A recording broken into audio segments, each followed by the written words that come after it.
He was betrayed, died in disgrace, and decided his next life would be pure evil. Reincarnated into a futuristic intergalactic empire, he swears he'll never be used again. This time, he'll be the one in charge, feared, ruthless, and utterly unstoppable. But while he tries to play the role of a selfish tyrant, his actions keep accidentally making him look like a brilliant, benevolent leader. This is a hilarious space fantasy about revenge, power, and one man's struggle to be bad, while everyone insists he's the galaxy's greatest hero. Prologue. From the cockpit monitor, I looked out into space. Lights sparkled all around me, and explosions too, like something straight out of science fiction. Countless tiny streaks of light flashed in the distance, some resulting in small explosions. Inside each and every one of those explosions, hundreds or perhaps thousands of lives were snuffed out. Space battles take the lives of a vast number of people. During one such battle, where tens or hundreds of thousands of people might perish, I raised my voice and laughed aloud. What's wrong? Is that all you've got? The weapon I piloted was a humanoid vehicle, a mobile knight. As weapons, these 14-meter behemoths presented a number of flaws. Why did they have to be humanoid in form, instead of something like fighter jets? This fantasy world seemed unconcerned with such rational questions. However, my mobile knight was black and titanic. While most other units were around 18 meters tall, this one was on the larger side at 24 meters. In my mammoth machine, I grabbed smaller units around me with my manipulators, as its dexterous hands were called, and crushed my enemy's machines along with the pilots inside them. Please spare me. An enemy pilot begged for his life, but I just smirked coldly and said, die. There wasn't a speck of pity in my voice. I felt no guilt killing my enemies, only joy. Trampling another person and taking their most precious possession from them, their life. That was a privilege only the strong possessed. Weak. Too weak. Isn't there anyone strong? I laughed as I piloted my craft, mowing down all the enemies that approached me. I aimed for their cockpits and the pilots within. I mercilessly thrust the laser sword gripped in my mobile knight's hand into an enemy cockpit, then kicked the unit away, ripping the blade back out. You weaklings are nothing but prey. At least try to entertain me. All this horror was the work of a boy who appeared to be in his early teens. In my previous life, I would have objected to such inhuman acts, but now I knew better. It's the bad people who have all the advantages. That was why I'd vowed to be a villain in my next life. No, a supervillain. If someone were to describe my current position, they would call me an evil lord. In this strange, fantastical land, humanity had advanced far enough for intergalactic travel, yet it still had a completely outdated aristocratic form of government. In this world, I was a count. I ruled over a planet of my own, terrorizing my subjects. If this were a story, I'd be the villain for the protagonist to defeat. But in reality, are you done? Come on, come at me. I haven't had enough. Give me more. I chased after the enemies fleeing from my machine and took them down without mercy, a textbook villain. This world had no heroes. I could torment the weak all I liked, and no one would stop me. In this place, might made right. That was the conclusion I had reached at the moment of my death in my previous life. This is so much fun. Crushing weaklings is the best. It just confirms how strong I am. In this world, people warred with giant humanoid weapons and spaceships. Reincarnated into such a world, I intended to use the immense power I'd been given to live a life of tyranny. It all started on that day, the last day of my previous life, when I was deceived and died in the pit of despair. The harsh memories revived in my mind, memories of a man who'd led a foolish life, not even realizing that he was being destroyed. Yes, in my previous life, that fool was me. Why do I have to go through things like this? I clutched at my chest in my shoddy, one-room apartment. It had been bothering me for a while now, but recently the pain had gotten a lot worse. I would have gone to the hospital, but I didn't have the money. My hand pawed helplessly at my chest, too weak to exert any force. The bruised arm reaching into my unwashed t-shirt was thinner than it used to be. I coughed up blood, staining the filthy futon I lay on. Why is this happening to me? I was in physical pain, but the mental anguish and the frustration I felt were no less painful. As they say, my life was flashing before my eyes. I was by no means a saint, but I had tried to live an honest life. I'd never committed a crime, and I'd lived as best I could according to the standards of virtue set by society. I'd gotten a job like I was supposed to, gotten married as expected, had a kid, and bought a house. Yet I was now shouldering debt and working multiple part-time jobs. I paid child support every month, yet I'd never once seen my daughter since the divorce. According to my ex-wife, our daughter was finally starting to get along with her new husband, which was why she kept denying me visitation. Meanwhile, the company I used to work for had fired me for having an affair and embezzling, neither of which I had done, and I'd had to get multiple part-time gigs just to survive. I'd never had an affair, and I'd never embezzled any money. But no matter how much I denied both claims, everyone around me treated me as though I were guilty. No one believed a word I said. I'd never forget the despair I felt at the time. I was treated with such scorn by those around me that I had to wonder now if I really was to blame for it all. That was how much their words affected me. And now, I'd hit rock bottom. I had so much debt that I would never be able to repay it, and I was living in poverty in a tiny room with hardly any belongings. Nearly every day, some thug or another came demanding I repay my debts, but I didn't even remember borrowing any money. Still, for some reason, there were debts in my name that I was obligated to repay. Now that I thought about it, it was probably my ex-wife's doing, but I didn't have the funds or the energy to talk to a lawyer about it. At some point in the last few years, without realizing it, I'd started to waste away. I looked a lot older than I actually was. Every time I glanced in the mirror, I seemed to be on the verge of death. What did I do? Just where did I go wrong? Every time I coughed, I spat up more and more blood. It looks like this is the end. Overwhelmed with all this frustration, I was just relieved that it would finally be over. That was when it happened. A man in a striped tailcoat appeared beside my futon. He stood on my dirty tatami floor in his shoes, a traveling bag in one hand. Good evening. And what a lovely evening it is. I shifted my gaze, and in my hazy vision, I saw a man with a top hat in one hand greeting me. His eyes were hidden in shadow, so all I could see of his face was his mouth. He was tall and thin, looking down at me from above. Something about him didn't seem real. The brim of his hat and the ends of his tailcoat moved strangely, and though he wasn't on fire, he was emitting a peculiar smoke. I doubted he was of this world. "What are you, some sort of ferryman?" I asked, my voice hoarse and weak. It hurt my chest just to talk. I didn't have the energy to scramble away in fright, nor did I plan on it. All I felt was a sense of resignation and the hope that I would finally be free from my suffering. Then I remembered something. Many years ago, I'd heard that when you died, an old pet from your past would come to guide you away. I'd had a dog long ago, but it hadn't come to meet me. Guess that was just made up, or I wasn't a good owner. If I had one regret, it was that my dog hadn't been the one to come get me. The man knelt down beside me, drawing closer, but I still couldn't see his face above his mouth. The corners of his lips lifted into a crescent moon smile, as though he were laughing at me. True, I am a ferryman in a sense, though I'm not taking you where you think I am. The truth is, I'm here to send you to a different world. Therefore, you can just call me your guide. ADFF, war. I started coughing, and the man snapped his fingers. I was shocked to find that the view in front of me had completely changed. I saw a man in an expensive suit having dinner with my ex-wife in a fancy restaurant. The meal set before them looked delicious, as did the alcohol they were drinking. I hadn't had anything like that in years. That wasn't what shocked me, though. How could I be witnessing this scene that floated before my eyes? I wondered if I was dreaming, but the pain in my chest felt as real as ever. And it wasn't just physical pain, there was pain in my heart as well.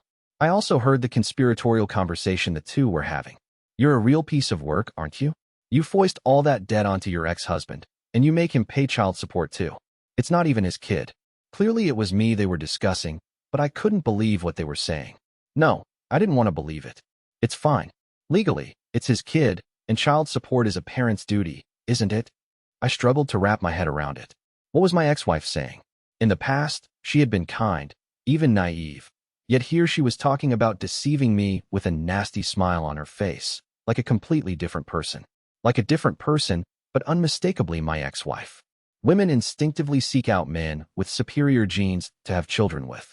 I didn't need a kid with a man like him. I just needed him to make me some money. Actually, he should be grateful since I allowed him to marry me. He was only ever worth that much. The man seated across from her seemed exasperated by her words, but his expression also suggested he was enjoying it. "Women are scary. You're the one who made me this way, aren't you?" Watching them only made my chest hurt more. Rage bubbled up inside me at this scene and at the guide who'd revealed it to me. "Oh, don't be angry. I only showed you this because I wanted you to know the truth. It makes sense, doesn't it? It's not an illusion.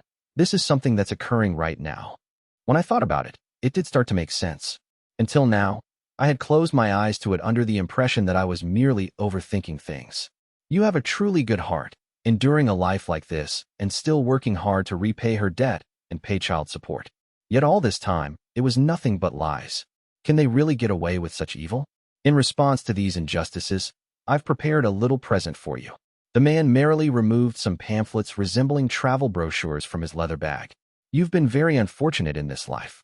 In your next life, wouldn't you like to be happy? What do you think? How would you like to be reborn in a different world? A different world? I could barely process what he was saying. I was so full of rage and frustration toward my ex-wife. My chest throbbed again, and I spat up more blood. I realized something else then too. W was the embezzling also? I asked, regarding my former job, and the guide nodded. Yes, that's right. That was your boss, who framed you for his crime. You did nothing wrong. I get it now. What a fool I've been. I was deceived over and over again. You've worked so hard that your body gave out on you, and here they are, enjoying a decadent meal together. It's just horrible, isn't it? I gripped my futon. What had been the meaning of my life? Why was it ending this way? Revenge. Let me take revenge. I can't let them get away with it. I want revenge on all of them. My tears of frustration felt endless. Even they were bloody now. Why was this my fate? What had I done to deserve it? I cried at the state of my body, which could barely move anymore. I would never be able to take revenge like this. For a moment, the guide's smile grew even wider, but it swiftly vanished. It didn't seem as though he would grant my wish. Unfortunately, your life is at its end. All I can give you is the gift of a happy second life. This one has been cruel to you, but your next life awaits. I'm afraid you'll have to give up on revenge. And no, I squeezed out, barely able to utter the word. At this point, no matter how much I suffered, I just wanted to make them suffer too. I would do anything for that, anything. Yet the guide just shook his head. All you can choose is what sort of world you'd like to live in next. Go and be reincarnated in the world you desire. A happy life is waiting for you this time. I sobbed in vexation. The guide held out his pamphlets like a magician asking me to choose a card. One of the worlds he offered was a place of swords and magic, another a place just like Earth, but with the existence of superpowers. In yet another, the land masses floated in the air with the clouds.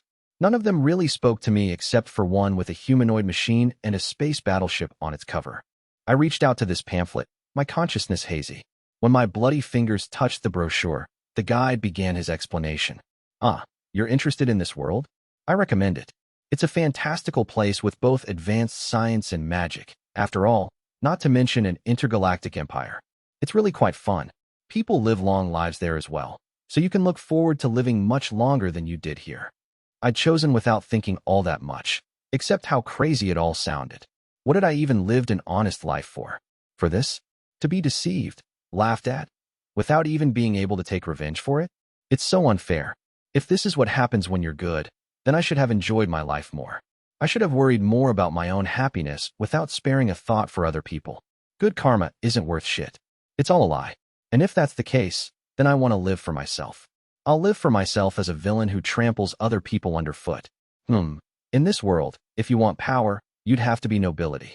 These people are culturally advanced, but for some reason, the feudal system made a big comeback at some point. It's quite interesting. The guide continued his explanation as he watched me writhe in pain. I'll make it so you're born into a noble house. You'll start your next life as an aristocrat with a silver spoon in your mouth, as they say. I wanted to smile at his words, but I didn't have the luxury. I was in so much pain now that I couldn't even respond. My soul, however, would live on past this body, and I would never forget this day. Living an honest life is idiotic. If I'm going to be born an aristocrat, then I'll be able to do whatever I want in my next life. I'll rule with an iron fist and be as evil as I please. The guide was doing his part, setting things up for me. Account sounds good. That would put you in charge of a planet. That sounds great. A pretty important position. I'll be an evil mage. No, I'll be ruling over a planet. So an evil lord? Anyway, I'm gonna enjoy myself. So you've made your peace? I trust you'll have a nice life next time then. Yeah, I think I will. I'll make my next life a good one. My life as an evil lord. At that point, my consciousness faded into darkness. The guide looked down at the man, who had died with a smile on his face. He twisted around, grinning with insane glee. An unhappy life? Give me a break. People as unhappy as you are a dime a dozen in this world. You think you had it bad? You're deluded. With a snap of his fingers, The image of the man's ex-wife and her lover was projected into the air once again. Cackling obscenely, he observed the pair. You two sure came in handy, didn't you? Well, I've enjoyed myself enough. Let's wrap this up. This man who called himself a guide was decidedly not the type to wish for another's happiness.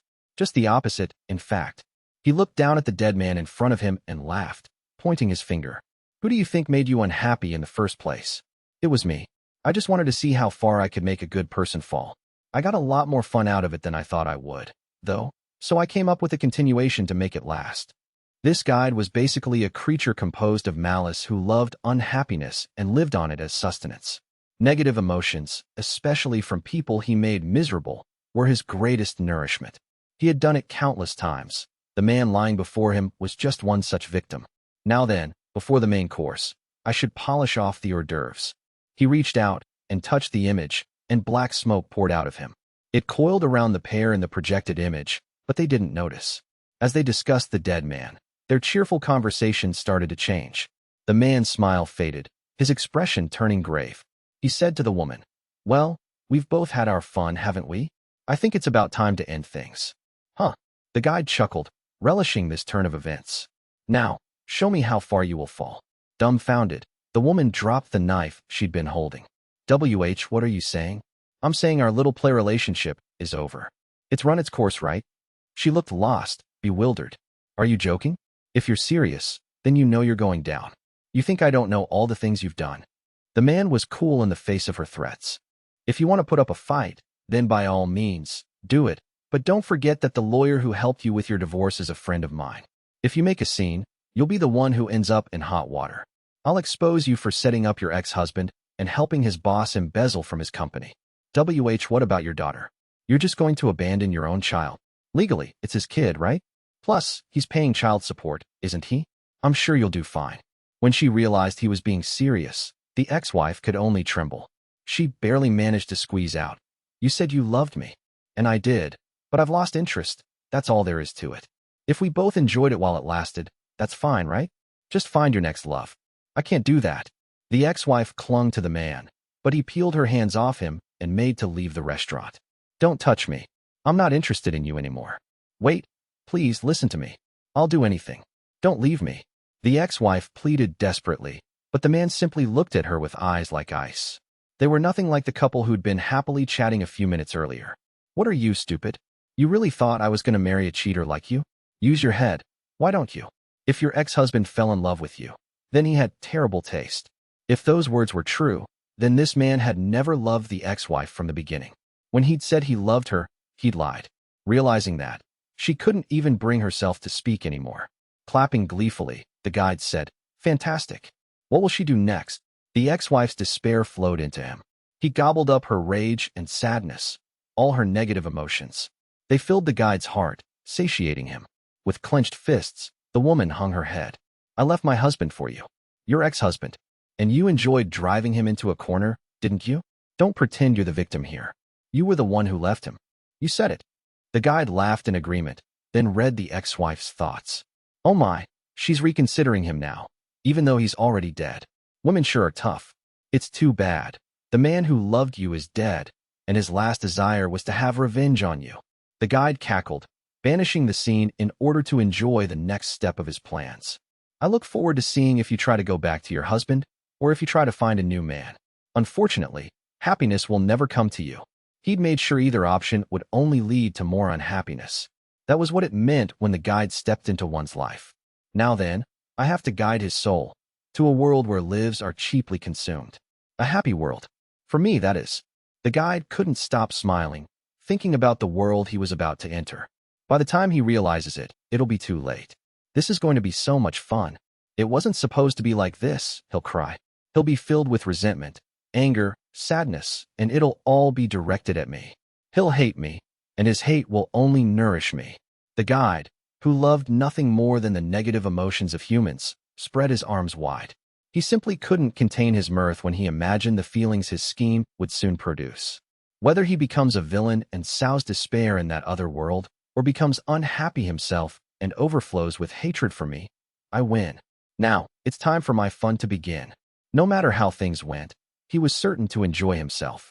The guide's anticipation reached the point of ecstasy. Oh, it's almost time. I'll return here after I finish guiding his soul.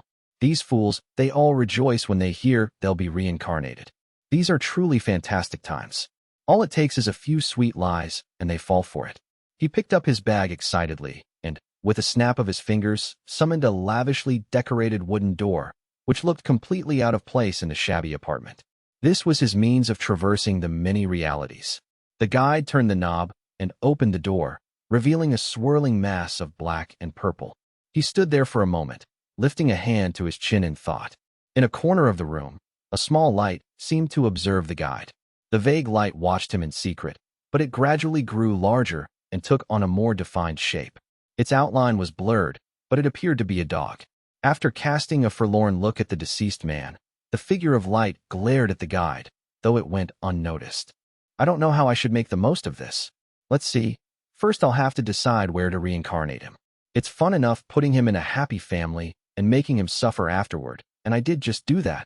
But maybe better to have him work his way up and then knock him back down? I wouldn't want him thanking me for the opportunity before the fall, though. The guide clapped his hands together. Well, I'll play it by ear for now, though at the end, I think torture and a public execution would be good. I'm looking forward to seeing him curse me and die in despair. I can hardly wait. The guide embraced himself and squirmed with mad glee. Your next life should be longer than this one. Longer and more painful as well. I do hope you'll struggle throughout for the sake of my happiness. Making up his mind, the guide headed through the door looking rather refreshed. However, unbeknownst to him, the little dog made of light leapt through the door with him. When the door to the other world closed, it vanished from the room, whose only occupant now was the man's lifeless body. Chapter 1 Liam. It seems the guide was telling the truth. Here I am in my second life, after all. My new name was Liam Sarah Banfield. When I looked in the mirror, I saw a boy with black hair and amethyst eyes. This reflection waved back at me when I waved, so I was certain it was me. I was 5 years old, playing in a child's room, when I became conscious of my past life. There were numerous toys on the floor around me, but what immediately caught my eye was the size of the room. Pretty big. Even taking my vantage point into account, the room was large. It was a child's playroom, but it could probably have fit a small house inside it. I appeared to be pretty well off. The guide had told me I'd be born into a noble's house, someone with authority, and he must have kept his word. My vague memories of my current life confirmed that. This was the family of Count Banfield, and I was his heir. The Count ruled a planet in the Intergalactic Empire of the Alberito dynasty. In the future, I would rule this planet. In the scale of the entire empire, my station wasn't too impressive, but I liked the sound of ruler of a planet. There would be no one on my entire planet who could defy me. As promised, I smirked. I didn't know why the guide had chosen me for reincarnation, but I would probably betray his expectations. If he was expecting me to do good in this world, then I was going to have to disappoint him. After all, I'd learned in my previous life that doing good was worthless. I planned on becoming a striking example of an evil lord. Of course, that presented me with my first problem. What does an evil lord or, like, a bad noble even do? In fiction, they would oppress their people, so should I do the same? When I thought of evil, what came to mind was booze, women, and gambling. Does that sound right? Should I just be a glutton? My image of an evil lord was rather vague. Should I increase taxes and accept bribes, like a crooked politician? Well, I'm sure that just doing as I please is fine. This is getting pretty exciting, Something fluttered down to land on my head. I picked it up and saw that it was a letter. When I opened the neatly sealed envelope, I found a message from the guide inside. He sent me a letter? Why not just show himself again? I found the answer to my question within its contents. It started with congratulations for my successful reincarnation. Then it told me the guide was busy, so he wouldn't be able to watch over me for some time, but that he would make sure I got the assistance I needed. Apparently, someone else would provide help in his place. Help? In this place? From whom? I was alone in the room, with no one else nearby. While I cocked my head, curious, the door opened. A man and woman stepped into the room, attended by a group of people behind them. Their names surfaced in my mind. My memories told me that these were my current parents. My father was Cliff Sarah Banfield, my mother Darcy Sarah Banfield. The pair walked over to me with smiles on their faces and handed me something that looked like a glass tablet. I saw some sort of document, apparently a contract, on the green-tinted surface. The writing was unfamiliar to me, but I seemed able to read some of it nonetheless. It appeared to indicate that my father's peerage and domain were being transferred to me. They're just giving everything to a little kid? I was a bit confused by the sudden development. Father, what's this? I wasn't sure how to handle this news, and, more than anything else, these new parents of mine were nothing more than a bother to me, really. They didn't show up all that much in the vague memories I retained. What's going on here? I looked up at the man I had awkwardly addressed, and he patiently explained things to me. After he'd spoken, though, I was even more confused. Happy 5th birthday, Liam. My present for you is everything that House Banfield owns. Everything the Banfield family owns as a birthday present. You're giving your peerage, your domain, and all the responsibilities that come with them to a 5-year-old child for his birthday? Is this guy serious? So I thought, but then I recalled the letter I'd just read. It had vanished from my hands at some point, but I wondered if this was what the guide had meant by help. Such a wild turn of events might be possible for a supernatural being like him. Next, my mother Darcy happily held out a catalog to me. And this is my present. I'll buy you a robotic made to take care of you. Pick whichever one you like. On the cover of the catalog was a robot that had been created to look like a maid. Actually, it looked just like a human, so I figured it was an android. When I opened the catalog, it projected images and videos around me that I could view from all angles.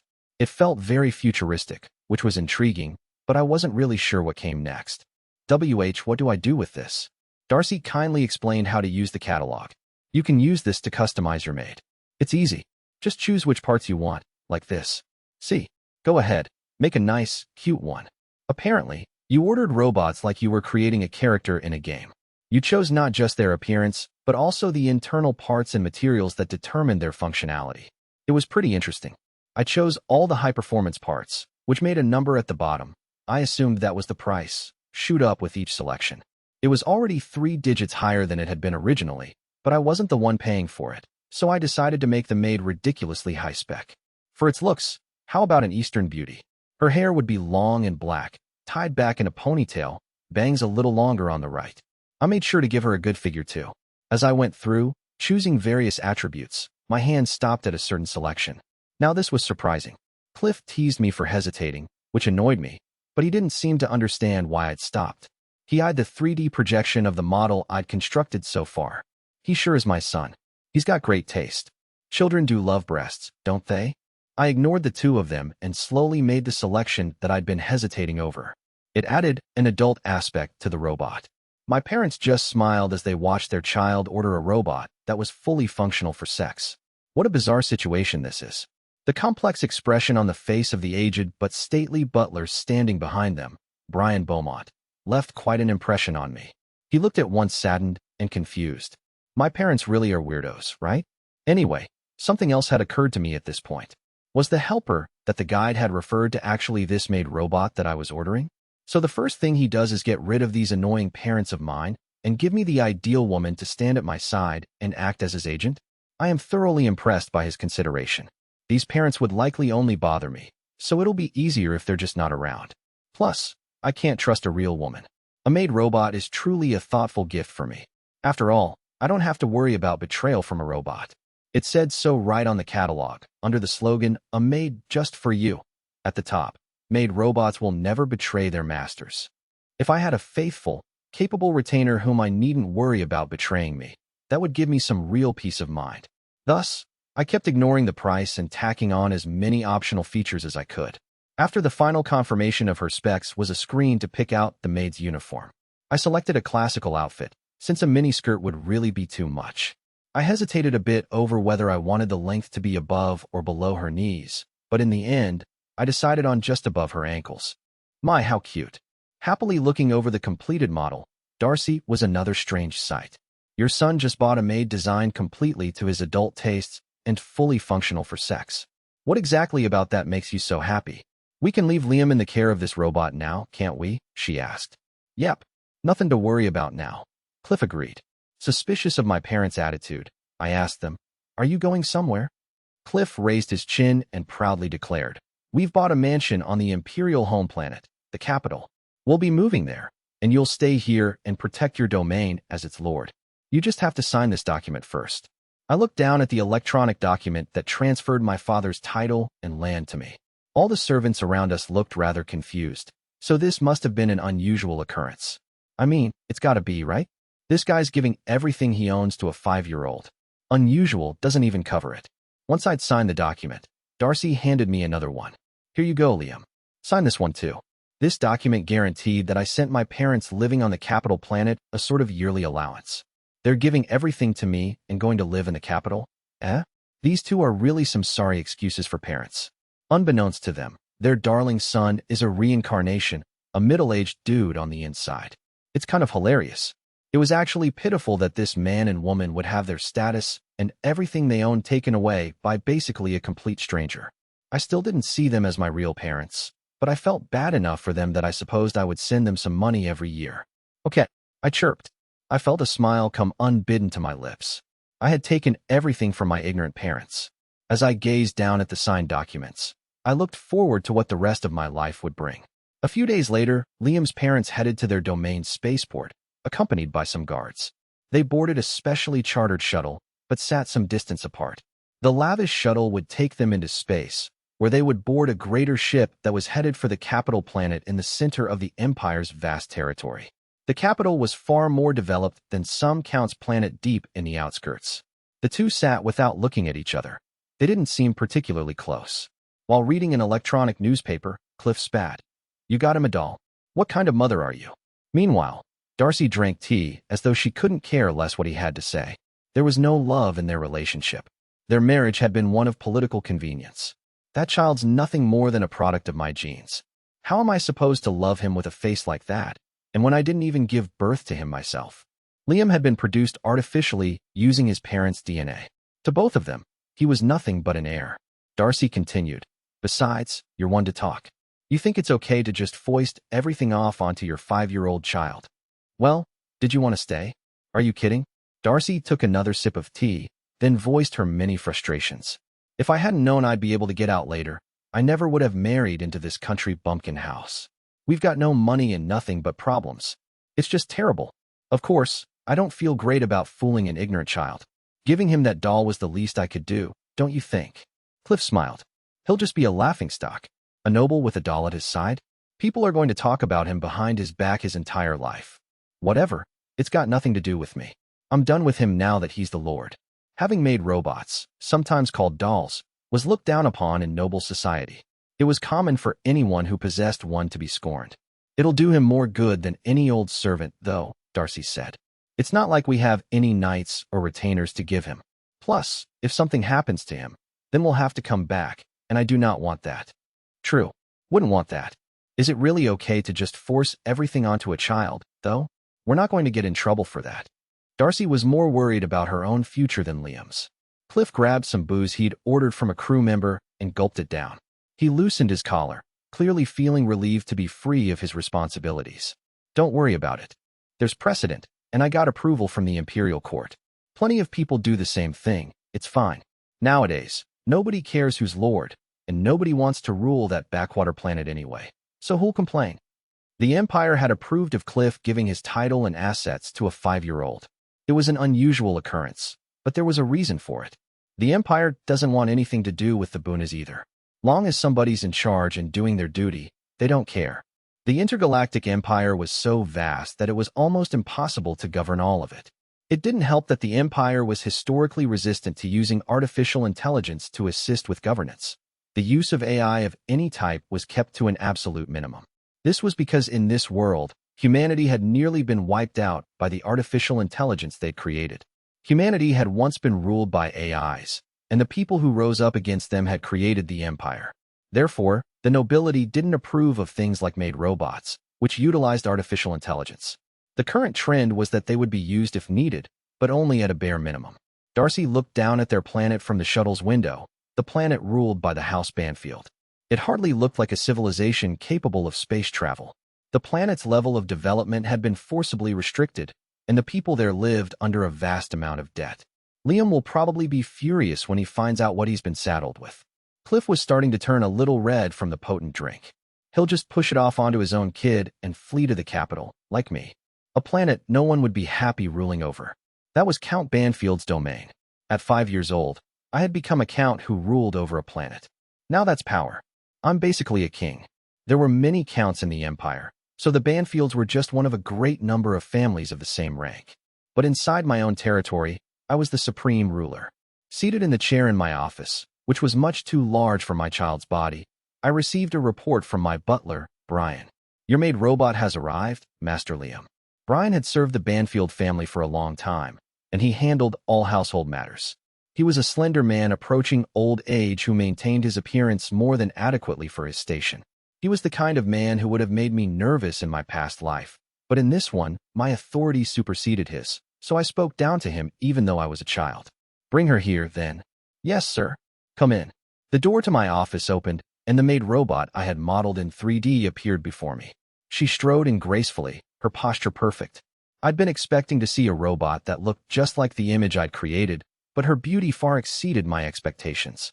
There was nothing unnatural about her movements, nothing about her appearance that screamed, "I'm a robot," other than the label on her shoulder that immediately identified her as a maid robot. All of the maid uniform designs featured bare shoulders to make this mark visible. This was necessary as they looked exactly like humans otherwise. She was so well made that I doubted there was any other way than that label to tell she was artificial. She made her way up to me and performed a gesture that resembled a curtsy, holding up her skirt and bowing. Then she introduced herself in a beautiful voice. Pleased to make your acquaintance. I am your Amagi master. I'd been expecting her to sound somewhat unnatural, to have a robotic voice, but she sounded exactly like a human speaking. I'd named my maid robot Amagi, which I thought suited her black hair and Japanese looks. Brian hadn't reacted to the name, so it seemed it didn't come across as strange.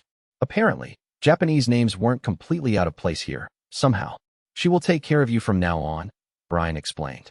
However, she'll need to undergo regular maintenance. Maintenance? I glanced at Amagi, who was standing stock still after finishing her introduction. Maintenance is necessary once a week. It should take about 2 hours, Amagi supplied. Huh, I thought she'd run a little longer than that. Sensing my displeasure, Brian hurriedly told me why maintenance was so important.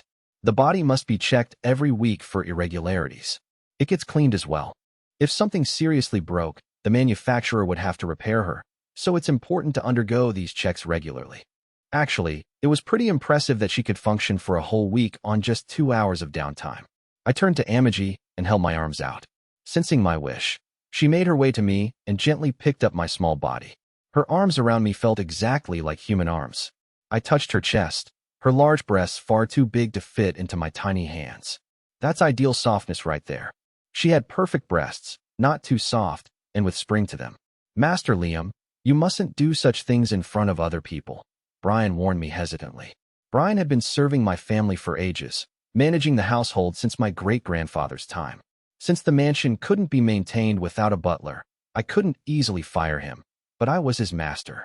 I thought it would be stupid to begin acting like a 5-year-old at this point, so I decided to abandon all childishness now that I was in charge. I'll do exactly as I like. Anyway, what's the status of my domain? With a disappointed look on his face, Brian touched the bracelet he wore and holographic images appeared before him, graphs and numbers that represented the state of various parts of my domain.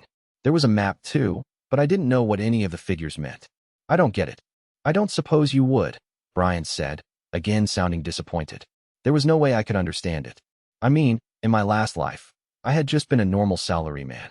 I had no knowledge of how a territory should be ruled. Plus, this was a society developed enough to have an intergalactic empire. An amateur like me was only going to muck things up with whatever stupid ideas I came up with. I knew this guy named Arida at my old job who loved Isekai stories, but his favorite trope, where the protagonist pulls off hacks with his modern knowledge, wasn't going to come in handy here. Arida was one of those so-called otaku. I wonder if he's doing well. He'd taught me a lot, but he quit the company before I was forced to leave, so I remembered him fondly as one of the people who hadn't disparaged me. I should have talked to him more. This is a problem, though. I have no idea what to do. That could very well mean I'm unable to do anything. Nothing good, and nothing bad either, putting my evil lord aspirations on hold. While I was pondering this in Amagi's arms and fondling her breasts, she spoke up. Master, I am equipped with functions to assist in governance. Would you care for my assistance? Really? I have no clue what to do. Can you even help me at this stage? Of course, replied Amagi. I would recommend utilizing an education capsule. In the meantime, I will manage your domain in your stead. You may think of it as an emergency tactic. Brian's face paled. It seemed he didn't agree with the suggestion. You mustn't. The Empire will not accept management by an AI. They are only permitted to provide support. Amagi replied coolly. The Empire has no such law. Utilizing artificial intelligence as little as possible is simply preferred. As Master does not possess the knowledge for governance, I have merely suggested the most efficient option. However, I will only do as Master commands. Both Amagi and Brian looked to me. Have her rule while I studied in an education capsule, eh? Education capsules were incredibly convenient devices. Once you were submerged in the liquid inside them, they would install knowledge directly into your brain. They would also strengthen the body. In one such capsule, the equivalent of elementary and junior high education could be accomplished in half a year. It was a miraculous invention that compressed 9 years of learning into 6 months. The only drawback was that even if the capsule drilled knowledge into you and enhanced your physical strength, these attributes wouldn't stick if you ceased to use them after you came out. It was like how you could carry around a dictionary, but if you didn't use it, it was meaningless. You needed to undergo some physical therapy after you left the capsule as well.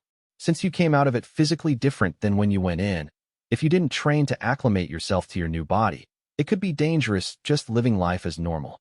Also, you were basically sleeping the whole time you were in the capsule. You couldn't do anything else. Still, it was endlessly more efficient than regular studying. I can't do anything now when I don't know what any of these numbers and graphs mean. If that's the case, then there's really only one choice to be made. Brian, ready the capsule. Amagi, I put you in charge of my territory while I'm in there. Master Liam, you can't. Brian shouted. Amagi simply said, as you command. It seems she won't listen to orders from anyone but me. That's wonderful. A far cry from a flesh and blood woman. However, I will try to persuade Brian, even if it is annoying. Listen, Brian. You don't want me making decisions about things when I don't know what I'm doing, right? This is necessary. Perhaps, but think of the scandal. It's just for a little while.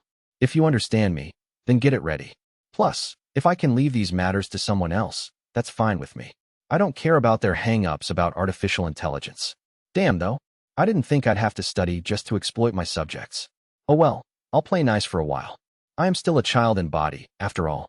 Even if one day I'll torment my subjects and extort taxes from them, I wouldn't want to do it as a kid. I thought such things as I fondled Amagi's breasts. The domain of Count Banfield was in fact significantly less culturally advanced than Liam's previous world. For one thing, there was no reason for its ruler to ensure its people lived comfortable lives, since they had education capsules at their disposal. If the Lord had wanted highly knowledgeable personnel, he could have simply recruited anyone and given them the education they would need. From its ruler's perspective, all the planet required was a sufficient population to work without complaint and pay their taxes. And House Banfield wasn't the only one. There were some lords in the Empire who forced their people to live at medieval levels of civilization. To the citizens of their territories, the nobility had absolute authority. The people who had long been ruled by the Banfields had just learned they had a new ruler, and they were rather anxious at this news. In one particular town, the mood was dark and uneasy. Inside a seedy old bar, a weary-looking bartender conversed with another man who had stopped in on his way home from work. The topic of conversation? Liam, of course. Did you hear? The new lord's a tender 5 years of age. There's being too young, and then there's that. Am I right? Glancing down at the glass he was drying, the bartender replied, they might increase taxes cause of these changes too. It had been bad when Cliff had taken over. That had been hundreds of years ago at this point. But since it wasn't unusual for people to live several centuries in this world, the bartender still remembered. The last guy used his taking the reins as an excuse to collect some pretty ridiculous taxes. The last two Count Banfields had both been terrible lords. Liam's great-grandfather had actually been a good ruler, but there were no traces left of his legacy now. The two lords who had followed him had squandered all the riches he'd amassed. Now only the elderly told stories of how people in the past had lived blessed lives. The newer generations knew only hardship. Gulping down the cheap booze that would quickly get him drunk, the patron also voiced his frustrations. Are we just livestock for those nobles? You shouldn't speak so loudly. Let's just hope this new lord's a good one. Do you really think that? Hey, it's not impossible. Though it's probably pretty close. How am I supposed to hope? The customer muttered, laying his head down on the bar. None of Liam's subjects had any hope for him. Chapter 2, Swordmaster. 2 years had passed since Liam had taken over his domain. Brian, House Banfield's butler, privately lamented again today as he walked through the mansion. The house, which had been rebuilt 2 generations prior by Count Banfield, Liam's grandfather, was eccentric, to put it mildly. To be honest, it was in poor taste. When visitors arrived, they would grimace and endeavor not to bring up the house in conversation. Many of them would wear strained smiles on their faces. The halls twisted and turned in an almost labyrinthine fashion. It was common for newly hired servants to get lost in them. As Brian turned a corner, he found some servants chatting in an inconspicuous spot. It was a young man and woman. The man was a gardener, but he'd left the yard in the hands of a machine and was slacking off, hitting on one of the maids in her short-skirted uniform. "Come on, it's fine, isn't it? We'll get in trouble if they find us." "They won't. There are plenty of unused rooms." "Yeah, true. Just keep it a secret, okay?" The man put his arm around the maid's shoulder, and the two of them left, blowing off their work. They didn't change their behavior when they saw Brian, nor did they greet him. The previous Count, Cliff, had prioritized appearances when hiring servants, ignoring capability and personality. For that reason, the mansion was filled with workers of low character, leaving Brian frustrated. What would Master Alistair say if he saw this? Things had once been different. When Brian had first started with the Banfields, they'd had a proper mansion and servants who took their job seriously. Liam's great-grandfather, Alistair Sarah Banfield, had been a wise ruler, and Brian had been proud to serve him. Things had started to get rough when Liam's grandfather took over. From then on, the situation had deteriorated quickly. House Banfield's debts rose as quickly as its reputation fell, plunging the family into a dark age. The Count had lived a life of utmost luxury, burning through the family's assets while levying harsh taxes on the people to squeeze as much as he could from them. He was unable to give up the life he was accustomed to, and even he went into debt. Then, when his debts became too much to handle, he forced everything onto the next Count Banfield, Cliff, and fled to the capital planet like a fool. Having been raised by such a father, Cliff turned out no better. As he lamented the state of House Banfield, which no longer resembled the family he'd originally served, Brian arrived at the Count's office and adjusted his uniform, straightening his back. The device next to the door lit up and transmitted his voice into the room. "Master Liam, it's Brian." Liam's voice came from the device. "Come in." The steady voice, which didn't seem like it had come from a young boy, made the butler a little nervous. Brian opened the door and entered the room to find Liam sitting at his desk assessing the state of his domain, Amagi at his side. Amagi supported Liam in a secretary-like role. Liam was upset, irritation plain on his face. It was an expression Brian could hardly believe a child's face capable of. "What can I do for you, Master Liam?" The office's desk had been made for an adult, but a child's chair had been provided for Liam. Climbing down from that chair, Liam joined his hands behind his back and paced about the room, looking like a child playing at being important. In actuality, Liam was quite important. Though a child, he was a count and lord of a domain, and no one on this planet could speak out against him. "Brian, I've never been outside the mansion before." "Indeed. The mansion is equipped with all facilities for the education and physical therapy you receive. After all, up until recently, Liam had been sleeping inside the education capsule. Instead of the usual 6 months, he'd spent a full year inside, acquiring a thorough education and physical enhancement. Then, when he'd left the capsule, there had been physical rehabilitation and a review of the knowledge he'd gained waiting for him. If he wanted to go outside, there were inner courtyards for him to use, so there had never been a need for him to actually leave the mansion. He still didn't need to, which was why Liam hadn't previously noticed how bad the house he lived in looked. "I was curious, so I finally went outside. This mansion, it looks awful, doesn't it?" Brian agreed, but as his butler, he couldn't speak ill of his earlier master's taste. "I would say it has a creative design." "Spare me your flattery," Liam shouted, stamping his little feet. He shot a look at Amagi, and a projection of the mansion his grandfather and father had built appeared before them. The main house, a vacation home, and various other buildings hovered in holographic form around Liam. They were all terribly shaped, each building completely lacking in design sense, even seeming to give off some sort of ill will. "Are you stupid? You've got to be stupid, right? Why the obsession with strange shapes? It's humiliating to live in this thing. Aren't you embarrassed?" "I'm embarrassed. I'm relieved that Master Liam has normal tastes." Brian felt a twinge of happiness at that. It didn't change the fact that their estate was full of terribly shaped buildings. Some of these buildings had been set aside for relatives of the Banfields, but knowing of the family's current financial situation, the relatives in question had all fled for the capital planet already. No one lived in them. Another of the reasons Liam had so easily taken over the family was that none of these relatives had been around to object to it. Then again, no one wanted a territory like this. The family hadn't had vassals or knights for generations. Knights were much more powerful warriors than ordinary rank-and-file soldiers, forged through training to have practically inhuman strength. The majority of these individuals served nations or lords within the empire. Possessed of many talents, these mighty warriors were not just skilled fighters, but served as commanders as well. However, not a single one of them served House Banfield. As for the reason why, they'd either learned of the family's financial troubles and gone off to serve other lords, or they'd obeyed Liam's grandfather's orders and followed him to the capital planet. As such, Liam had no knights in his employ. When it came to government officials, general military personnel, and servants, there wasn't an abundance, but Liam had enough. It was just these exemplary individuals whom he lacked. It breaks my heart, thought Brian. Leaving everything to such a young child and fleeing to the capital would have been unthinkable in Master Alistair's time. We'll demolish the whole estate, Liam declared. I don't want this mansion. I'll build a new one that suits me better. What about those employed to maintain the other mansions and villas? Brian responded, somewhat flustered. Liam's irritated response was, I don't care. Fire them. Just fire them outright. Brian thought, but Amagi offered a comforting suggestion. Master, we should provide new employment for the servants. Also, I suggest waiting a little before constructing a new mansion. Why is that? I agree with demolishing the estate to reduce the cost of maintaining it. However, building a mansion that suits you will take time. Therefore, I suggest first building a residence that functions at the most basic level while your proper mansion is being readied. Brian was relieved to hear the suggestion. I guess it's better than accruing more debts. But won't it cost a lot to demolish everything? Still, in the long run, that's better than paying to maintain these ridiculously huge buildings. Liam pondered for a short time, then agreed with Amagi's proposal with a nod. You're right.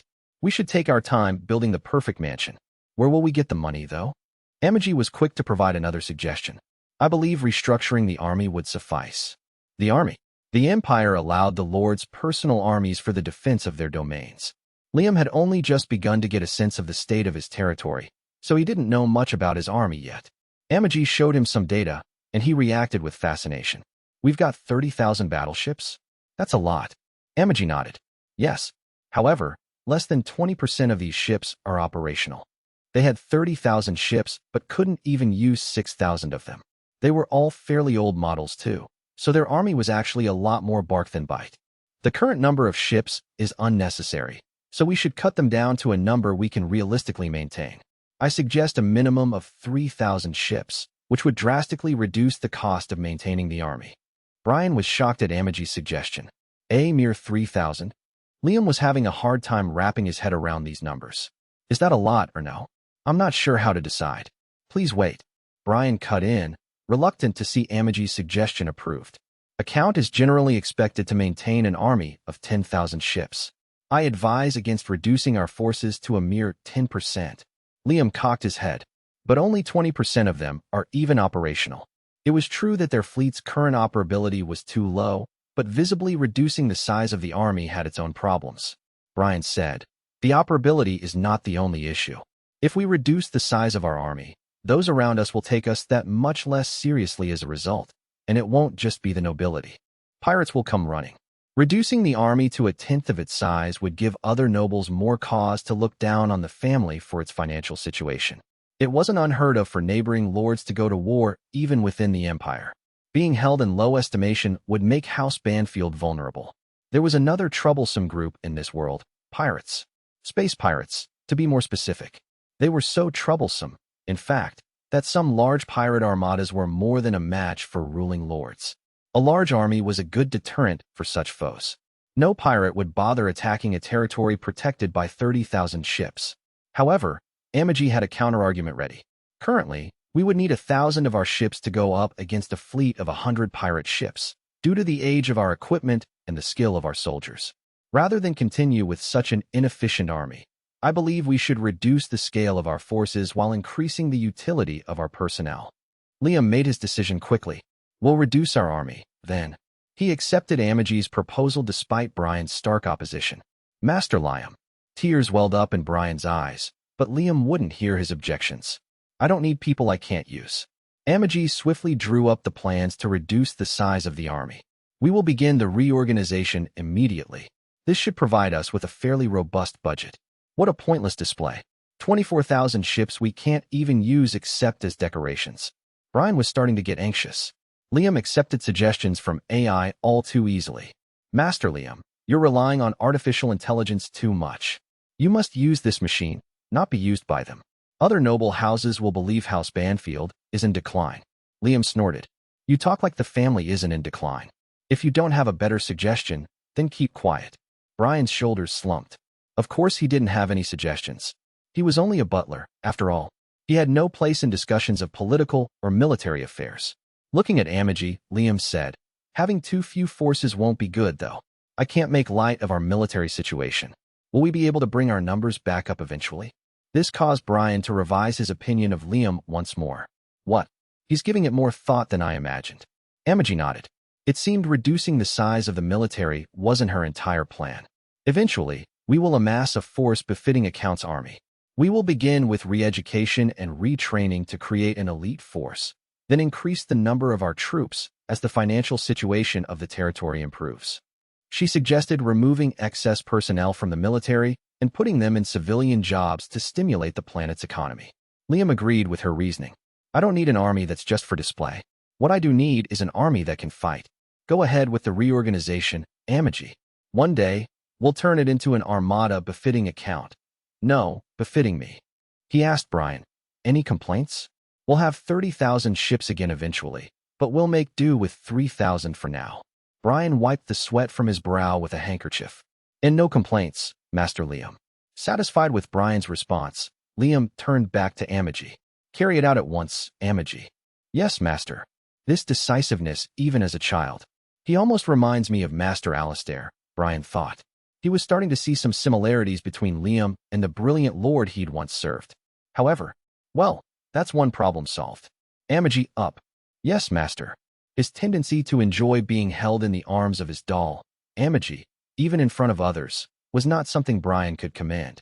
In his mind, he complained, Master Liam, please do not sit in Amagi's arms and fondle her breasts in my presence. I have no clue what sort of expression to make. Things were more dire than I had expected. When I got out of the education capsule, finished my rehabilitation, and got a look at the state of my domain, I was rendered speechless. Thanks to the knowledge installed in my brain, when I saw the data, I was able to comprehend what it all meant, whether I wanted to or not. And because I understood, that made it all the worse. Exploit my subjects. These people don't even have anything for me to exploit. The world I had reincarnated into was one with a highly advanced scientific and magical civilization, or at least, it was supposed to be. In truth, the people on this planet had a less developed civilization than Japan, where I'd lived my previous life. At worst, they were about at the level of pre-war Japan. This was an intergalactic civilization, a world where space battleships shot beams at one another in war, yet it seemed like my territory alone had been completely left behind by the times. There was no energy to the people living here either. They just barely managed to pay their taxes. Even if I wanted to oppress them, they couldn't be any more oppressed than they already were. It was like a land that had already been bled dry by an evil lord, and I hadn't even done anything yet. Why is the civilization here so far behind? I griped. Amagi explained the reason matter-of-factly. Cultural development occurs with no effort. It would be easy for the nobility to leave the people to their own devices. However, if civilization develops too much, it becomes more difficult to manage. Is that why? Then manage with artificial intelligence. We do, and it does as much as it can under the prescribed minimum use rules. The nobles in this world bled taxes from their citizens and allowed them to achieve as little cultural development as possible. If they left their people alone, the population increased, and if they needed workers with intelligence from that pool, they could simply toss them into a capsule for education. They kept the people just oppressed enough that they didn't acquire too much knowledge. There was no room for me to do anything. My time as an evil lord was over before it had even begun. Did my parents just force a completely worthless domain on me? Could the guide have tricked me? The thought went through my head, but Amagi was there to set me straight. Master, it is true that House Banfield's domain is in a rather sorry state, but I believe things can only get better from here. If you make good use of the taxes, you will see results in another 10 or 20 years. People lived long lives in this world. They didn't reach adulthood until 50, and at 50, they looked like someone around 13 in my old world. There was still war, which affected the average life expectancy to some degree, but I had learned it was still around 300 to 400 years. Plenty of people lived to be 600. From that standpoint, 20 years seemed rather brief. 20 years, huh? Yes. In 20 years, you can advance civilization in your territory. If Amagi says so, then I suppose that's that. I'll see how things go, then for 20 years. It won't be any fun exploiting my people as they are now. My body is still young. I've got plenty of time, so I'll just invest in my domain for now and reap the rewards later. Put everything but the bare minimum funds into maintaining the planet. I'll take it back later. And Amagi, I want power. While I was biding my time, there were all sorts of things I wanted to obtain. Power? The military. No. Personal power. My own power. Your own? You wish to train your body. That's right. I want to become strong, through martial arts or something like that. Violence had frightened me in my past life. I was afraid of the burly men who came to collect on my debts. Before that, I'd always thought violence was meaningless, but after landing in that situation, I began to feel you really did need physical power. In order to rule with an iron fist, I wanted power, enough that I wouldn't have to fear anyone. The power to enact violence on whomever I wished, hence my desire for a strong body. I do not believe such a thing is necessary for you, master. The bare minimum training would suffice, in my opinion. No. Find me a top-class instructor, and don't skimp on the budget. This is a necessary expense. In order for me to hold on to what was mine, in order for me to be the victimizer instead of the victim, I needed power. In what could be called the threshold between worlds. Everything was dark, nothing visible nearby. The only thing in this space was the grinning guide. He sat on his travel bag as if it were placed on solid ground, and happily watched an image hovering before him. In the image was the haggard figure of Liam's ex-wife, several years later. His ex-wife in his previous life, that is. She was walking down the street, exhaustion written on her face. Looking very worn out there. Your hair's a mess, and your clothes look cheap and shabby. She was working through her savings, barely managing to support herself and her daughter. The guide was satisfied at how much the woman had changed. All around him were similar images of other people in distress, people he'd personally brought misfortune. The negative emotions of those people filled him up. He felt power welling within him. Oops, can't be getting all my kicks from a bonus like you. I should check in on Liam. Oh, I'm so busy. Busy as he claimed to be, he was enjoying himself to his heart's content. He reached out his hand, and a new image appeared. It revealed a 7-year-old Liam conversing with his doll. The guide chuckled. Unable to trust in flesh and blood women, he's put an elaborately made doll at his side. It's hilarious. Plus, he doesn't seem to have realized this is putting his status as a noble at risk. What an amusing situation. Best of all was that Liam didn't seem to realize the misery of his situation. I might as well take my time savoring. Oh? In the projected image, Liam was saying that he wanted power. A person who'd been afraid of violence in their past life wanting power in their new one. The guide couldn't get enough. He wants power to hold on to what's his, typical. But that's what's so good about it. The guide touched the projection with his hand. Black smoke wafted from his body and seeped into the image. I know the perfect person for your needs. Don't worry, I'll keep watching over you. This is an ongoing service, after all. The guide pulled some strings of fate, tugged them, really, to find the man who would instruct Liam. Once he'd done this, the man was guaranteed to fill the position. Liam had requested a skilled teacher, yet this man was anything but. Enjoy, Liam. When you meet your doom, I'll be sure to come and collect you. The guide wore his crescent moon smile, only his mouth visible in his face. A solo traveler arrived at House Banfield Spaceport. He was an aged man in a kimono and purple hakama, with messy hair and a scruffy face. A katana rested at his hip. Out in the middle of nowhere, this place. The man's name was Yasushi, and despite his sloppy appearance, he had come to teach Liam martial arts. However, it wasn't truly Yasushi who was supposed to be there. They had requested a real martial arts master, but the man in question had coincidentally learned of House Banfield's misdeeds and thus hadn't wanted to accept the request. For that matter, he didn't even know if House Banfield could pay the fee they were offering. Therefore, the original master had volunteered Yasushi for the job instead. Damn it. If only I hadn't borrowed money from that Goi. The sight of Yasushi lamenting with slumped shoulders was rather pathetic. He didn't appear in the slightest like a man in possession of martial prowess. Yasushi had accepted the job on the condition that his debts would be canceled, but when he saw the deserted, run-down spaceport, he started to regret the decision. I wouldn't want to come here even for my real job. Frankly speaking, this man was not strong. He'd studied all sorts of martial arts, but hadn't managed to stick with any one of them for very long. Instead, he merely boasted of having mastered the martial arts and made his living by showing off techniques that boiled down to magic tricks. Well, the client's a kid, so it should be easy enough to fool him, but I almost feel bad that he has to learn how to fight from me. Yasushi had learned the basics, so he'd be capable of teaching the boy, but the basics were all he could teach him. He wouldn't be able to impart any advanced techniques or killer moves, as he didn't know any. In all honesty, even his grasp on the basics was starting to slip at this point. The only reason he'd accepted the job in spite of all this was because he needed the money. Well, it'll work out. A bratty kid would get tired of it quickly, he figured. If he praised the kid enough and kept him in a good mood, that would probably satisfy him. The katana, though, I tried dressing to look the part, but what a strange kid to make these requests. Katanas existed in this world, but they were not what one would consider mainstream.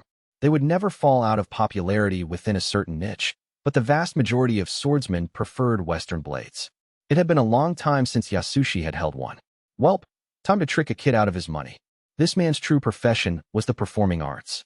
He'd only been chosen as Liam's instructor through the guide's machinations. Chapter 3, The Way of the Flash.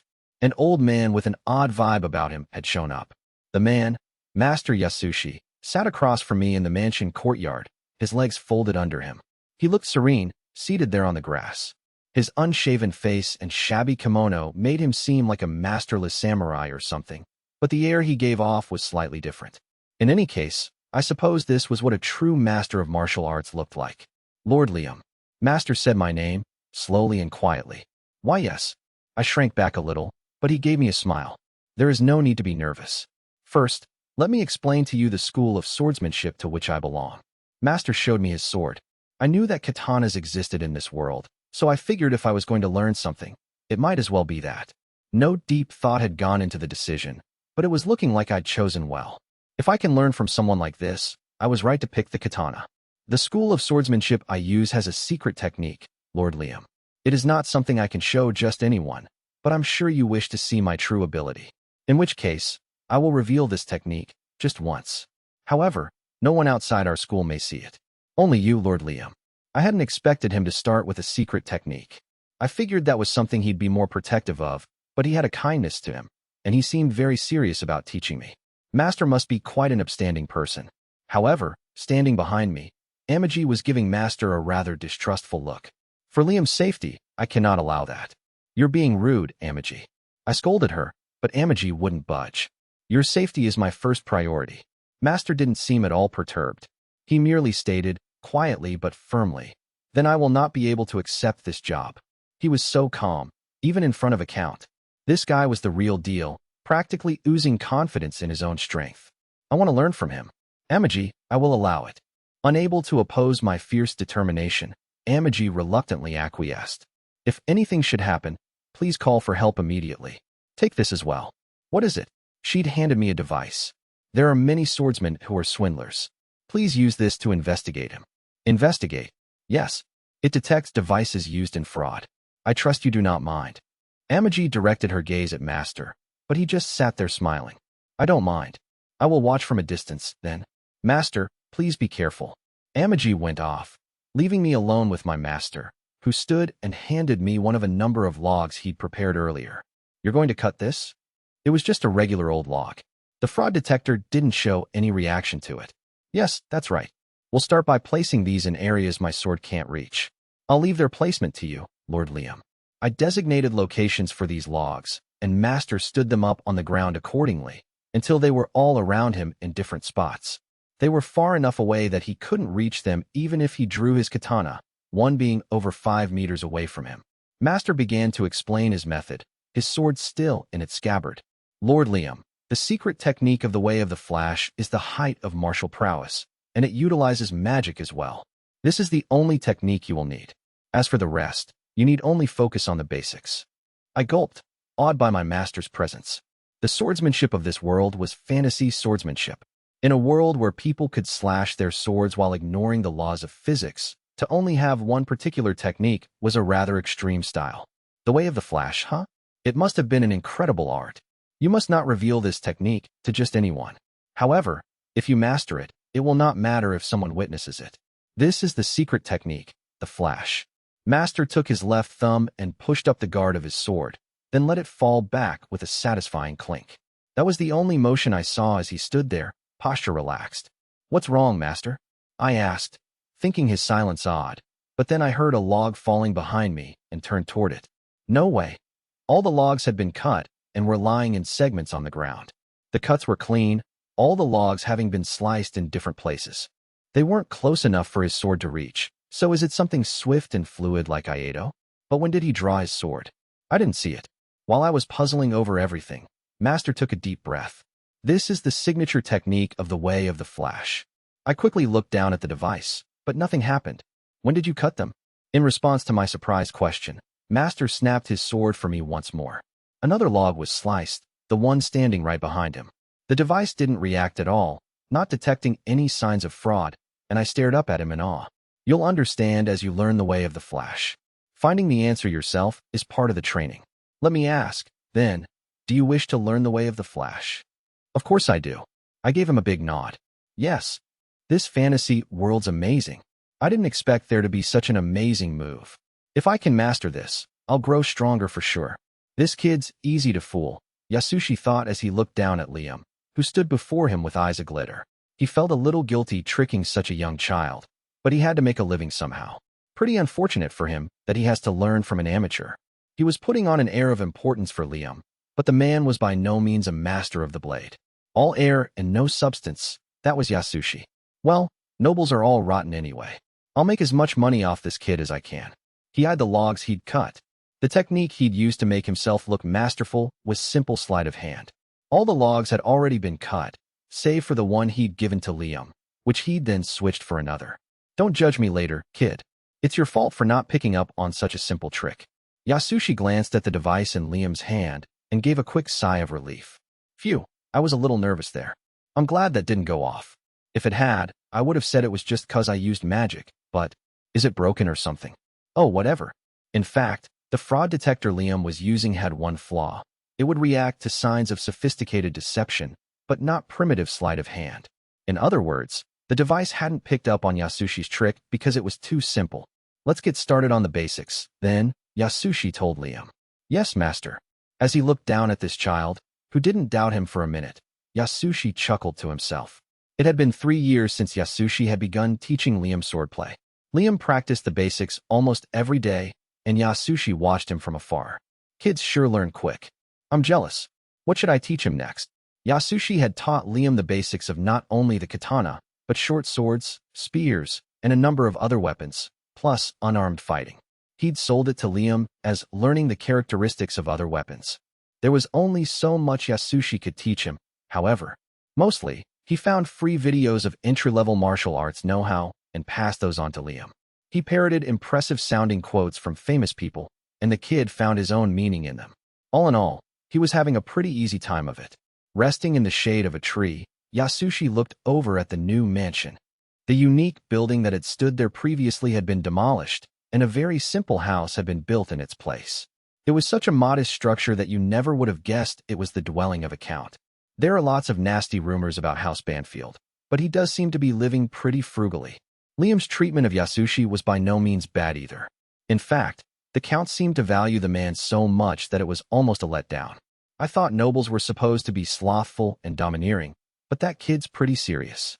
Liam was different from what Yasushi had expected. Today, he was once again practicing diligently.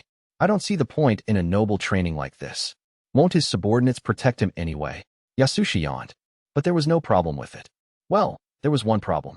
In a mere 3 years, Yasushi was already running out of things to teach Liam. The boy practiced the basics earnestly and learned quickly. To be honest, he was now stronger than Yasushi. Now if Yasushi were to execute an unskilled move or make a badly thought-out comment, he was worried the boy would be able to see through him. This was why he presently just watched over Liam. This isn't hard, but that doll observes us every so often. Why the heck does he have one of those things anyway? Nobles typically wanted nothing to do with dolls. Even if they happened to own one, they only did so in secret. That was another reason Yasushi found Liam so odd, though he had a rough guess as to the kid's reasons. Giving peerage and territory to a kid who doesn't know anything. Nobles sure do some awful shit. Yasushi just assumed that, having been raised in an insulated environment, Liam wasn't wise to the ways of this world. But his domain's developing because of it. How ironic. Over the past couple of years, Liam's lifeless planet had started to get a little of its energy back. Former soldiers and other people of his domain who'd undergone job training were now working to improve the planet's infrastructure. Dormant facilities had been revitalized, and more tax money than ever was going back into the territory. Despite this, the family's debts were as massive as ever, and they were still short on funds. Poor kid. He's working so hard without knowing a thing. Almost brings a tear to my eye. Yasushi felt a touch of sympathy for the boy, but that was it, really. He didn't intend to tell him he was being swindled, not when there was still money to be made. There was one thing that was bothering Yasushi, though. I bet that kid hates corruption. He might erase me if he finds out the truth. Liam was a rather serious type among nobles. If he uncovered corruption, what would he do? This was Yasushi's sole concern at the moment. Shortly after I started learning martial arts, my new mansion was completed. I was expecting something a lot simpler, but from my point of view, it was still fairly impressive. Maybe this will be good enough? It had been meant as a temporary mansion, but I ended up satisfied with it. It was plenty big, with tall ceilings. It wasn't unique or eccentric, just a normal mansion that would cause me no inconvenience to live in. I was signing documents in my new office when Amagi asked me about my future plans. Master, when would you next like to enter the capsule? Is it that time already? A person had to use the education capsules in stages. You couldn't just go into one for decades and complete your whole education. You had to make use of them in a number of sessions before reaching adulthood. When should I? Whenever you'd like. Your next session should take 6 months. I'll go in soon then. While I'm inside, I'll leave ruling to you. We continued working quietly until Amagi came upon one document in particular. Studying the electronic record floating in the air, she suddenly started checking several others as well. What is it? Please look at this document. It had been cleverly concealed, but there were clear signs that the figures in one official's report had been doctored. Embezzlement. Summon whoever submitted this. My voice was lower than usual. Amagi bowed. Very well. A few hours after Amagi contacted him, one of the higher-ranking officials of my domain reported to my mansion. The man wore an expensive-looking suit over his protruding stomach. He wore rings adorned with gems on every one of his fingers. This man projected an image of wealth, broadcasting it so loudly as to be obnoxious and completely tasteless. Not even I could have worn something like that. He stood before me with a grin on his face that irritated me to no end. My lord, I'm sure you cannot yet understand this, but these are simply the necessary expenses of my work. The numbers on the documents are not everything. This went on for some time as he rattled off countless excuses for the discrepancies in the document. Since I didn't know how valid any of his claims were, I sought Amagi's opinion. Artificial intelligence was handy at times like this. Without petty emotions, AIs prioritized simple efficiency. There is clear evidence of embezzlement, not to mention other crimes. The embezzlement alone is nothing but a hindrance to upkeep of the domain's facilities, of course, but there are also many expenditures which cannot possibly be called necessary. I took the electronic document Amagi had prepared for me and looked it over. It had much to say about the official standing before me. I was almost impressed that he was able to stand in front of me and smile. In addition to embezzlement, he'd manipulated human resources, paid bribes, everything you'd expect from your typical corrupt official. Hell, I had a lot to learn from this guy, aside from his fashion choices. One of the items on the list caught my eye. It said he'd erased one of his subordinates. He'd pinned his embezzlement on this man and executed him and his entire family. When I saw that, I decided what to do with this official. The sight of him standing there, scarlet-faced, as he attempted to lecture me was almost comical. You mustn't trust what dolls say, my lord. They're the ones who almost destroyed human civilization. They're humanity's enemy. You're being deceived, my lord. True, I may have bent the rules here and there, but everyone does it. It's necessary to grease the wheels of a job like this, and dolls can't understand that. I ignored the official's lecture. I couldn't care less what he had to say. He'd reawakened memories that were practically boiling me from the inside. These memories alone were enough to piss me off. Did you enjoy killing your subordinate? What did it feel like, pinning your crimes on him? I'm asking, do you enjoy living your life after blaming your crimes on an innocent man? I don't know what you're talking about. When I saw the sweat breaking out on the official's face, I recalled my former boss, the one who'd pinned his embezzlement on me. I saw his face superimposed on the official in front of me. It irritated me to no end. The man's eyes darted about as I glared silently at him. I suppose something like that may have happened. I placed my hand on the handle of the sword I'd taken to carrying around with me. Seeing that, Amagi stepped forward to stop me. You mustn't, master. I drew my sword, and the official dropped all pretenses, finally telling me how he really felt. Who do you think keeps you alive, boy? You only live like this because we support. He was still yelling when I leapt at him and brought my sword down, cutting him in half. It only took a moment. After I'd bisected him, the official still wore a look of bewilderment, as if he couldn't understand what had happened. I was young, but I'd undergone physical strengthening and trained for 3 years. Killing a person was a simple task for me. The fruits of my efforts were clearly apparent. Blood sprayed from the halved official, dirtying my reception room, which just agitated me further. I felt that I shouldn't have called him here. Shut your disgusting mouth. Amagi approached me and sprayed me with a cleansing foam. The foam quickly dissipated, taking the blood on my clothes and skin along with it. Master, he is already dead, she pointed out. Hearing that, I regained a little of my cool. My emotions had gone a bit off the rails there. Even so, as I continued to stare down at the official's corpse, I felt the anger bubbling up inside me once more. I'd cut him down because of his striking similarity to my boss in my previous life. The only one allowed to use my authority is me. Garbage like this can die? Amagi, I want a thorough investigation. I'm executing every single one of these corrupt officials. I don't mind valuing the people who serve me well, but I won't allow anyone to make me their puppet. I'm the only one allowed to oppress my people. Master, please let go. Amagi gently wrapped her hands around mine as they gripped my sword. I tried to release it, but my fingers wouldn't budge. Allow me to help. She pulled each one of my fingers away from the handle of my sword. When I finally let go of it, I realized I was sweating profusely. Am I feeling guilt over killing a person for the first time? If that was true, it was awfully pathetic for someone who aimed to become an evil lord. Amagi took my sword from me, cleaned off the blood, and returned it to its scabbard. Regarding your earlier directive, if every corrupt official is disposed of, the chain of command will collapse. Are there that many of them? Yes. Corruption has been rampant for quite some time now. I can act as a substitute, but I do not think that will be enough for normal functions to continue. I don't want Amagi to have to shoulder all that herself either. So what's the solution? I would suggest employing several dolls suitable for their tasks, though they do not have to be as sophisticated as me. That, or utilizing an artificial intelligence specialized in management. Artificial intelligence would be way more useful than these guys, I thought as I looked down at the official again and listened to Amagi's proposal. The problem was what society would think of it. It's like Brian told me.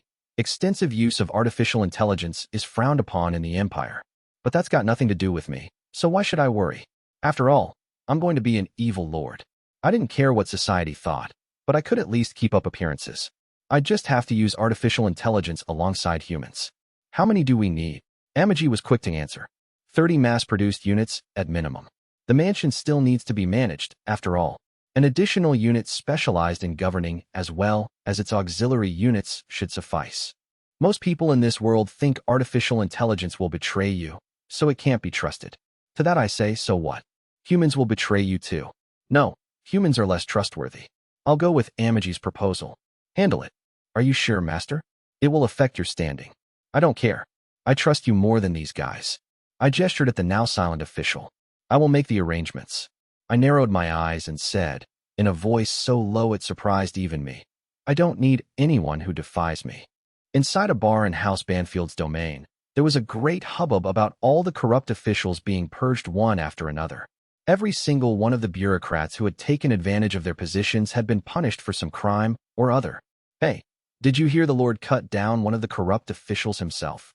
That's a lie. The kid's like 10, right? It's true. I heard it from a friend of mine who works in a government office. That friend of yours wasn't an official, was he? No, he just cleans the place. Ever since Liam had taken over, taxes had been going into maintaining facilities within his domain.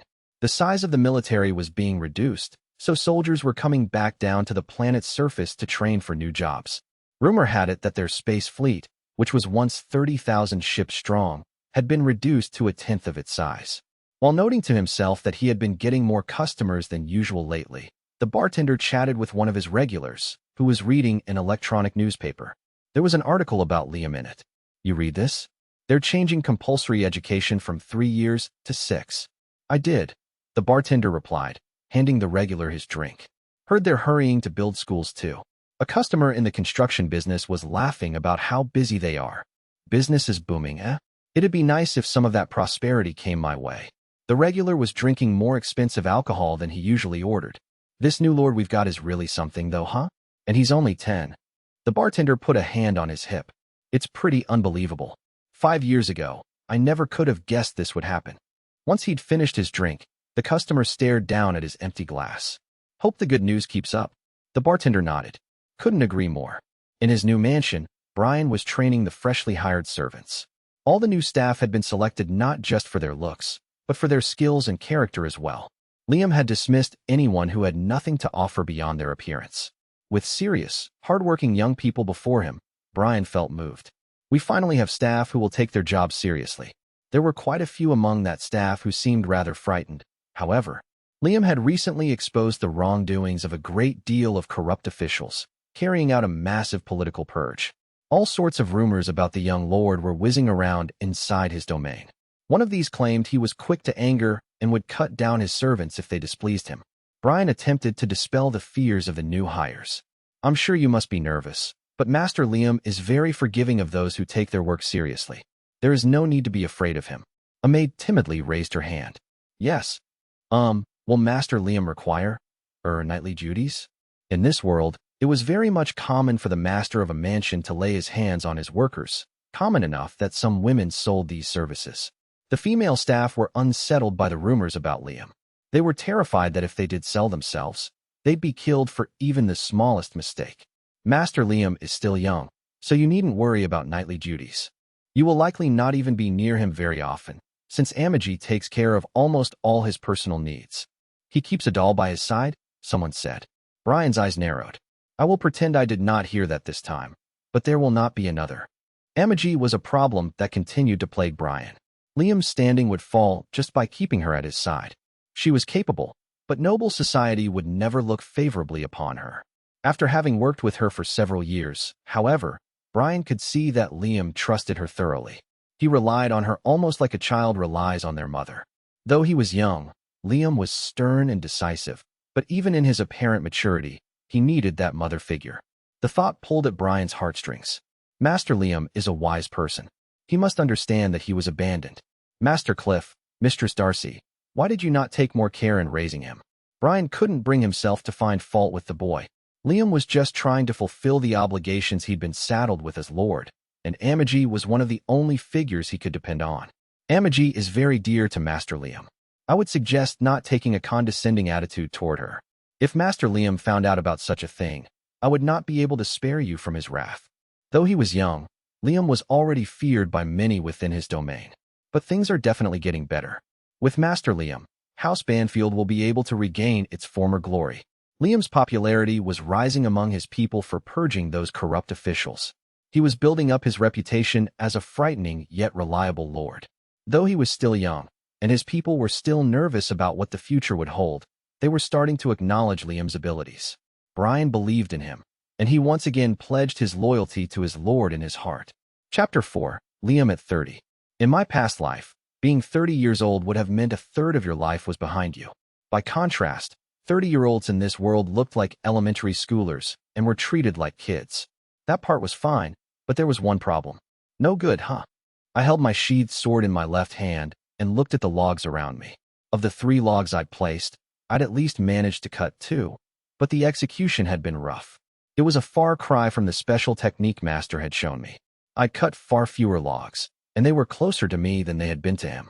I'd spent more than 20 years on this, and still I was only able to achieve a weak imitation. Did I just lack talent?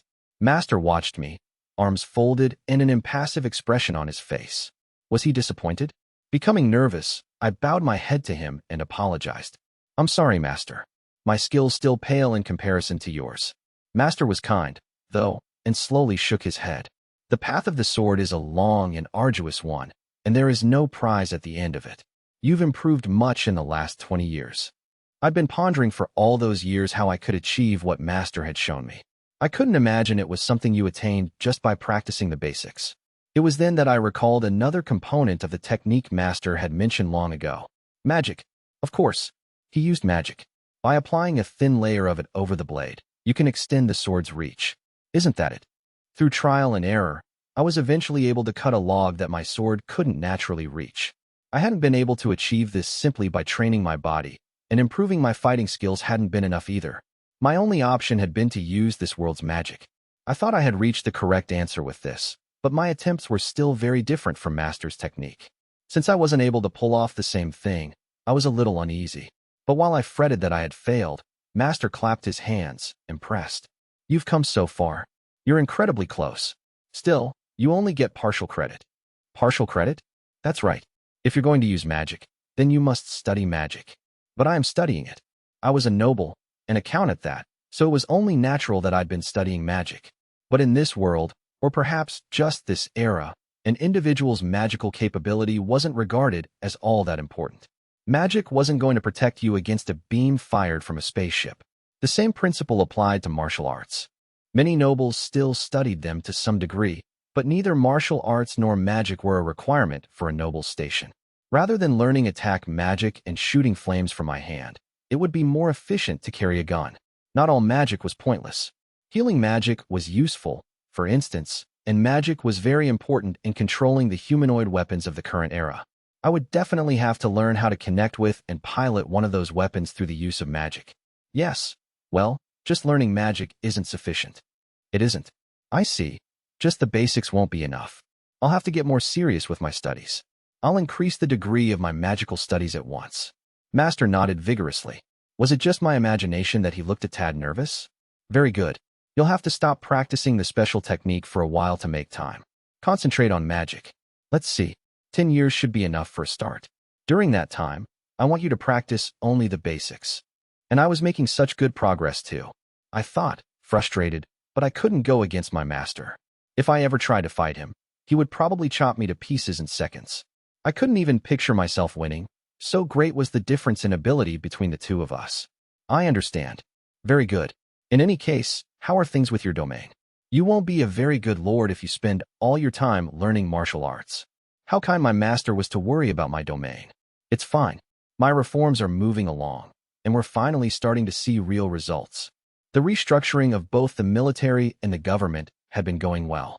I decided on expanding some development plans and had started a couple of new projects as well. Manned construction machines and humanoid robots accomplished their work incredibly quickly. Skyscrapers could be erected in a matter of days. Once, I had seen a structure being built by something like a huge 3D printer. It had rendered me speechless. This disc appeared in the sky, and before I could exclaim a UFO, the disc emitted a light that started to generate a building.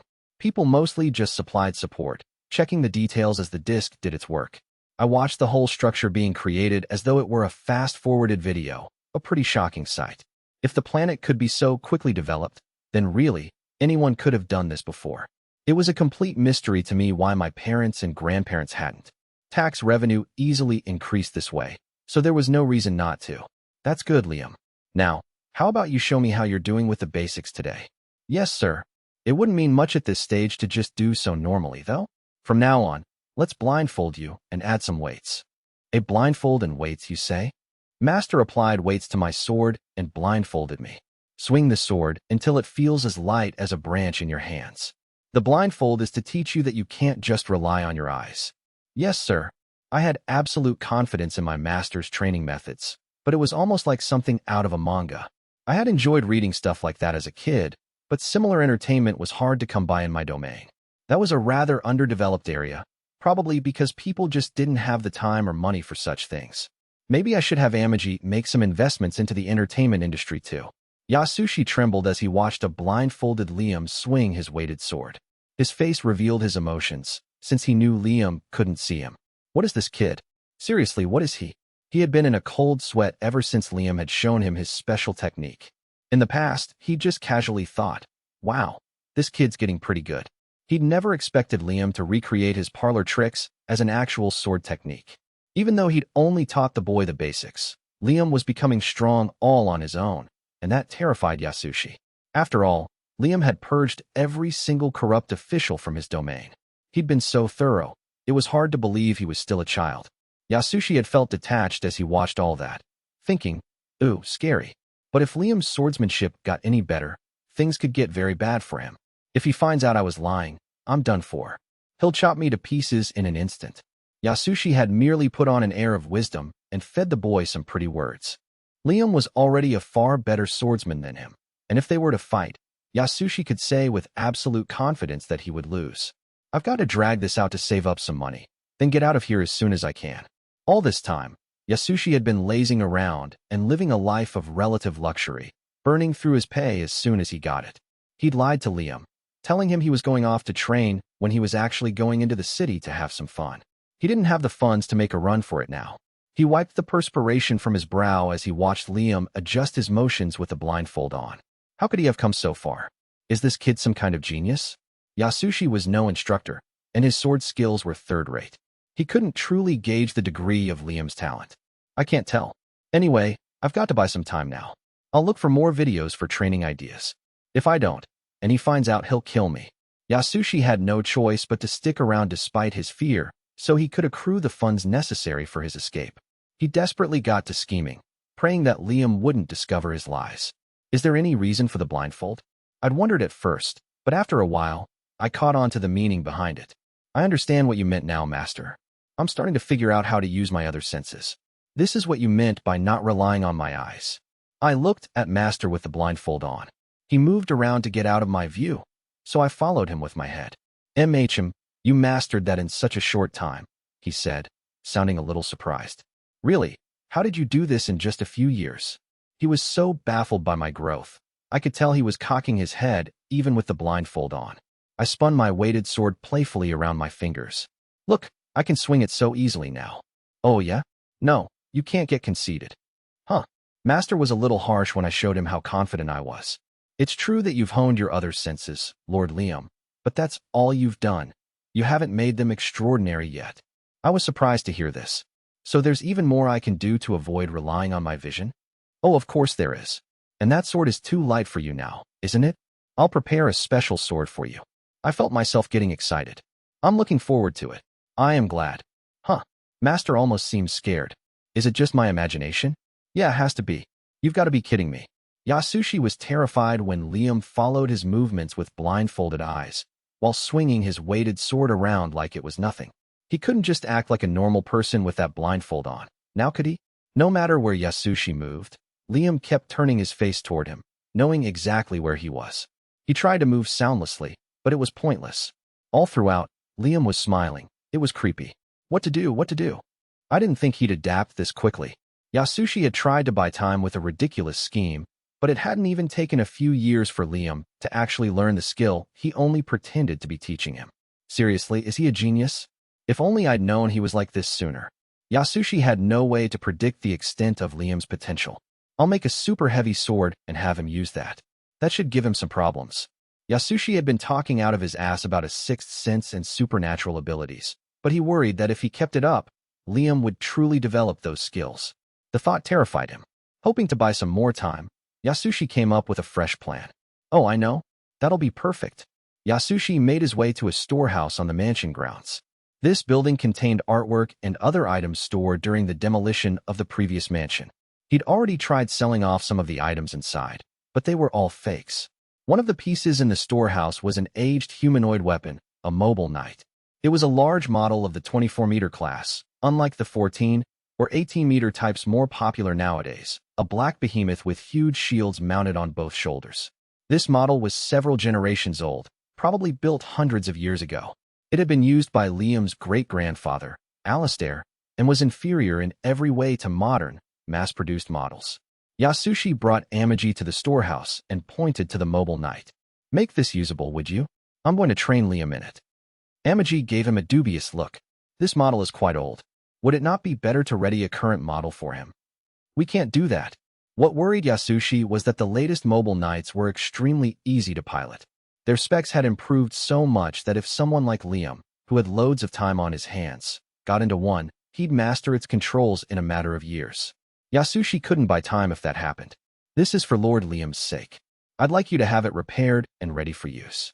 These models are no longer in production. Repairing it will take some time. The 14 and 18-meter models are more commonplace now, so I would recommend using one of those. Amagi was only treating Yasushi with respect due to Liam's regard for him. If not for that, she would have been far more insistent. What do I care about your difficulties? I'll make you spend a fortune on it. That much less cash to use later to chase me down. Yasushi urged Amagi to make use of the old weapon. Old models are more solidly made.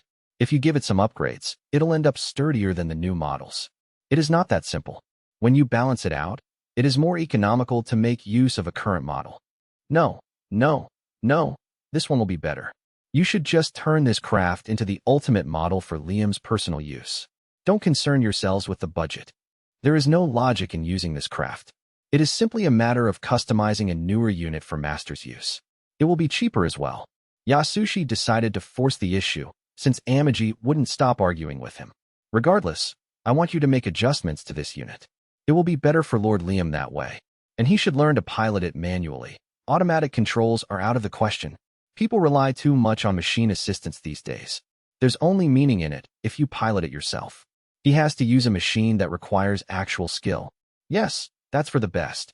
All Yasushi wanted was for Liam to use a machine that would be difficult to pilot, but Amagi would never agree with such a thing. If the weapon functions well, should he not rely on it? No, he shouldn't. This is something Lord Liam needs to learn.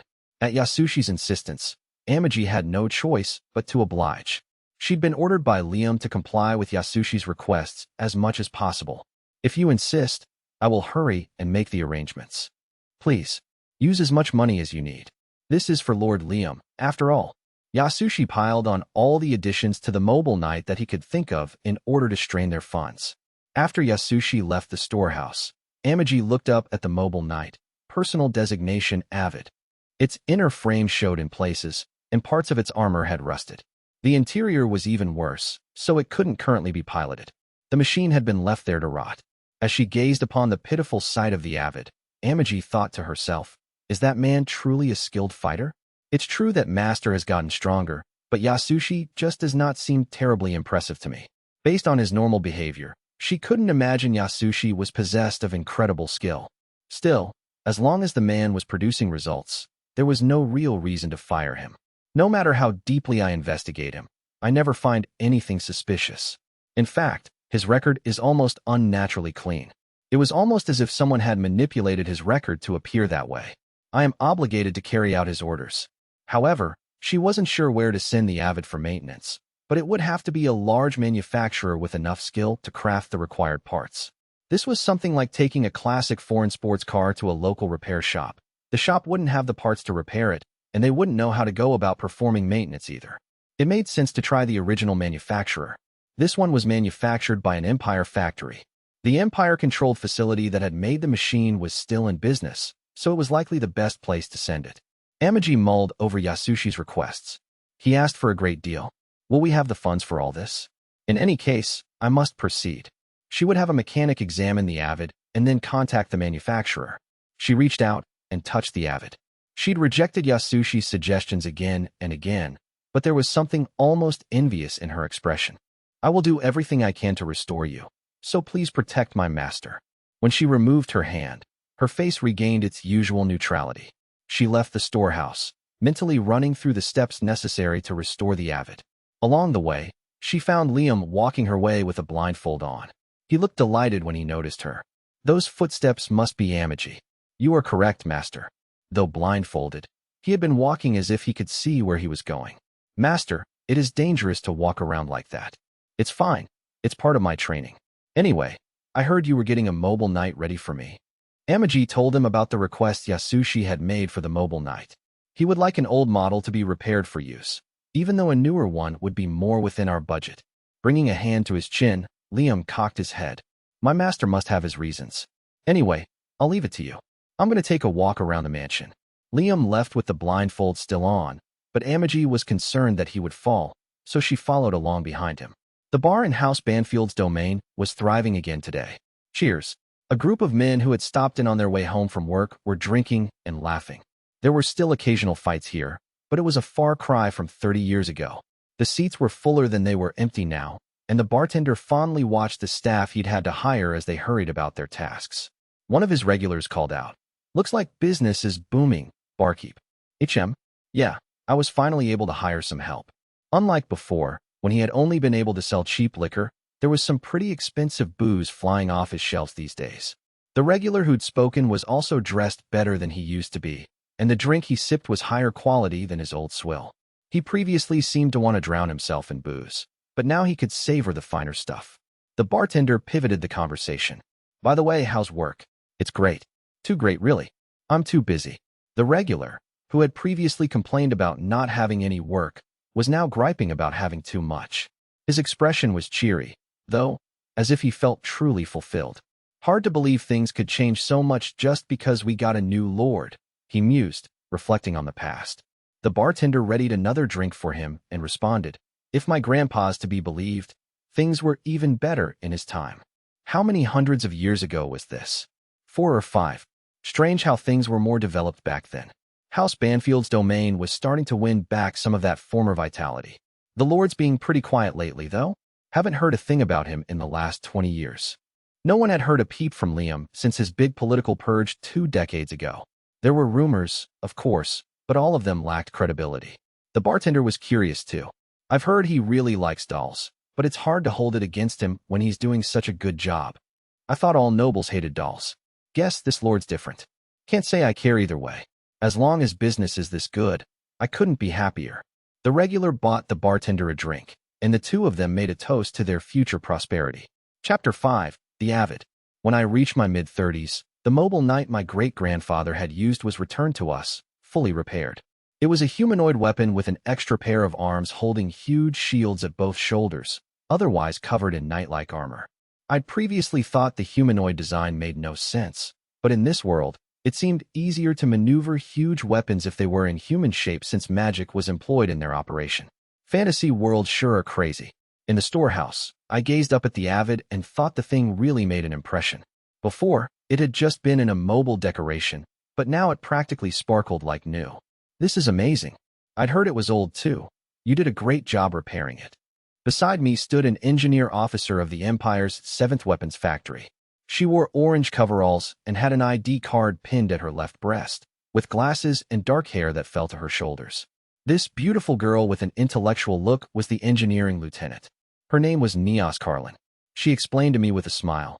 "It was a pretty tough job, to be honest. I never thought I'd be repairing this unit." "You were familiar with it?" "Well, it was a model developed by our factory. There's one just like it in our filing vault. Our most experienced techs said it was like going back to the old days. Extra-large units like these weren't common these days, but I figured too big was better than too small." As I admired the Avid, satisfied, Neos shot me a troubled look. "Is this really going to be all right, though? All the assist functions were removed, so I think it'll be pretty difficult to pilot. Is it like the difference between a manual and an automatic car?" Neos seemed to want to add assist functions to the Avid to lessen the burden of piloting it. My master, who was also standing there with us, crossed his arms and smiled. "There's no need to worry. Lord Liam will master this in no time. But I'd like to go over some of the details of the craft, so if you could come to my room."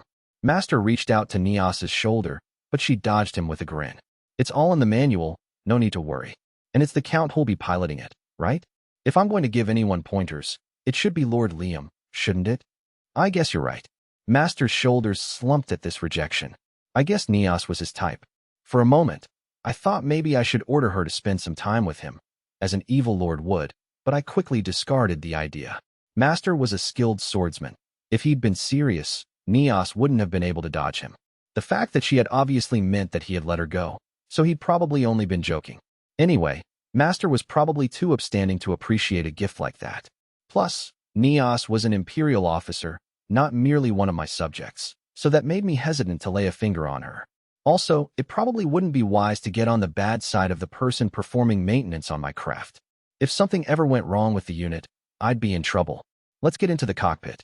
I'll join you, if you don't mind, so I can explain how to operate it." Guided by Neos, I headed for the cockpit with a smile. Piloting a humanoid weapon.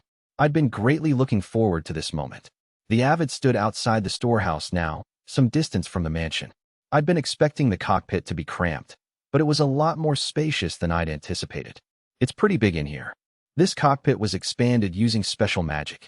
Its seat is made of the highest quality materials for maximum comfort as well. There are no assist functions, but other than that, every aspect of the unit is top class. I sat down in the cushioned seat. It felt almost as though it wrapped around my body, the way it supported me. And just as I thought that, it actually did wrap itself around my body. The seat moved and restructured itself to match my form. The control sticks moved automatically to where my hands were, positioned perfectly for my access. Very nice. Looks good too. The black armor is badass. Guys really like black, huh? There are a lot of black units. To nobles, mobile knights were a symbol of military power. Many of them owned personal units for this reason, and because they just looked cool. They even used them for decorations, decking them out as they pleased. It's rare for people to spend so much money fixing up one unit, though. Is it? I hear some people make them super flashy. That was why Master had said we should spend as much money as needed. To compare it to something from my last life, it was like owning a car. Well, if anything, a battleship is probably closer to a car than this. Anyway, mobile knights were a status symbol for nobles. Well, a lot of them are mass-produced units that have simply been modified, but since we had such a sizable budget, our engineers really went all out. Everyone had a lot of fun since it's rare for a noble to care more about the inside of a unit than the outside. Now, why don't you start the engine? One switch fired up the engine, and the craft began a scan of my body. It confirmed me as its pilot and set itself to prevent being piloted by anyone else. You're designated as the pilot now, my lord. This unit won't move for anyone but you. It's your own personal craft. That's got a nice ring to it. I gripped the control sticks and moved them, and the view around me changed. The cockpit only shook a little, though. The Avid was now lying on the ground, but artificial gravity kept me feeling correctly oriented. It was a strange sensation. Neos had a look on her face that said, "Thought so." All the assist functions, like the auto balancer, have been removed from this machine. That means it'll be a lot more difficult to control. If you master it, though, you'll be able to move it just like your own body. I caught on to what Master wanted for me. If I can master this, then I'll be on my way to becoming a top-notch pilot. I'd say if you can use this thing, you'll already be a top-notch pilot. But if you can't control it, you'll lose to any mass-produced model. If you do master it, it's possible you could be stronger than any other unit out there, depending on the pilot anyway. Perfect. I gripped the control sticks and concentrated. I had to start by standing up.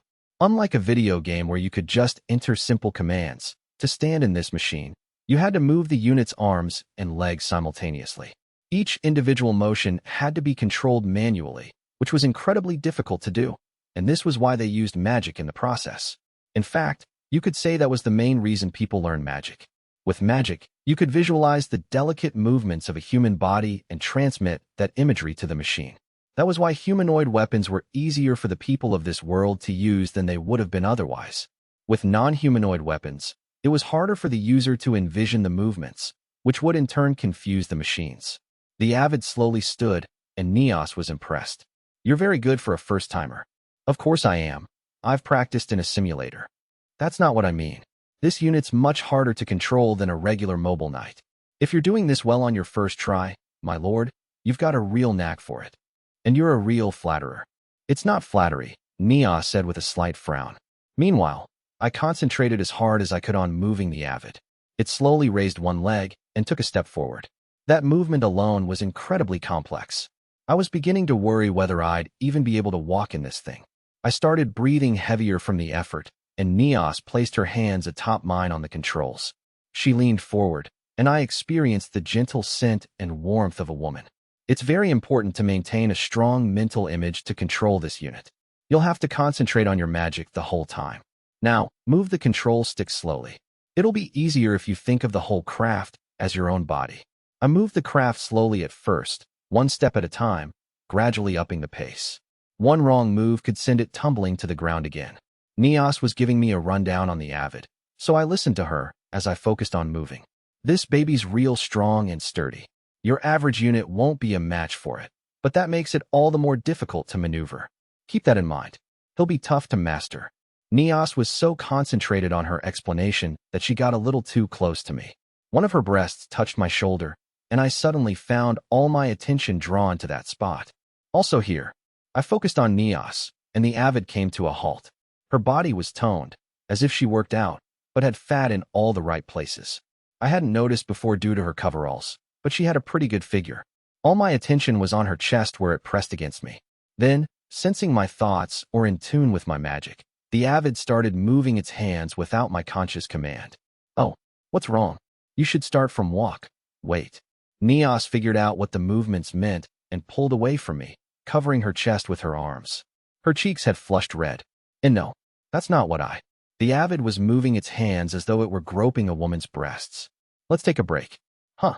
Communications are cut off. Is that a mistake with the settings? Brian watched the Avid from afar. It was as if the mobile knight of Lord Alistair, whom he had respected so much, had come alive again. The sight moved him. Its parts might have been different, but it was still Alistair's Avid. Lord Alistair. Lord Liam is piloting your unit. It moves me to TE, huh?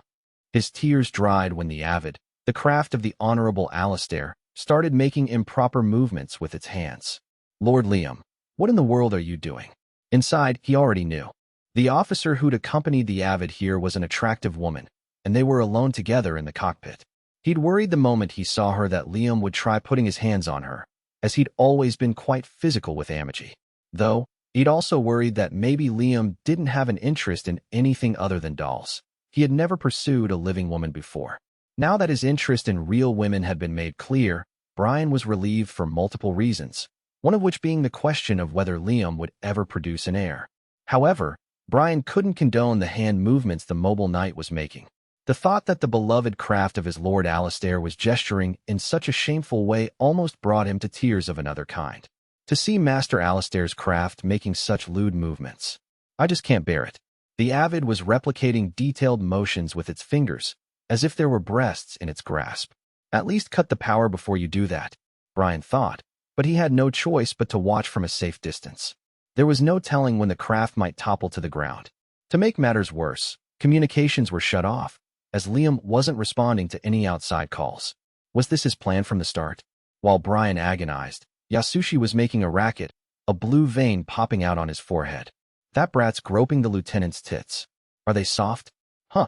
The machine's fingertips made a motion as if they were pinching something, and Yasushi reached a tipping point, frantically calling out to Liam over and over again. Lord Liam, get out of there right now. You can't do something so exciting. So disgraceful in the cockpit. Get down here. Lord Liam, can you hear me? Yasushi played his part when in Liam's presence, but as soon as the Count was out of sight, his attitude changed dramatically. Like Amagi, Brian didn't trust him. How is Master Liam showing such impressive results when he's learning from a man like this? With Liam making such progress, they couldn't just kick Yasushi out, and every time Brian reported the man's poor behavior, Liam just wrote it off out of respect for his master. Eventually, Brian had decided to just keep quiet. Yasushi wasn't doing any actual harm, and Liam was constantly improving. Brian even felt somewhat indebted to the man for having Amagi restore the Avid. With her preference for efficiency, she would never have done it otherwise. Get down here, you stupid brat. Yasushi shouted. Amagi narrowed her eyes at him, and he hastily apologized. Oh, sorry about that. I just got a little emotional. He offered an obsequious bow to the doll, sweat beading his forehead. Is this man really a master swordsman and martial artist? Brian couldn't help wondering. I'm never forgiving that bastard. Yasushi was enraged at his apprentice for putting his hands on Neos, whom he desired himself. He was too afraid to actually scold Liam and make him angry, however, so he decided to get back at him by making his training even more grueling. A man of small character, that was Yasushi. The revenge he came up with was harsher training than Liam had ever experienced. You're beginning to tremble, Lord Liam. Arms crossed, Yasushi glared at the sweating Liam. I'll try harder. Blindfolded, Liam stood atop an unstable log, holding an extremely heavy sword. He'd already been made to undergo several other acts, such as walking a tightrope like some street performer. Yasushi forced upon Liam whatever harsh training he could think of to get back at him. What are you going to do when you have to wield your sword on unstable footing? Now again, Liam was sweating, exhausted. If Yasushi pushed him too hard, to the point of injury, it would be all over for him. So he did his best to gauge Liam's limits and dole out punishment accordingly. Once you're finished with this, it's back to pilot training. No time for rest. Understood, master. Liam listened well and worked hard, but he'd put his hands on a woman Yasushi had wanted for himself, and the man just couldn't get past it. Now that it's come to this, I'm going to keep demanding harder and harder training. I'm going to give you one trial after another that even you can't handle, and it'll grind that pride of yours into dust. You'll lose all your confidence, kid. Nia stayed on for 3 months, leaving only when she'd finished instructing them on maintenance and explaining the ins and outs of the craft.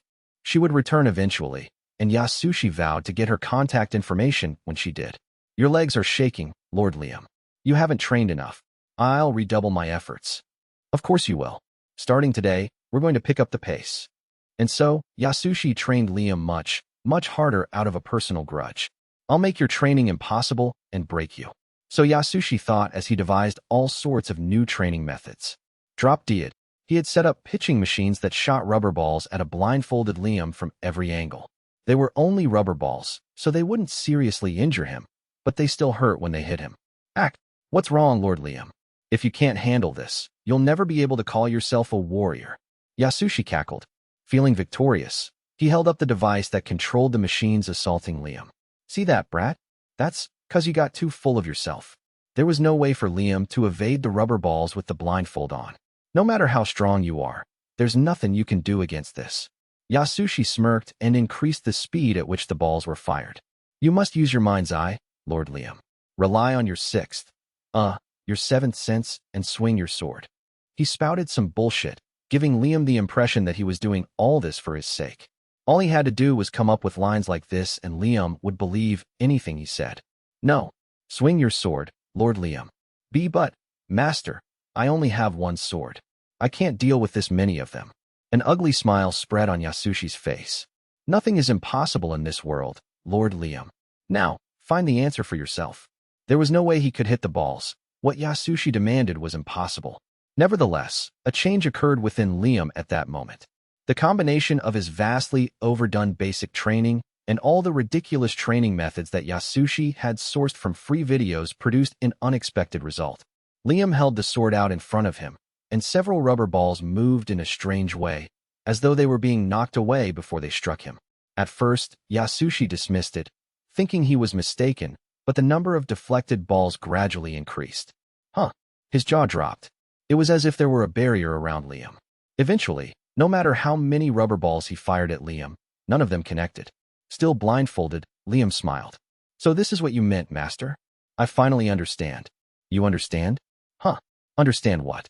Liam relaxed his posture, but the rubber balls still failed to strike him. In fact, the range of the barrier only increased. A wall of magic. You meant for me to protect myself like this, right? What is he saying? Can you really just conjure a force field like that? I've never heard of it before. Is this kid a master magician too? Liam had manifested a magical barrier around himself, but that wasn't the end of it. Once you understand it, it's simple. The way of the Flash is a mixed style of swordsmanship and magic. So, Liam swung his sword to create a spiral of air that whipped all the balls upward as though they were caught in a tornado. Just when Liam could no longer be seen behind the whirlwind, it suddenly disappeared. Gah! In the next instant, one of the rubber balls flew into Yasushi's wide-open mouth. What? What just happened?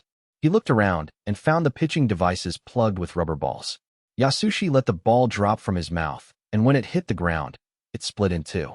All the other balls on the ground were split in a similar way. Freed from the rain of rubber balls, Liam walked over to Yasushi and faced him even with the blindfold on, smiling. The sight terrified Yasushi. Well, Master, did I have the right idea? Yasushi trembled like a newborn fawn, his thoughts racing. What the hell? I don't get it.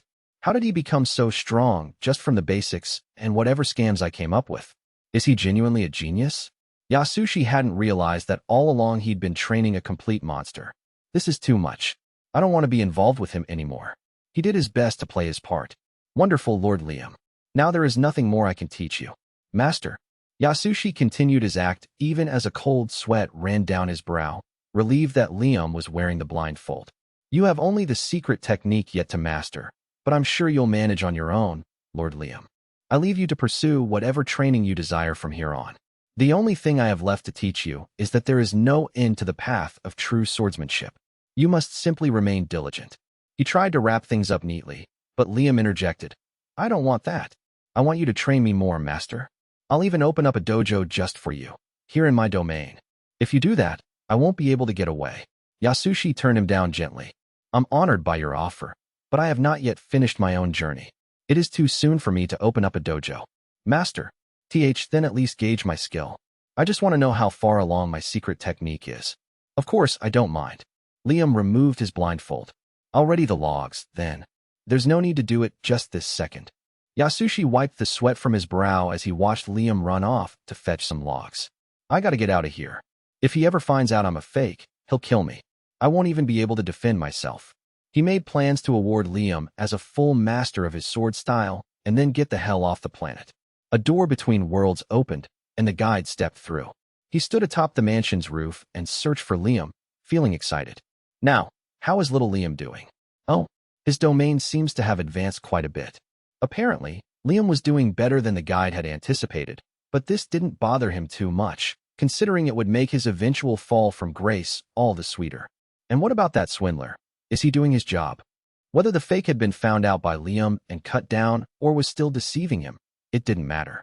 Either way, the guide was sure to be entertained. At last, the guide spotted Liam in the mansion's courtyard. He had logs lined up all around him, but they were too far away for his sword to reach. Oh, he's training? I look forward to seeing how his skill has developed. As Liam had lived a sheltered life, learning swordsmanship from a swindler, the guide couldn't imagine he had anywhere near the skill level of an average knight in this world. If he was satisfied with his meager skill, it would be amusing. There was a significant gap in the ability levels between individuals in this world. It made quite a difference whether a person regularly spent time in an education capsule in childhood or just used it once or twice and didn't let the education really stick after that. This was a world where those born with talent were seldom given the opportunity to make use of it to get ahead. Only those who received a solid education, nobles and knights, mainly, were able to become strong. Knights were a special sort. With their swordsmanship, they could even defeat soldiers armed with guns. The guide thought that Liam, who'd been educated by a charlatan, would be nothing but a pale imitation, a mockery of someone with actual skill. Once he went out into the real world, he would learn how powerless he was and become heartbroken. However, though the frog in the well knows nothing of the vast ocean, the one thing it knows perfectly is the beauty of the sky.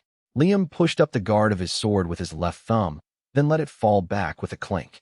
Oh, what is he, huh? All the guide could do in response to the sight unfolding before him was let out a dumbfounded wah. All the logs around Liam fell to the ground, cut by a sword that had moved faster than the eye could see. Wait, you can't be serious. The guide couldn't believe what he was seeing. During the 30 years that he'd left Liam alone, he had become incredibly strong. The doll and the butler who were watching Liam applauded. Well done, Master. Very impressive, Master Liam. It was a mind-boggling sight. Even with magic and a superior physique, there were only a handful of people in this world who could reach this level. Amagi handed Liam a towel, which he used to wipe away his sweat. I still haven't reached my master's level. I wanted to learn more from him, but he just disappeared after awarding me full mastery. Though he was already a first-rate swordsman, he didn't let it go to his head and showed no sign of being content with his skill. The guide was overcome with bewilderment. What did that man do? How did this happen? He quickly called up a screen to search for Yasushi and located him drinking at a tavern on whatever planet he'd fled to. A woman sat beside him at the bar, keeping him company. What is that kid? I just don't get it. Are you talking about your apprentice again, Mr. Yasushi? Yasushi griped. I'm a second-rate swordsman. No, third-rate. But no matter how stupid my ideas were, that kid actually found a way to put them into practice. In 10 years, he'd surpassed me, and in 20 years, he was just a step away from being first-rate. The woman laughed, apparently finding this funny. And in the last 10 years, you made him a first-rate swordsman, huh? Your jokes are so funny, Mr. Yasushi. She didn't believe him, but Yasushi insisted that he wasn't joking. It's true. In the end, the kid even said he wanted to build a proper dojo for me, so I could teach swordsmanship there. I got so scared, I had to run. There's something wrong with that kid. I mean, who the hell can cut their opponent without even drawing their sword? It's crazy. Yasushi couldn't believe that Liam had recreated the street magician act he'd showed him as an actual sword technique. The guide banished the image and put a hand to his forehead. He had a headache, and it was all because of Liam. He could sense Liam's feelings of gratitude and heard his thoughts as though they were spoken. I've really been blessed, the boy was thinking. I was able to learn swordsmanship from such a great teacher, and development in my domain has come so far from where it was when I took over as Lord. At first, I almost thought I'd been tricked, but that guide was the real deal. What an incredible guy. The feelings of gratitude the guide had intercepted sickened him. It was negative emotions he craved, and this sort of goodwill made him nauseated. Liam's thankfulness was so strong that it was unpleasant for the guide to even be in this world. I guess I have some thinking to do. The guide knew he had to come up with a way to cause Liam suffering instead. Chapter 6. Honey Trap. Miserable from the thankfulness Liam was sending his way, the guide thought hard about how to fill him with hatred, resentment, and disgust. I need to make him unhappy, but the only people he has in his life are the old butler and the doll. There's no way for me to deal him any emotional damage. If there were a human woman in the picture, I'd be able to dredge up some of the trauma from his old life. But he thought about having someone who worked for Liam stir up some kind of trouble, but all the government officials who might have made mischief had been executed, so that was out. He needed to find some sort of pawn. If he had to, he could create one, but it would spoil the fun to interfere so directly. It wasn't to his taste to orchestrate everything himself. The guide's typical strategy was to generate some small impetus and watch how events played out after that. At the same time, he wanted to straighten out this Liam business quickly, so he was having a tough time deciding. I thought he'd have dozens of women serving him and be doing whatever he desired, but he's been surprisingly diligent. Liam had supposedly planned on becoming an evil lord, but he was governing his people like a benevolent ruler. Did he forget his own goal, or what? The guide wondered. When Liam was alone in his office, he finally stretched and smirked. Oh, when the guide read his thoughts, he found that Liam had his own ideas on how to be an evil lord. My domain's flourishing now, and my people have more economic freedom. It really is a good thing I helped them attain some wealth before squeezing them dry. I mean, what was I supposed to do with their dregs? The guide was pleased to find that Liam hadn't forgotten his goal, after all. If he'd had a change of heart, the guide might have just crushed him between his fingers right then and there. I see. Just like me, he intends to raise them up before knocking them down. Certainly not a bad idea. That means I can expect interesting developments in the future. Liam mulled over his future plans. Should I start by collecting a beautiful harem? Considering my domain's population, there's got to be at least one or two peerless beauties around here. The guide became giddy listening to Liam contemplate gathering up women against their will. Wonderful. Now I can see just how vulgar and narrow-minded you are. Whether you kidnap them or buy them, you'll never own their hearts. Oh, that gets me every time. But maybe I'll let them whisper sweet nothings to each other, then introduce another man to steal her away from him. I'm sure Liam would just love that. Just then Amagi entered the room to spoil the guide's fun. He clicked his tongue and watched the exchange with resentment. You want to transfer personnel from the military? Yes. We would be taking on reserve soldiers and those close to retirement. I had inquired about purchasing and used surplus from the army, and they asked if we desire personnel as well. The guide decided he could make use of the Imperial Army's suggestion. The army probably wants to get rid of some of their problematic members. The army seemed to want to demote some of its soldiers and sweep them out to the boonies, leaving them for this backwater lord to deal with. Like the guide, Liam caught on to this and frowned. They're just going to send us useless people, aren't they? They will send us Imperial soldiers, some of them perhaps graduates of the Imperial Military Academy. They will be well educated and professionally trained, with experience in real combat. I believe such personnel are necessary to strengthen our private armada. Amagi's words were persuasive, and Liam was forced to agree. The guide's lips twisted into a smile. I have the perfect idea to sow a few seeds for the future. I'll make sure he gets a nice contingent of earnest warriors who would never stand for an evil lord, then wait for them to rebel against him. This is looking to be quite fun after all. Liam had been working hard to ensure that he could torment his people as an evil lord at a later stage. He surely wouldn't appreciate soldiers of good moral character who would stand with the people when they staged an uprising and strung Liam up. A warmth spread through the guide as he imagined Liam's own men executing him. Now, let me go make sure the men who get sent to him are nice and upstanding. I spare no effort when it comes to follow-ups, do I? Sometimes I even think I work too much. The guide snapped his fingers, and black smoke spewed from his body, dispersing into the air around him. He tilted his hat down low and stepped through the door between worlds. Really, though, there's nothing more nauseating than gratitude. I feel sick just being here. Best to spend some time elsewhere for a while. Please entertain me when next I arrive, little Liam. A fleet of old-style battleships had arrived at House Banfield's domain. Commanding them was a brigadier general of the Imperial Army, an elite who had graduated with top marks from the military academy and steadily risen in rank. However, his rise had ended when he exposed the wrongdoings of the noble who was his commanding officer. While his contemporaries continued their career paths, he alone remained a brigadier general, relegated to a fleet that merely patrolled a remote region. The fleet was notorious for being staffed by the army's undesirables, cruising an area that would never see combat with an enemy force. There were in fact several such fleets, and due to the whims of some higher-up or other, it had been decided a few of them should be disposed of. They'd found a noble who wanted to acquire the aged battleships, and the people manning them were part of the package. So the army's selling people now too. It's rotten to the core, the brigadier general muttered on his bridge, but no one around him was listening. The personnel he'd been given for this reassignment was a collection of strong-willed troublemakers who had butted heads with their superiors, a good number of whom had been demoted for defying a noble. What a bunch of misfits. One of the operators on the bridge informed him that they were nearing the planet of House Banfield. We're receiving a communication from House Banfield, General. Patch them through.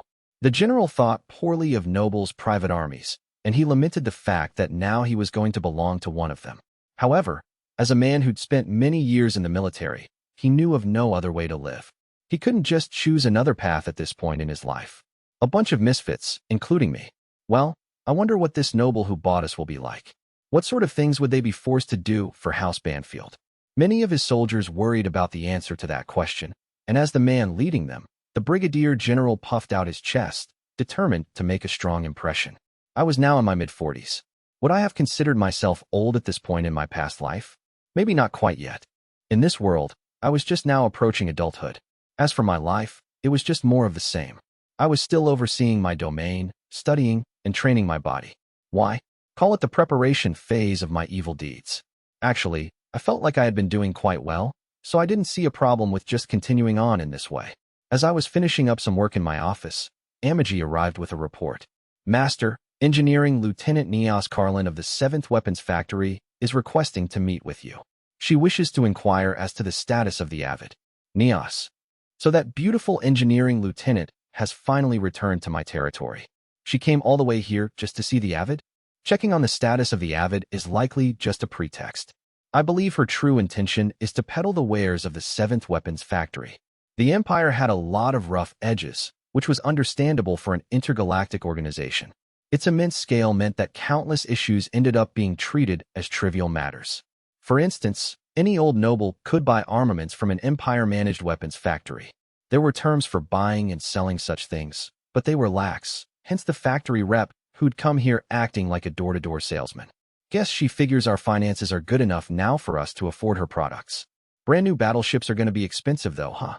I supposed it would be comparable to buying a used car versus a new car. Most of House Banfield's current military vessels were a generation old. In order to cut costs, our main force was far from top grade, but I considered our ships plenty adequate. Right now, I didn't have any gripes. She should offer her stuff to the Imperial Army or to richer nobles, instead of trying to sell it to me. I took the liberty of looking into the reputation of the 7th Weapons Factory, and while they seem to be recognized for high-quality manufacturing, they are also known for inferior design. The consistent quality also makes their prices high. All things considered, they have a middling reputation within the Empire. The 3rd Weapons Factory is much more highly regarded and excels in both quality and design. Neos's factory being the 7th meant that there were obviously more weapons factories in the Empire. I imagined things were hard for them with so much competition, but that had nothing to do with me, so I couldn't say I much cared one way or the other. I replied to Amagi in the affirmative regarding Neos's request, then headed to my reception room. Upon my arrival to the reception room, I found Neos there waiting for me. She was in her military uniform today instead of her work clothes, though the tight skirt she wore looked awfully short to me.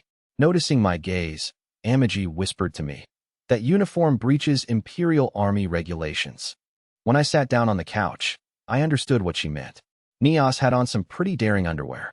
After we greeted each other, Neos attempted to make small talk rather than launch right into her sales pitch. "You've grown a lot, my lord. I hardly recognized you." "Right? So what did you want to say?" She had probably meant to compliment me, but I didn't feel that I'd grown all that much. To me, it was just lip service, a stock phrase you'd say to a kid. I thought I would come and see how the Avid is doing.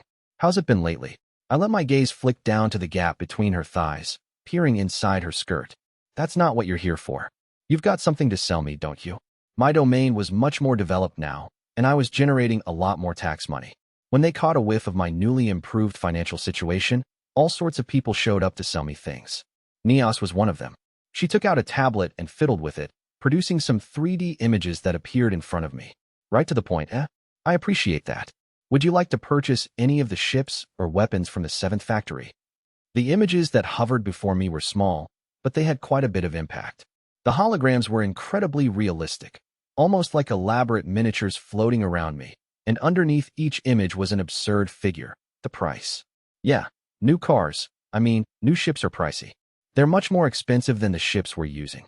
Well, vessels like this have grades to them, you see. They'll cost substantially more than ships with only the bare minimum of capabilities. For the price of one new high-powered battleship, I could buy 3 used lower-grade ships. Amagi perused the images and added some information that Neos hadn't provided. You will also have to pay tax on anything you buy from an Empire-owned weapons factory. These prices are before tax. I glanced at Neos to find her averting her gaze, a nervous smile on her face. I can guarantee a high level of performance, though. The latest models have multiple improvements, far surpassing previous ships in several areas. Take this cruiser, for example. It can accommodate many more mobile knights than previous models. It performs much better as a fighting ship as well. In other words, they've made some minor improvements to previous models, so she's here to push them on me. Sure, they've got great functionality, but what do you want me to do with them? Sell them to the Imperial Army. Looking glum, Neos covered her face with both hands. They weren't picked up in preliminary trials. The Empire tended to do things in broad strokes, so each fleet in the Imperial Army could choose the factory it bought its ships from. For this reason, trial ones were constantly being held. Neos had just revealed that the 7th Weapons Factory hadn't sold any of its ships following their trial runs. Amagi coolly presented the results of her analysis. In this instance, the problem does not lie with the performance.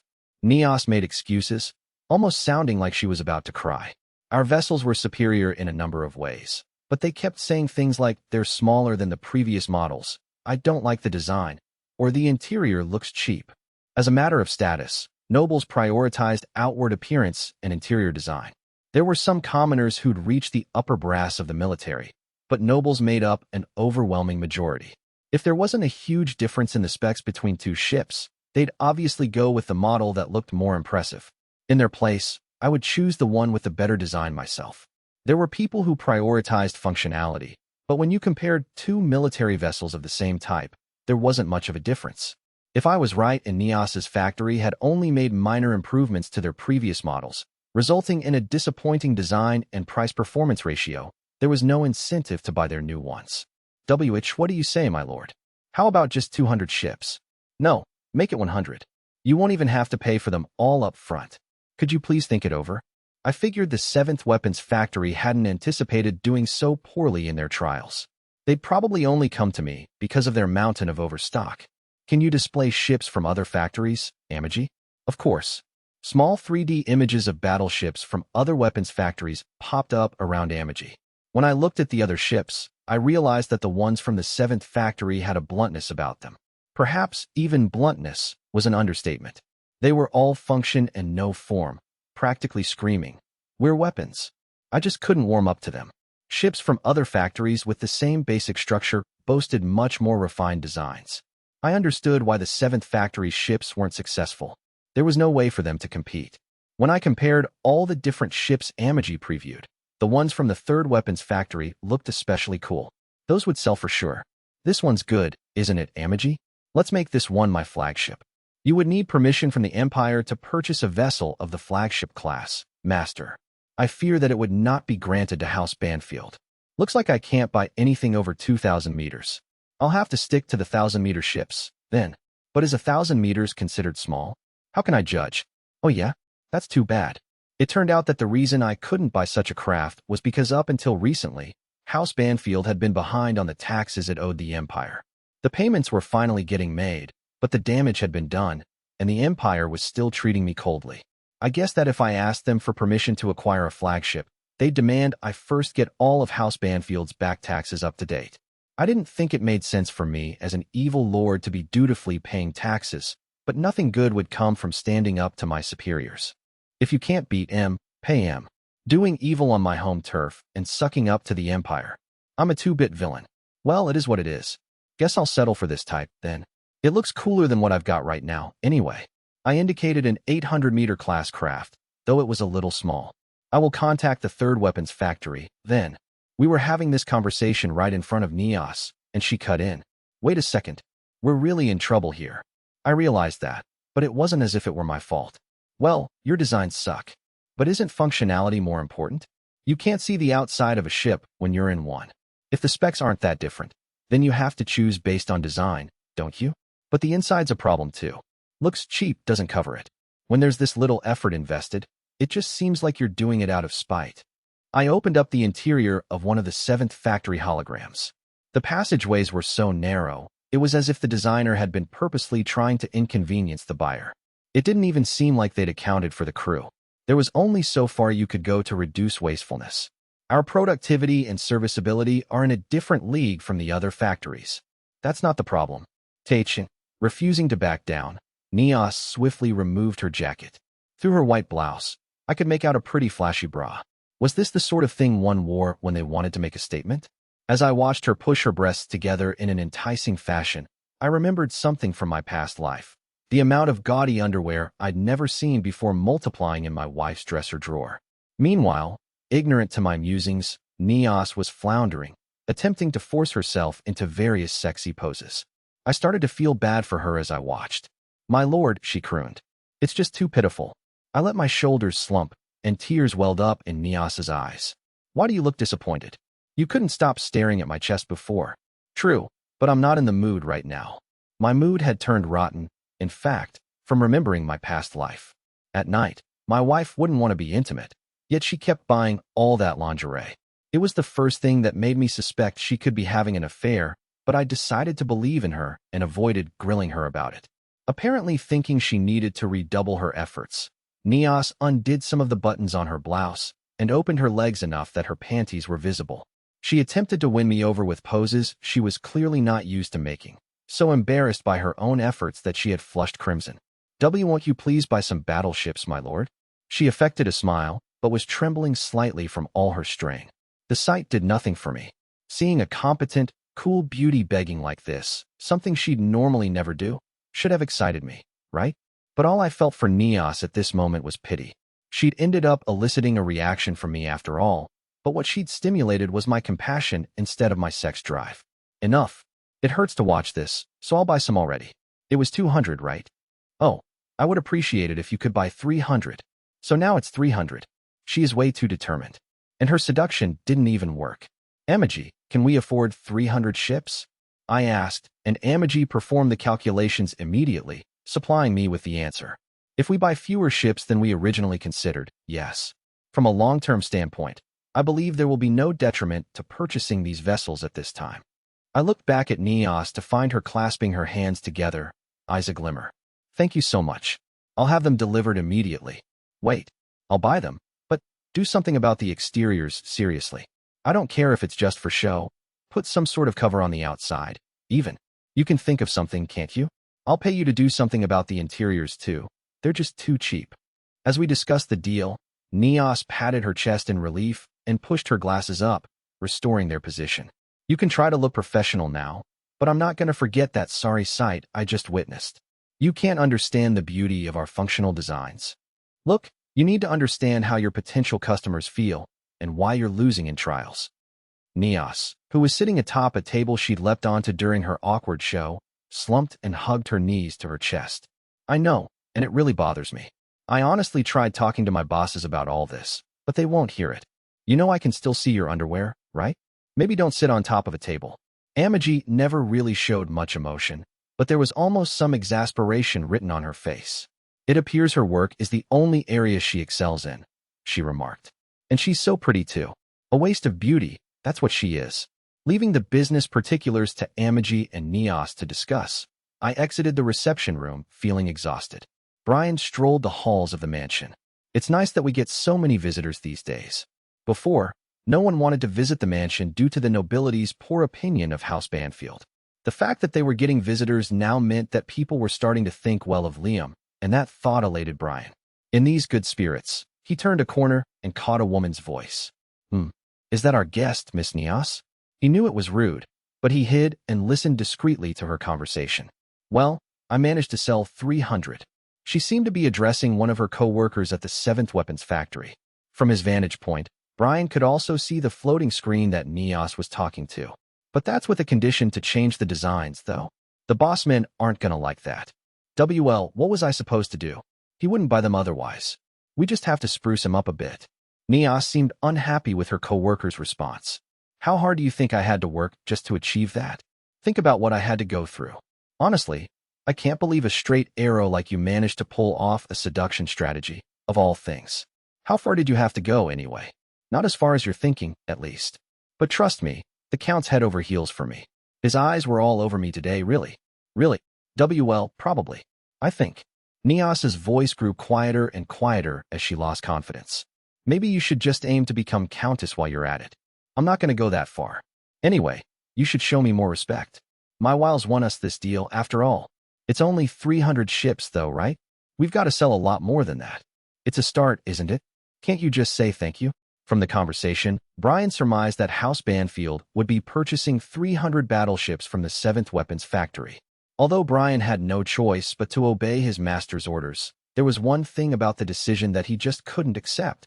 The fact that Nias had obviously seduced Liam into buying those ships. Master Liam fell into a honey trap? Brian was filled with anxiety for Liam's future. Chapter 7. Evil Merchant. Ekagoya, you're quite wicked yourself. A lot of people probably knew this line. In my past life, the stereotypical evil merchant in media was usually named Ekagoya. Wonder how the real Ekagoya feels about that. Before I get up to any mischief as an evil lord, I'll need to introduce you to my Ekagoya, or rather, my personal purveyor of goods. He was a plump man with a mustache, the spitting image of an evil merchant named Thomas Henfry. After I had shaped my crumbling domain into a more developed planet, Thomas came here to do business with me. By business, I meant interplanetary trade.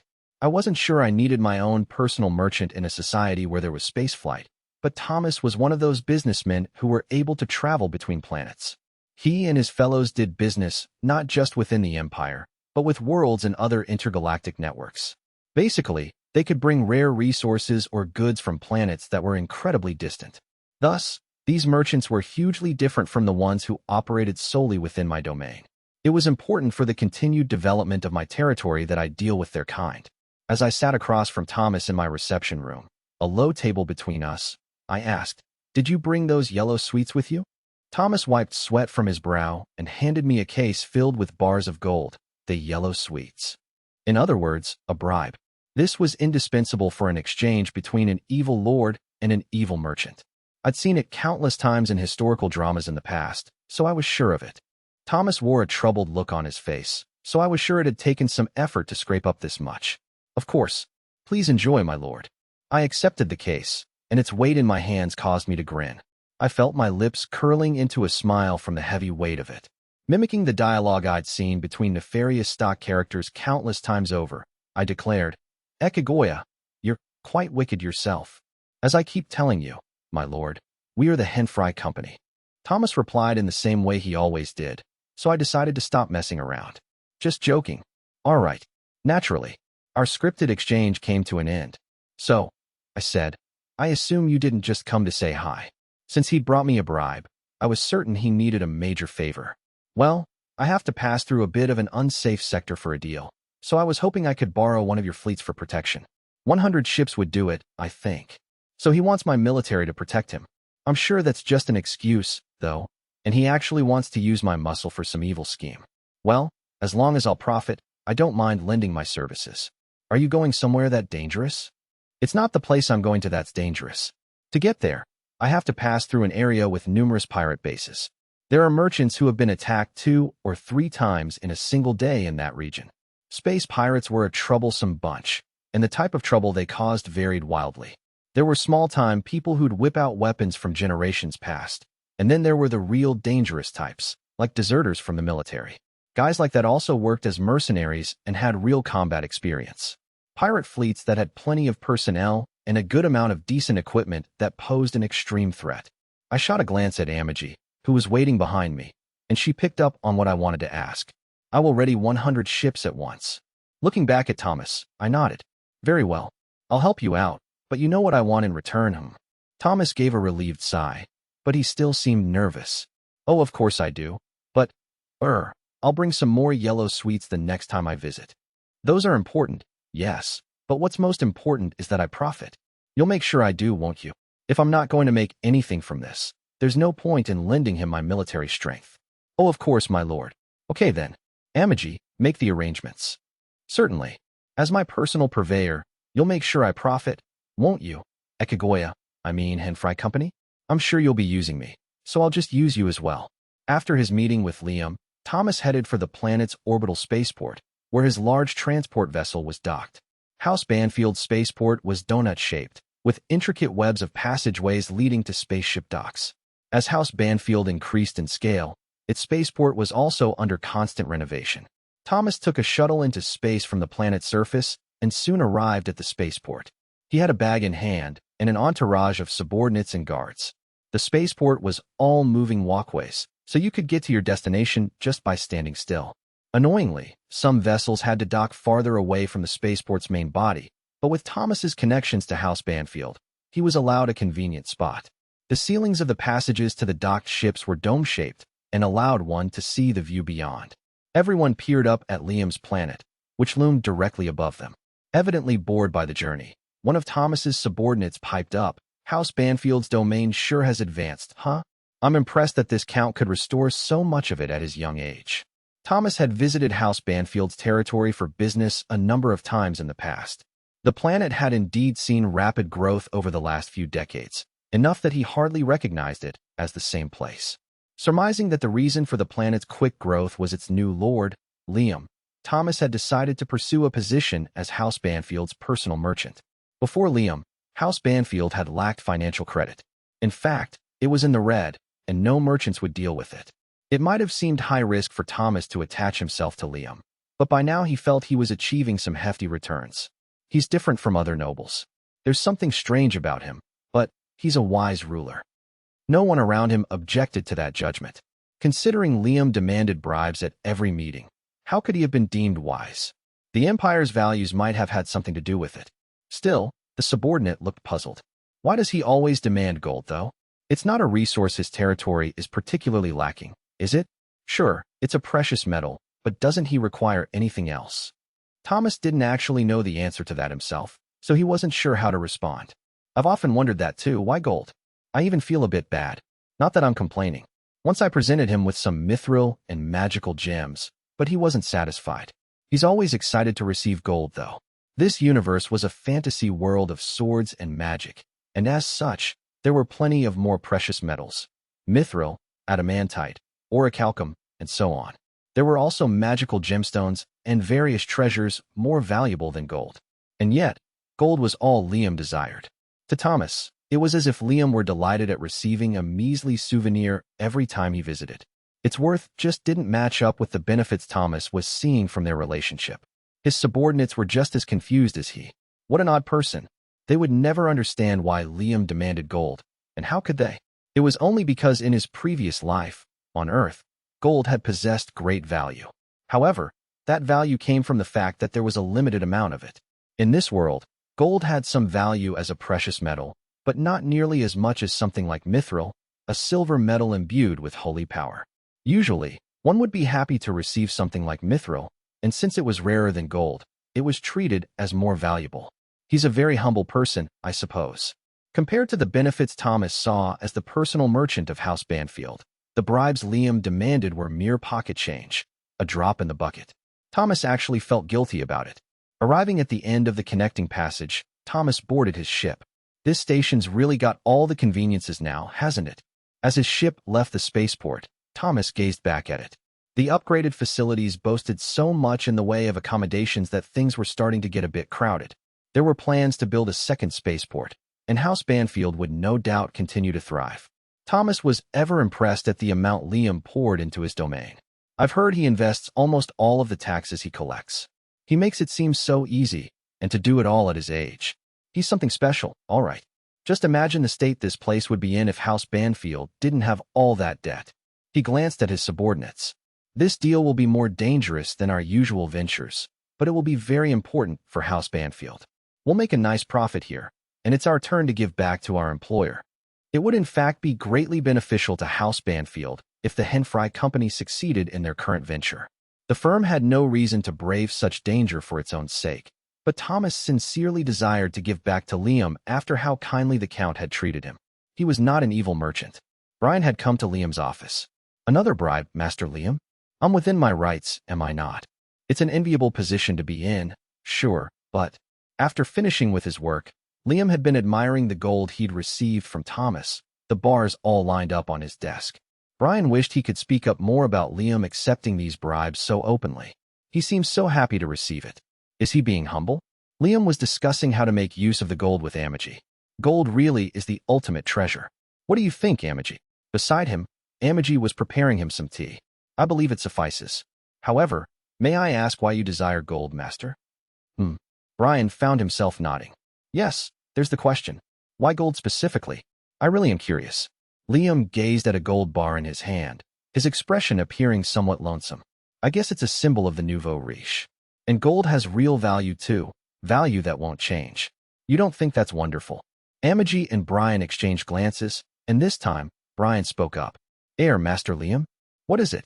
You're aware that things like mithril have much more value than gold, yes? Huh? Of course I am. Then, why not request mithril? Liam set down the bar of gold and gave a heavy sigh. His lord's sheer disappointment startled Brian. Have I made some mistake? Nothing but mistakes. Where's the fun in showing off rare metals like mithril, orichalcum, and adamantite? Brian, personally, would have been elated to receive them. Well, women like to receive mithril rings, do they not? That's not what I'm asking. Mithril and orichalcum, for instance, have value because you can use them to make things, right? They're not just for show. According to Liam, other metals had no use as decorations. Amagi agreed with him. Those metals had value because they were useful. A reasonable judgment. Brian also saw his reasoning and decided not to say anything further in response. Instead, he spoke about gold. That is true. However, gold was a symbol of success in ancient times due to its scarcity, and it took on all sorts of other meanings as well. Don't you think it's rather superstitious to treasure it? Liam wasn't very interested in superstition. With a thoughtful hum, he said, well, whatever the case, we're going to make these into gold coins. Brian, take them to be minted. Master Liam, need I remind you that I am your butler? But very well, I'll get to it. Things never really go according to plan. When I was a child in my past life, everyone had the idea that in the future we'd have flying cars. But when you grew up, you realized that even if flying cars existed, they wouldn't be commonplace. Even in an intergalactic empire, the view from a high-rise building, the penthouse of a classy hotel, for instance, wasn't that different from the sort of views I saw in my past life. In fact, I'd go so far as to say the metropolises of my past life were more developed than this. There were high-rises here, but they weren't crammed together. It sounded nice to say my planet was teeming with nature, but in all honesty, there was just a lot of undeveloped land. We're still pretty much the sticks, I grumbled. Amagi, who was at my side, replied, your domain has developed by leaps and bounds since you took over the peerage, Master. So much progress has been made that the planet is nearly unrecognizable from how it was when you became Lord. It was just like Amagi to think that way, but humans were all about appearances, and to me, this planet was still the boondocks. That's just what the numbers say, right? It doesn't mean anything if it doesn't feel that way to me. It's not the sight I want to see. The fashions are all off, too. That's why I never want to take any women home with me. Sometimes, I'd walk through my domain and think about picking up some girls, but their styles just weren't right for me. Lately, the women in my territory had started using their extra money to dress up and go shopping, but it still wasn't what I envisioned. It's like being in the modern era and seeing fashion from a generation ago. That's not going to get anyone excited. I like pure ladies, so how am I supposed to be interested if everyone's dressed like fashionistas? Basically, no one's my type, so I'm never in the mood. At this rate, I won't be able to use my authority to drag women back to my mansion with me. We need to develop more, especially in fashion. Is there really such a dire need? Cultures differed too much between planets in this world. Planets in the Empire shared a number of similarities, but too many things set them apart. I found some planets ideal, but I had to shake my head at many of their fashion choices. I mean, even on Earth, There were a ton of different cultures between countries. Expand the scope to multiple planets, and there was going to be even more variance. I know. I'll recruit some fashion designers or something like that. We've got to invest in, cosmetology too. If we don't, my appetite will never get going. It wasn't just the everyday wear on this planet I had a problem with. When people went to the beach, they wore full-body swimsuits. My fantasy certainly didn't involve young people frolicking on the beach with only their faces exposed. Are you kidding me? Where's the fun in that? Why don't you show some skin, people? Unacceptable. I want models here too. If people are shown beauty, it's sure to influence them. Let's have some famous people come visit. While I was throwing these new ideas out there, Emoji looked troubled. Maid robots didn't have a wide range of facial expressions, but I could decipher the slight changes in hers by now. We'd been together for over 40 years at this point, after all, she said. Our debt continues to pose problems for us. We may be collecting more taxes now, but that means we are also making larger payments. I cannot approve of any significant investments at present. I still couldn't do what I really wanted because of House Banfield's crushing debt. As I gazed out the window, a ship flew by, heading for space from the surface. This was probably the only futuristic sight you could see in my domain. True, it was more developed here than when I was 5, but it was a dismal sight to me. This was just too far from my ideal world. Reality sure is boring. Emoji showed me some holographic images. She had searched up a number of fashion designers and models we could afford to hire. If you must bring designers and models here, we may be able to hire these individuals. I took a look at the images, and this time they were super futuristic. Rather, they were too unique for me to consider. Why would you wear a spinning hula hoop around your waist? The hair is striking, sure, but with such a weird shape, doesn't it get in the way? This is the latest fashion? It's not. Like, for some costume contest? What exactly is fashion, anyway? This isn't what I was expecting. Responding to my dissatisfaction, Emoji moved on to the next set of images. How about these? They are all popular models in the Empire. What is this? I found the models' styles even more striking, but only because certain parts of their bodies were exaggerated. Their breasts, their butts, they varied from extremely large to extremely small in different combinations. On this planet, South, a woman is considered more attractive the larger her breasts are. For that reason, these women are South's top models. The breasts of the models in question were immense. Too big.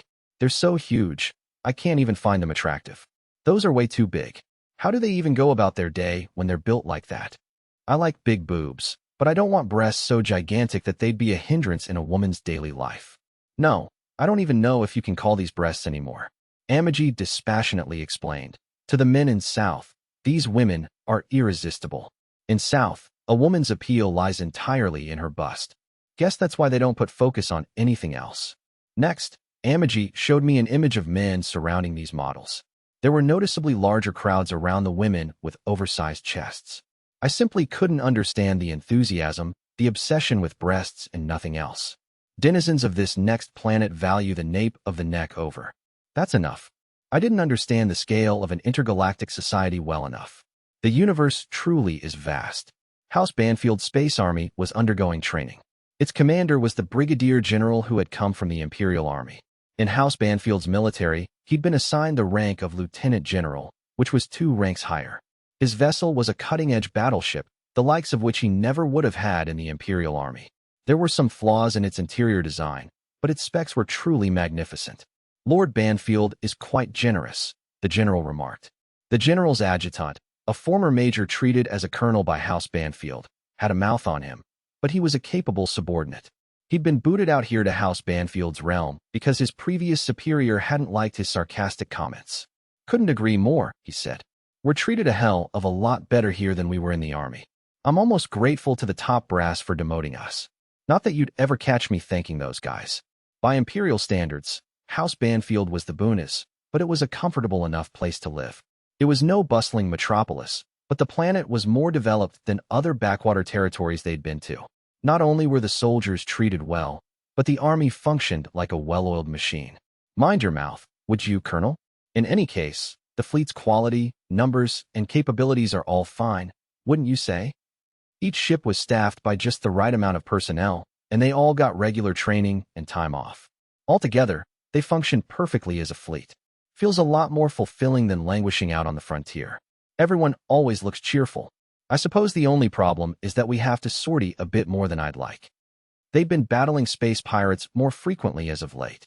As the planet developed more and more, it became a bigger target for nearby pirates, and getting rid of them was one of the military's jobs. We're paid more than enough for the work. True enough, Lord Banfield's pretty much the ideal ruler, especially compared to these nobles who say to just ignore pirates. Quite. He's already being called a wise ruler at his age, and I must say I agree. Some Empire nobles got involved with pirates and would tell their military to ignore them. It was frustrating for the soldiers, but Liam would never have done such a thing, hence his military's esteem for him. He's not even an adult yet, right? I thought all nobles were rotten, but when I see him, I kind of have to wonder what was wrong with our old superiors. Lord Banfield is a true noble. We're lucky to be able to serve under him. Before, the soldiers had felt they'd been abandoned by the military, but they'd actually been given a superior who would put their full talents to use. They were all highly motivated in their new stations. For the first time in a while, a door between worlds opened, and the guide slipped through. As soon as he saw Liam's current situation, however, the guide was appalled. He hasn't done anything. He'd thought Liam was planning on engaging in debauchery, but he hadn't touched liquor or women. Abstaining from liquor was fine considering he wasn't yet of age, but the reason he wasn't indulging in the company of women was his mistrust of them, and because he couldn't find anyone he was attracted to on his planet. In no time at all, Liam had worked his way to becoming a proper ruler. The state of his domain had improved with each of the guide's visits. I'm immensely disappointed. I was so looking forward to this, and now I feel betrayed. Why is he being treated like a wise leader when he's supposed to be aiming for evil lord? The guide also couldn't accept the small luxuries Liam enjoyed because of his past life sensibilities. The kid was actually pretty satisfied with his life now, so he had plenty of room in his heart, room that was currently devoted to gratitude for the guide. To make things even more frustrating, Liam's populace adored him too. The appreciation amplified the pleasant feelings in his heart, the exact opposite of what the guide had hoped to savor. These emotions sickened him, and he was plagued by heartburn, headaches, nausea, and dizziness. He could endure the physical repercussions, but he couldn't shed his agitation. In the end, the guide planned to throw Liam down into hell eventually one way or another, so he didn't mind it all too much. However, with the way things were, the future the guide desired would never arrive no matter what happened. If he left things alone, Liam was sure to be a sensible lord until his last breath. What a letdown. At this rate, nothing rewarding is going to happen. He'd wanted to see the people stewing in dissatisfaction for their evil lord, the military plotting a rebellion, the women Liam had forced to his side wishing to kill him. Instead, the people practically revered their humble lord. The military had devoted their lives to him, and Liam didn't even have any women at his side, meaning there was nothing to stir up his bitter memories of his past life. Is he really trying to be evil? The guide wondered, doubtful. Well, let's at least topple this domain he's built up before it's all over. I see there are some space pirates nearby who should do the trick. Black smoke spilled out from the guide's form and dissolved into the air around him. He looked down at Liam with cold eyes and said with a voice just as frigid, I hope you can at least entertain me at the end. I'm going to stay right here and enjoy the rest of the show. A storm of missiles rained down upon a planet far from House Banfield's domain, creating massive explosions on the surface and charring the Earth to ash. From the bridge of a nearby space vessel, a pirate watched the devastation of the beautiful planet. This man, who commanded a fleet of more than 30,000 pirate ships, was named Goes. He'd named the fleet after himself, calling it the Goes Pirate Gang, and they had a hefty bounty on their heads. His black beard, bulging muscles, and scarred, shaved head made him look rugged. He laughed heartily, swigging liquor from a bottle clutched in his fist as he watched the carnage below. I can never get enough of this part. As Goes chortled away, one of his lackeys couldn't help commenting, Do we really have to go this far, Captain? Goes clamped a huge hand on the man's head. Some of the surrounding pirates averted their eyes, while others looked on with disgust, thinking, What an idiot. And who told you to share your opinion? Don't get in the way of my fun. See, Captain, why? With just the one hand, he crushed the man's skull. Another lackey waiting nearby carefully wiped Go's hand clean. As his men carried the body out and cleaned up the area, Goes resumed watching the planetary destruction from a monitor on the bridge. He placed that same hand on a golden box he seemed to treasure. The box, which had a kind of crest on it, was always at his side. He kept it so close, in fact, that he carried it around in a special holster. He stroked the box gently now as though it were precious. Another easy job. That was his comment after destroying an entire planet and all the people who dwelled on it. To anyone, that line would have made the full extent of the man's villainy amply clear. Goes also had a personal bounty on him, which was an incredible sum. If someone could take out Goes and the Goes pirate gang, they could live lavishly for the rest of their days and still have money to spare. That was how dangerous this man was. Go's right-hand man spoke, trying not to upset him. It was another big haul today, eh? By the way, what do you intend to do with that girl you took a liking to? You've got a new one now, so do you think it's time to get rid of her? Goes grinned, showing his yellowed teeth. Guess so. It's probably time to focus on the new toy. I did have a lot of fun with that one, though. His adjutant had the same vulgar grin. I'm surprised she managed to maintain her sense of self after being your toy, boss. Anyway, what do you want to do next? Take a nice vacation somewhere. Just as Goes was about to agree, he saw some sort of black smoke. He rubbed his eyes, but it was gone, so he figured it had just been his imagination. Then he had a great idea. No. Wait. Boss. I've heard rumors lately of a brat around here who's getting a big head. What was his name, Banfield? They're calling him a wise ruler. Say he's working real hard out on this planet in the sticks. His right-hand man also recalled those rumors and anticipated what Goes wanted to say. Yeah, I've been hearing a lot about him lately. So our next prey'll be Banfield, then? Goes had nothing to fear from nobility, not with his special treasure, after all. There's nothing better than tearing down something somebody spent a long time building, is there? Plus, this job ended too fast. I'm bored already. His adjutant nodded. Well, we'll set a course for House Banfield, then. Goes licked his lips. Time to teach that arrogant little brat a lesson. Chapter 8, Space Pirates. My 50th birthday was approaching, the age at which people were considered adults in this world. Though I still looked like a kid, I was at the threshold of an important milestone. I'm about to become an adult, but it took half a century to get here. At this age, I finally asked myself, I was reincarnated into a science fiction world, so why the hell am I spending all my time cooped up in this mansion? You are able to get an appropriate amount of exercise inside the mansion, and here you remain safe, Amagi replied matter-of-factly. She had ignored the whole reincarnation part, which I found impressive. It would be more of a problem for you to leave. Is she mad about that time I wanted to go out and pick up some girls? I didn't even go through with it, though. Seriously, what am I going to do? If I want to become an evil lord, I should be gulping down booze while beautiful women wait on me hand and foot. What else? It feels wrong to drink it in this body, and it doesn't taste good anyway. I'm still developing, so I don't want to ruin that. Also, Amagi makes it hard for me to look at other women. If the ideal woman is always at your side, you end up comparing other people to her. Plus, it's not like there's any issue with not having women around. Maybe there's no reason to go to all that effort? No, I'm going to become an evil lord. I can't just give up here. Is that so? I have to say, I do not know how to react to that statement. What sort of things do you intend to do? Raise taxes and exploit my people? Evil lords are all about high taxes, right? That should be foremost, I think. Our revenue would increase temporarily, but you would lose money in the long run, so I cannot recommend it.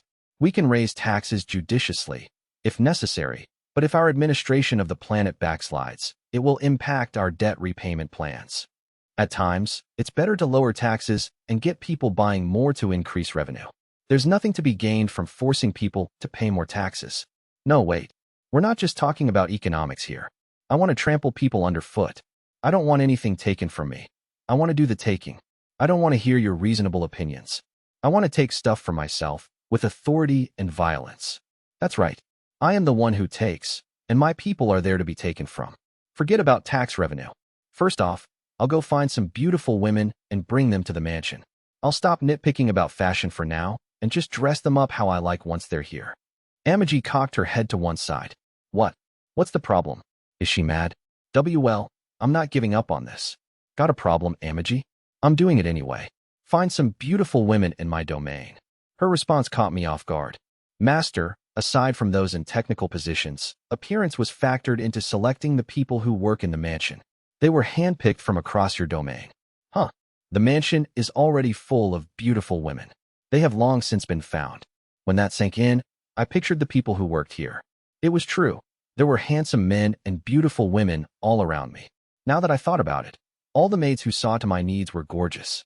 Seeing the consternation on my face, Amagi asked, "Shall I select someone to attend to you?" No, I'm not really in the mood. Wait, huh? I can do that. I couldn't hide my surprise. Is that really allowed? What? I could have just done whatever I wanted this whole time. I mean, I totally wanted to. I might have already if Amagi hadn't been around. It is something taken into account when hiring staff. If you would prefer a man, I can arrange for that as well. Not for me, thanks. Do you think I'm interested in men? Anyway, it's no fun having my way with women if I'm entitled to it. The fun is in compelling them. Then I'll bring some entertainers here from around my domain. What I really want is to make someone submit to me. Master, your domain does not yet have a robust entertainment industry. Also, I doubt that a summons from you would make many people upset. You are the best possible patron on this planet. Would you like to bring people in from outside your domain? To be frank, I think many of them would also come happily. Outside, like, from other territories? I want to enjoy being the king of my own kingdom. People from outside wouldn't be my subjects. It could be bad if they snuck off afterward and told others what I was doing. I don't want to start any conflicts with other territories when I don't have enough power yet. I'll wait until I'm stronger to do that. You can't be an evil lord without cunning. Please do not worry, Master. You are the ruler of House Banfield. You already are the king of your own kingdom. I mean, I know that, but that's not what I mean. Damn it. Is it really this hard to be an evil lord? None of my plans are going anywhere. What am I supposed to do? Why is my goal to go down the path of evil, debauchery, and female servants so impossible to achieve? Then, Amagi reminded me of the root of the problem. I suppose it is difficult to live extravagantly with such a large debt. No matter how much progress my domain makes, as long as I have this debt hanging over me, I can't do as I please. But if I slow down any more on repaying it, the collectors are going to be pissed, and if they see I'm living it up while I owe them so much, they'll get serious and come after me. Suddenly, I'm remembering the fear I felt in my past life. Damn it, isn't there some easy way for me to repay it? I am afraid there is little to be done about that. We should continue to pay it back diligently. If they see that we are making an effort, they will not press us to pay more than we can afford. That was when I received an emergency transmission from Brian. Why not just report to my office? I authorized the transmission, and an image appeared in the air before me. Master Liam, it's terrible. PPP pirates have declared war against House Banfield. That's awfully formal of them, considering they're pirates. Pirates, notifying us of war, Amagi. Isn't that decent of them? It is just as decent of you to diligently repay your debts, even though you aim to be an evil lord, Master. Well, those debts are crippling me, so I've taken care of them. A valid point. As for the matter of the pirates, if they are declaring war, they must be quite unintelligent, or perhaps the exact opposite. Completely confident, in other words. In my domain loomed a government administration building. Unlike my mansion, it was a high-rise, towering over its surrounding buildings ostentatiously to express my prestige. The officials who governed my domain worked there, and I visited every so often. Being the highest man on the totem pole, I usually just had them come to my mansion if they needed me for something. Since most of our correspondence was remote, it had been a long time since I'd physically come to the government building. They really didn't have to build this thing so huge. All the important people in my domain were gathered there in a meeting room, discussing the pirates' declaration of war and their demands. These officials in suits nervously went over the details. The pirates are demanding that we hand over all of our wealth, along with some attractive men and women. I studied the list of precious metals they wanted and determined we couldn't produce what they were asking for. And they only wanted good-looking people for their hostages? That pissed me off. Why the hell should I have to hand over my property to them? Lord Banfield, should we try to negotiate with the pirates so we can take care of this peacefully? The military brass participating in the meeting didn't like the weak-willed attitude of the government officials. They didn't want to concede defeat to the pirates. We're up against Goes. He's got a huge bounty on his head. Apparently, this pirate threatening us was a big-time villain. If we managed to take down his whole fleet, we could obtain an unimaginable sum of money. I wonder what the guy did to get such a huge bounty placed on him. The blood of the military man began to boil as the official's eyes turned ice cold. Can you win? If we scrounge together House Banfield's entire fighting force, it's 8,000 ships. Goes commands a fleet of 30,000. Numbers aren't everything. Our forces are experienced and well-equipped. Besides, do you really think they're just going to let us be if we give up and surrender? Are you sure you're not just planning to escape by yourselves? All you have to do is get in your ships and leave. How dare you? As their argument grew heated, I contemplated Go's bounty. It wasn't actually that much for a count like me. A decent amount of money, Sure, but it wasn't going to bury me in riches. What a shame. I sighed. If the bounty were a little higher, I'd be a little more motivated. Nobody paid attention to my muttering, the argument still raging. Suddenly, the clamor around me abruptly cut out. I looked up and was confronted with a strange sight. All the people who had just been arguing so fiercely were now frozen in place, not moving an inch. It was as though time had come to a halt. For a second, I thought maybe it was just some sort of prank, but they wouldn't have been stupid enough to pull that with me. I'd kill them if they did. I'll never let anyone make a fool of me. While I was thinking that, I heard an old, familiar voice. Well, hello. It's you. Allow me to take a moment of your time. Stopping time is pretty tiring, incidentally. Anyway, it's been a while, hasn't it, Liam? Nostalgia welled up in me when I saw the guide, unchanged from how he'd looked before I was reincarnated. However, there was a more pressing matter at hand than the exchange of pleasantries. Long time no see. By the way, what's going on here? I'm being attacked by pirates. Weren't you supposed to be making me happy? I left that part implied. The corners of the guide's mouth tugged up in a smile. You've misunderstood my intentions. This is a present for you, Liam. A present. Yes. You're soon reaching adulthood in this world, correct? I wanted to grant you some prestige as a noble before then. Plus, you're saddled with a bit of a debt here, isn't that true? That was true, but it pissed me off, so I gave him a bit of a grouchy answer. I wanted him to understand that I'd had a hard time because of him. Yup, and thanks to that, I haven't been able to do what I want here.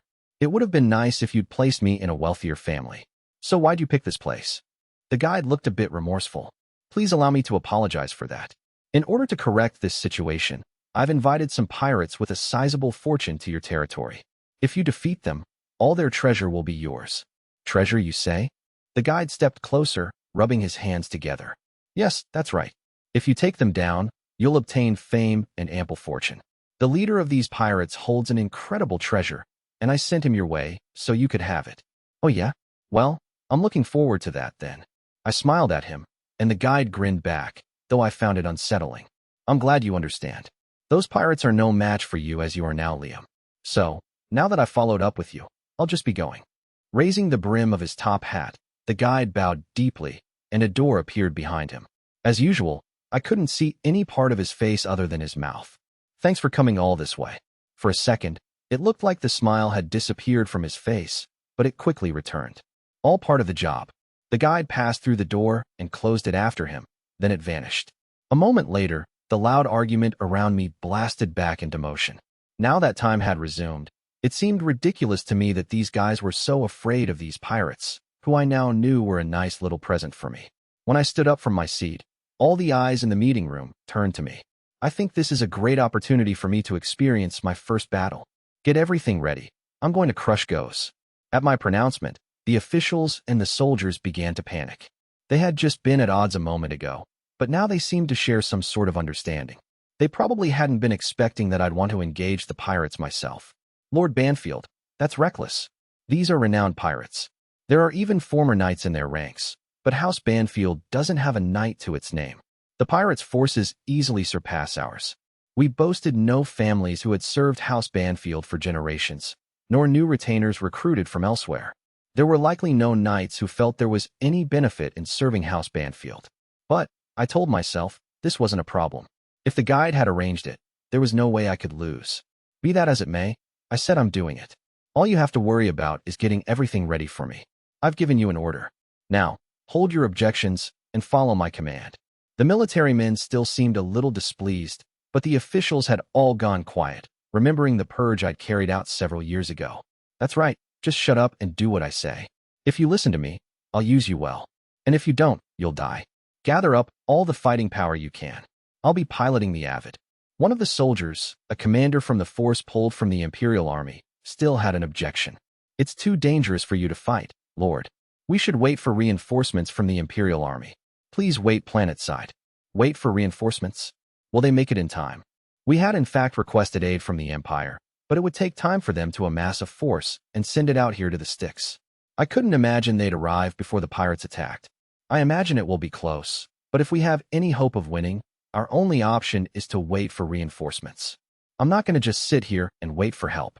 Plus, if the Empire shows up, my share of the treasure will decrease. We can't wait for aid that may not even make it in time. If we don't engage the pirates, they'll just destroy us. I would rather go on the offensive. Just carry out my orders. All of you. We're doing some pirate hunting. I was looking for an opportunity to take part in my first battle anyway, so this works out perfectly. It's fun playing a game when you know you'll win. No, this isn't even a game. It's a one-sided hunt. These pirates have come bearing prestige and a lavish treasure that's mine for the taking. Let's go greet them. Begin the offensive. In the mansion, Brian was having a hard time remaining calm. The Avid has arrived at the spaceport, Amagi reported to him. It will be loaded onto the same shipmaster as boarding. Brian doubled over, head between his hands, bemoaning the misfortune that had come to House Banfield. The family had finally found a good ruler in Liam, but with his reign just beginning to bloom, a notorious pirate gang had flown in to attack their planet. What ill fortune! The planet was finally regaining its former vitality. Why have these terrible space pirates chosen now of all times to attack? Amagi showed no outward signs of anxiety, but she seemed concerned for Liam at the very least. We have not lost yet. Master's decision was the right one. Based on records of this pirate gang's previous conquests, surrender would be meaningless. Additionally, we received a message that the Empire will be dispatching the regular army. Brian shook his head. Even hearing that the regular army was coming didn't comfort him. They won't make it. By the time they put a force together and send it out here, it will all be over. When dangerous pirates entered Empire territory, provincial lords called on the Empire for help, but House Banfield was far into the outskirts. In his mind, he could imagine the flow of events. The pirates would wreak havoc on their planet, and only after they left would the Imperial army arrive. House Banfield was finally getting back on its feet, he lamented.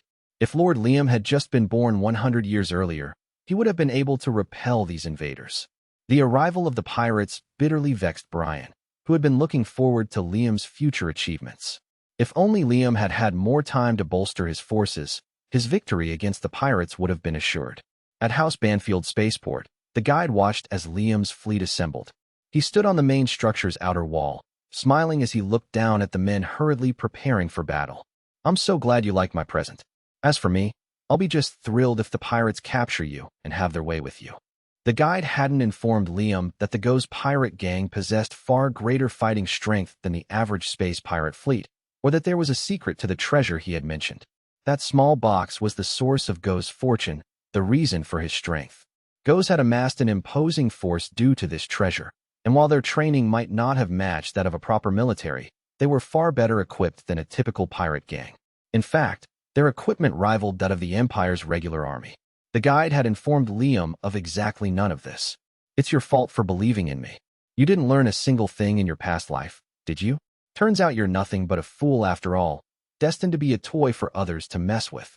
With their superior numbers, the pirates had an overwhelming advantage in this fight. Liam's chance of besting them was infinitesimally small. Scowling, the guide recalled his conversation with Liam. I can't believe he thanked me. I look forward to seeing his face later.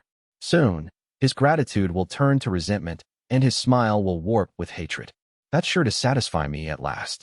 He was eagerly awaiting Liam's fall from grace. Behind him, a small light that had been keeping watch over him left his side and headed for the Avid, which had been stowed aboard the battleship. This small light entered the Avid, making sure the guide didn't notice. Unaware of this, the guide spread his arms. Oh, I do so look forward to watching this play out.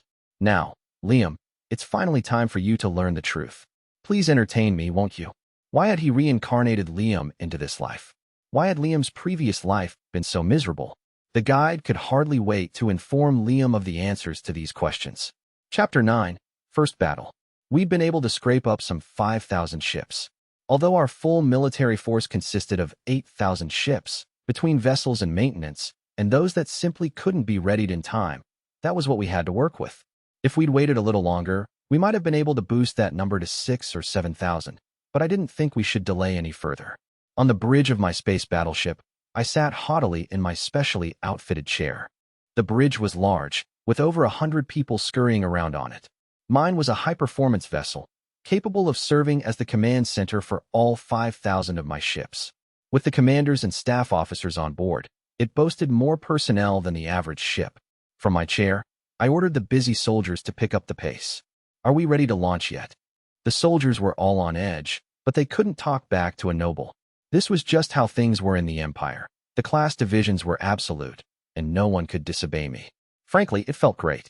The lowly grunts worked like maniacs while I was sitting pretty at the top, watching them. This is what it means to be nobility. Of course, I'd be pissed if I were in their shoes. You're working hard and your boss is taking it easy? I'd want to kill him. It won't be long now, my lord. More importantly, is this really the best course of action? The commanding officer once again questioned my orders, but I cut the conversation short with a curt enough. This is a fixed game. Sure, I'm up against a huge pirate gang, but it's nothing but a bonus stage for me. My win's already been decided. I smirked. I couldn't wait to see my prize. These guys have some sort of treasure, right? The soldiers exchanged a glance at my sudden change in topic. It seems so. From the way they run rampant, it would make sense that the Go's pirate gang is in possession of some miraculous treasure. I grinned. I'm looking forward to taking it from them. I'm eager to make use of it. They continued to gawk at me, baffled. These guys are totally scared of the other side's numbers. Is it normal for my personal army to respond like this? In the midst of all the nervous energy on the bridge, Liam alone was smiling. Sitting in the chair prepared for the count and no one else, he elegantly sipped his drink. He looked entirely calm, so no one was quite sure how to react. Pretty calm for his first battle. The mouthy colonel remarked to his commander, the lieutenant general. The lieutenant general wasn't sure how to feel about Liam's attitude either. It doesn't look like he's simply putting on a brave face. His cohort was inclined to agree. He has a reputation for being a capable administrator, but what about his military prowess? Personally, I'd prefer it if he didn't try to interfere too much. Agreed. None of the soldiers knew what to think.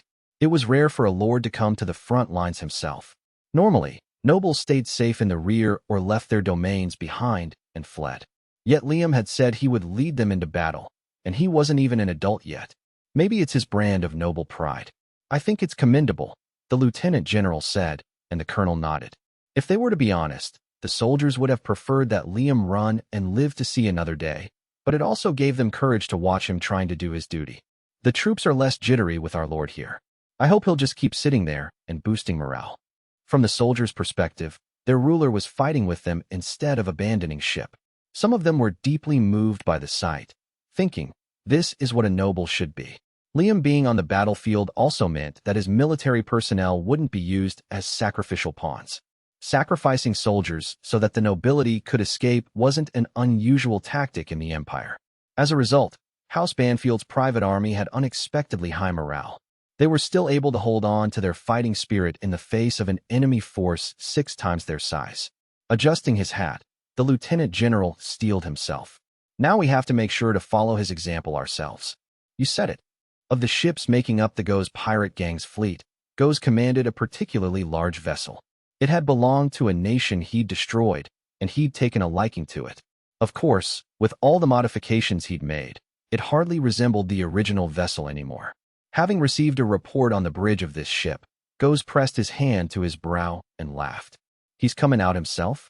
The little kid's gonna fight with the grown-ups. The other pirates made sure to join in his laughter to keep Go's in a good mood. To date, the Go's pirate gang had never known defeat. They had nothing to fear from a backwater count with a paltry number of soldiers and not a single knight. To them, Liam's actions seemed suicidal. Well, he's got guts, I'll give him that. Hey, tell everyone that they'll get twice the reward if they take him alive. I'm gonna make the kid my new toy. Knowing exactly how Go's like to play with his toys, his adjutant grinned. Great taste as always, boss. Go's was in a great mood, enjoying Liam's response to his arrival. It's nice to take down stuck-up brats like him. I think I'll torment his poor, defenseless people when I'm done with him. For nearly a century, Go's had toyed with countless people's lives. The reason he was able to accomplish all this was the small gold box he'd acquired, the alchemy box. This was the treasure that had transformed Go's from some random thug into the captain of a tremendous pirate fleet. The alchemy box was a fantastical item that could turn any old junk into gold. It had been created by an ancient craftsman, the secrets of its manufacturing lost to time. It was said that no one would ever be able to make anything like it again. It didn't just make gold either. The device could also transmute material into mithril or adamantite.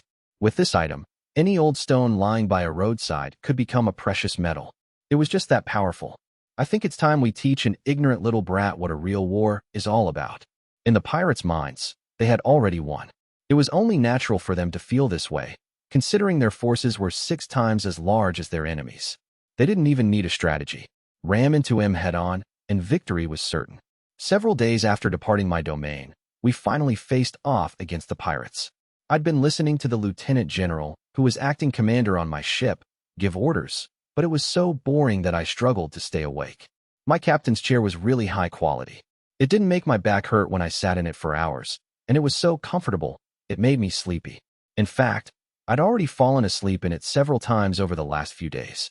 If I let my guard down now, I would probably start snoozing again. There was a reason for the boredom. Because both fleets knew the other's exact position, every move was too predictable. It had been days since we'd first encountered each other, but there hadn't yet been a battle. All either side had done during this time was reposition its ships into fresh battle formations.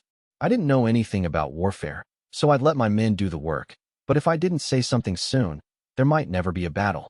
I got the impression we were in for a hard fight because of our inferior numbers, but so far, it was just too quiet. When's the fighting gonna start? I asked a nearby soldier just that. So, when will we go to battle? It has already begun, my lord. In a fight of this scale, one cannot simply charge at the enemy. Being outnumbered, we're in a bit of a tight spot. It hasn't even started yet, and we're already in a tight spot? What's up with that? I don't see the enemy. In space, if you can see the enemy, you're at point-blank range. That does sound familiar. I felt like I'd learned it in the education capsule, but I'd never gotten a lesson from an actual soldier, so the memory eluded me. These guys really don't suck up to me though, huh? I wouldn't mind if they did, but I guess I should value their frankness. They're doing good work for me, so I'll allow it. I guess they're just trying to gauge the right distance we should be from the enemy and the right time to close that distance. Really, this is a battle fought with instrumentation. Still, how long does it take to stare down the other guys? At that scale, they probably have some real military advisors, the commander muttered. Neighboring soldiers were discussing the same. I hear they've got a lot of former soldiers. With this difference in numbers, they'll be massive trouble if they're any better than incompetent. I turned back to the soldier next to me. Is this what all battles are like? Not typically, no, but commanders always have to worry about the timing of their attacks. Gradually, the two forces drew closer together and readjusted their formations. The enemy wasn't in visible range, but both sides were aware of the other. On a simplified 3D representation of the battlefield, I could see our enemies attempting to surround us. How long do we have to wait? Just when I was thinking about ordering my fleet to charge already, I snapped alert at a shout from one of the bridge operators. Communications failure. Jamming is coming from directly above the fleet. Enemies approaching from above. 500 of them. The commander calmly gave his orders. Prepare to intercept, but don't let them distract you from the main force. My swiftly moving fleet turned, so that the ship's noses pointed upward at the attacking enemy. Meanwhile, the commander grimaced. So they made their move first. I asked the soldier next to me to explain. Shouldn't you avoid dividing your forces? Why would they attack us with only 500 ships? They're trying to break up our formation. No matter how quickly we intercept, they'll be able to throw us off somehow. They should just go all out from the start, I complained. This soldier then noticed something about the charging enemies, and the color drained from his face. My lord, those aren't pirates. These are vessels that surrendered to the pirates. That's another territory's military, being used as sacrificial pawns. These ships didn't look to be of the Empire, so they must have been from a different intergalactic nation. They capture an enemy force and send it at another enemy. Tell me, if they could cut off our communications, why didn't they do that first? It would affect their own communications too. Think of it as something to be used only at a crucial moment. If they couldn't communicate, they couldn't send orders. It would be a real pain for both sides. When the charging fleet launched their attack, we intercepted and fired back at them. All sorts of beams streaked between us. There was some beauty in the flashes of light as they lit up the darkness of space. Man, explosions in space. Gotta say, fantasy worlds are pretty amazing. From his ship's bridge, Goze applauded his enemy. The Bracken fight, where he's got some talented people working for him. They'd repelled 500 of his allied ships, but Goze didn't care. The defeated troops were just fodder who'd surrendered to him, so it was no skin off his back to lose them. Plus, his advantage was so overwhelming that the loss of a mere 500 ships would do nothing to affect the outcome of the battle. His adjutant didn't look particularly bothered either. Things are chaotic for them, boss. Now's the time to attack. House Banfield's fleet was already in disarray, and there was no way for them to regain their organization with communications down. While their detachment was doing battle, the pirates had advanced. Goze nodded at his adjutant's appraisal of the situation. His rousing voice reverberated through the bridge. Time to charge, boys. While they're still confused, let's teach them how pirates do things. At Go's order, the full pirate fleet charged. They weren't in any kind of formation, but they didn't care. Considering how disorganized their enemy was, they could easily be defeated with just a head-on assault. House Banfield's fleet retreated while staying in formation, the ship's noses still pointed at the enemy. They're running. We'll pursue and… The attacking pirates had flown straight into a trap, a minefield.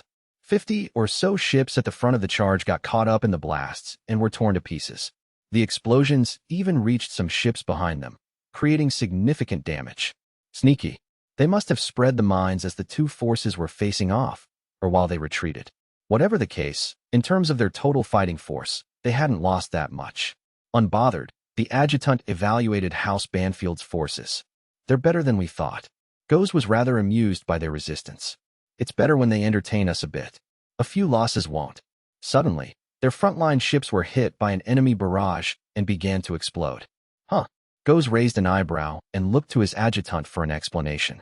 The other man hurried to reply, looking anxious. Their troops seem to be quite experienced, and their equipment isn't bad either. Goes clicked his tongue. They weren't able to confer with their other ships or intercept enemy transmissions with communications down for both sides. But from here, it appeared these guys were putting up a better fight than they'd expected. The tables had turned at the front lines. Pretty impressive, but what does it matter? You really think you can make up for the difference in numbers with this? Even if the other side proved to be more experienced, the pirates still had overwhelmingly superior numbers. No matter how many ships they lost, there would be more behind them to continue the attack on House Banfield's fleet. The two sides clashed, and both fleets took damage to their front lines, yet none of the attacks reached Go's ship. His ship was equipped with an energy shield, and several vessels specialized for defense were arranged around his own, protecting him. There was nothing for him to fear from his enemy. Keep pushing, we've got the advantage. Crush them. They were putting up a bit of a fight, that was all. The pirates surged forward, bearing down on House Banfield's fleet. The adjutant anticipated their foes' moves. Normally, a noble's private army will start to flee right about now. Once one of them breaks rank and turns tail, they fall apart from there. When one ship fled, the rest eventually followed, breaking up the fleet's formation. It was easier to run down a fleeing enemy, so the adjutant was hoping for that to happen. Well, they've got the balls not to run. If they want to fight so bad, we'll bring it to them.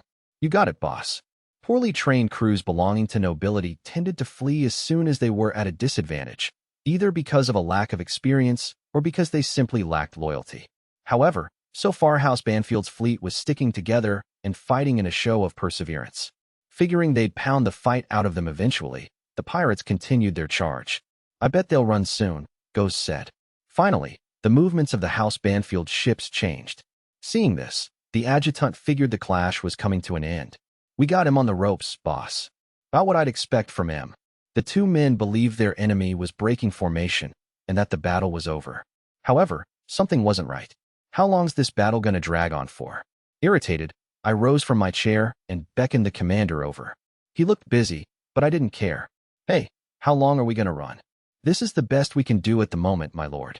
In order to win, we have to drag out the battle as long as we can while we wait for the regular army too. That's what your plan is. I shouldn't have left things to you guys. Wait for the regular army? Who ordered you to do that? I'm going to fight here and now, and win with my force alone. We'll finish this before the others even get here. But, my lord, the enemy has greater numbers. What's going to happen if they send a detached force to my planet? There's a possibility that our defensive unit won't be able to fend them off. That's why we have to keep them occupied here. Don't be ridiculous. You want to just let them into my domain. I couldn't give a shit about my planet, really, but Amagi was there. Well, and Brian. There was no point in victory if my territory was torn apart and Amagi was dead. Actually, did I really not care what happened to my planet and my people? After all the work it had taken to build things up this far, having someone else tear it all down would be humiliating. We're going to crush them here. Don't let any of them escape. I won't allow a single one of them to set foot on my planet. But what about your own life, my lord? True, I did value my own life, but there was no point in prolonging this game of tag with the pirates. Fighting against a more powerful enemy, you have to do everything you can to bring them down to your level. We're up against pirates. They're not afraid to play dirty. I don't want to give them any extra time to strategize. Don't argue with me. Now then, I brought my own personal craft since it's my first battle and all. We'll have to get closer to the enemy for me to go out and fight them, right? Everyone was looking at me with harsh eyes, as if to say, what does this brat think he's doing, talking about matters he doesn't understand? But I didn't care. Plus, if I waited for the regular army to intervene, they'd claim my treasure. Goes is my prey. I'm not giving him to anyone else. All ships, charge. At my order, the commander's eyes widened. Wah! Did you not hear me? Charge with all ships, I said. Hurry up and do it. I'm going to deploy in the Avid, so just tell me when we're close enough. We'll be sending out the rest of the mobile knights too. I was tired of sitting on the bridge, so I headed for the hangar, where the Avid was stored. Geez, if you were just trying to keep them busy, you should have told me sooner. What a waste of time. On the bridge of Go's ship, he and his adjutant were becoming agitated. They'd realized something was odd when the firefight hadn't gone the way they'd expected. Normally, their enemy's attack would be waning by now, but they showed no signs of stopping. Go's bolted up from his chair. What's going on? The screen in front of him magnified the distant enemy fleet. What he saw was the enemy ships retaining formation. Fighting, not fleeing. Seeing this, it was hard to imagine this fleet losing its will to fight.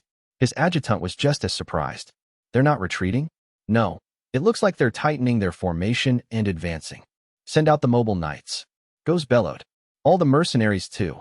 They were close enough to send their humanoid weapons out to fight now, but they realized then that the enemy had already deployed their own mobile knights, and these were cutting into Go's front lines. This kid has got a backbone. I'm definitely going to nab him so I can make him my toy. For the first time, Go simmered with anger, finally acknowledging his enemy. On the bridge, the commander barked out order after order. The staff officers were busy confirming the state of the battle and dishing out their own instructions.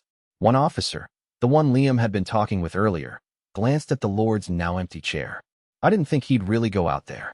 All the other soldiers were bewildered as well. They boarded Liam's battleship in order to serve beside him, but then he'd deployed in a mobile knight. He'd ordered the charge, and now he was on the battlefield himself, leaving the commander and staff officers to oversee the chaotic bridge.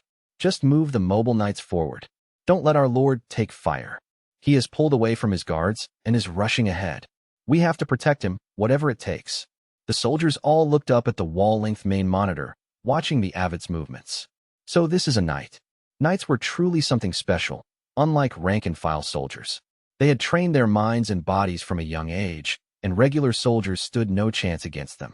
There was such a difference in their abilities that when they fought, all regular soldiers could do was try to surround and overwhelm them. Mobile knights piloted by regular soldiers and those piloted by knights moved in completely different ways, even if the machines had the same specs. There were no knights in House Banfield. The only one in this domain with the abilities of a knight was Liam himself. The monitor displayed the Avid, Liam within it, blasting through enemy forces with a rocket launcher in its right manipulator and a laser sword in its left. As soon as the pirates' mobile knights drew close, he cut through them with his laser blade, blasting holes in their battleships with his rocket launcher. When the rocket launcher ran out of ammunition, he tossed it aside, summoned a glowing magic portal in front of the Avid, and pulled a new weapon from within. He had a massive supply of weapons at his disposal, all of which were stored with spatial magic. This was something only a high-class weapon like the Avid could pull off. Mass-produced machines couldn't hope to achieve it. He maneuvered the Avid freely through space, displaying an overwhelming might. House Banfield's fleet was still struggling with communications issues, but they could hear Liam's voice interspersed with static. "Ahahaha, just try to stop me."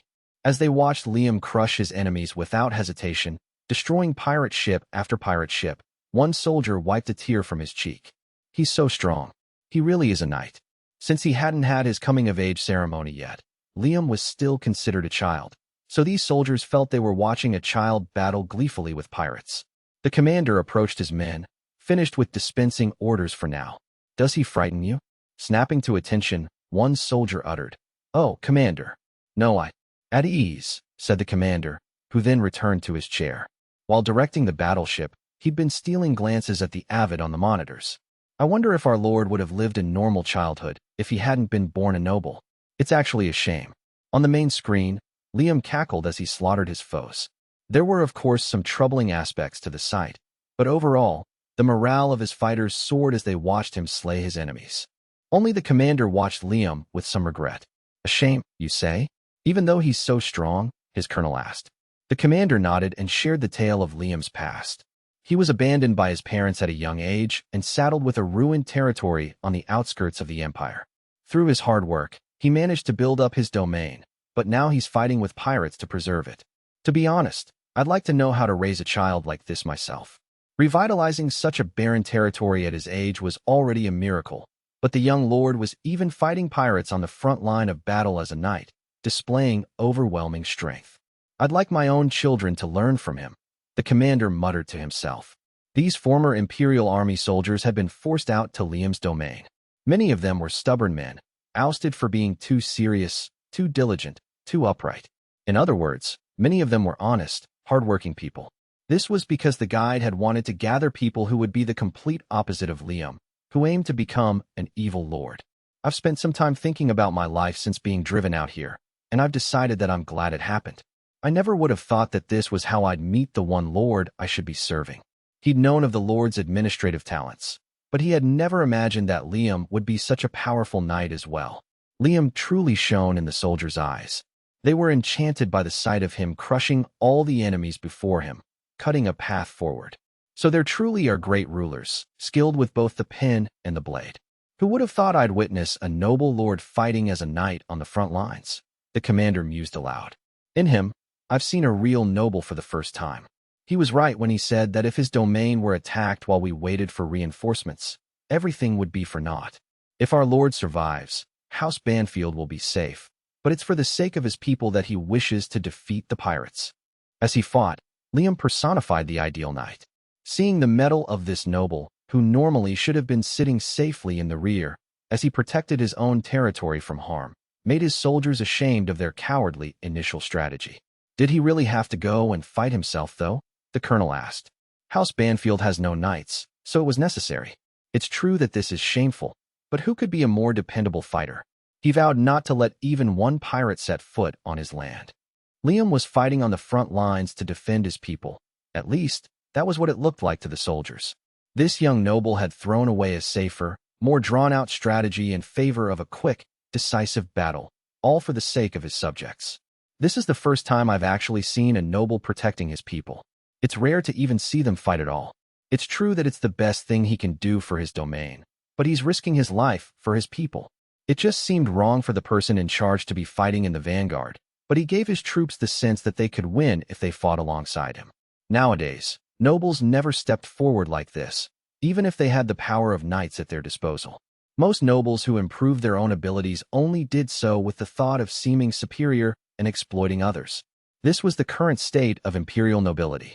There were very few nobles of decent character, and those who did exist were not nearly as resolute as Liam. Today, Liam had proven himself to be a true rarity in the Empire. You weaklings are nothing but prey. At least try to entertain me. Perhaps he was enjoying the battlefield a little more than was necessary, but that was no doubt better than shedding tears as he fought. Their lord was laughing as he faced down the pirates, and his men felt less anxious as they watched him. Chapter 10, Successor, Originator of the Way of the Flash. I'm invincible. Inside the Avid's cockpit, I couldn't stop laughing as I worked the control sticks. This is it. This is what I wanted. I have enough power to bend my enemy to my will. I can destroy my foes with the weapon that I spent so much damn money on.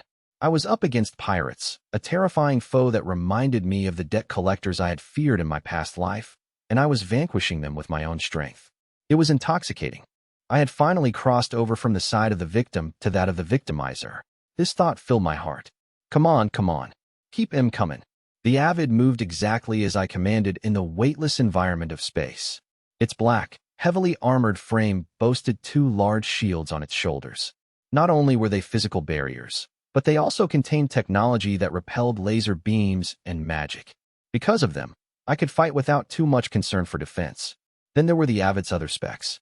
As restored by the 7th Weapons Factory, the Avid had more power than any common mobile knight. Incredibly sturdy and responding perfectly to my piloting, it was the best craft I could have asked for. Good, Avid. You're the best there is. Now crush our enemy. I bisected an enemy with my laser blade. You're so strong. You're a powerhouse, Avid.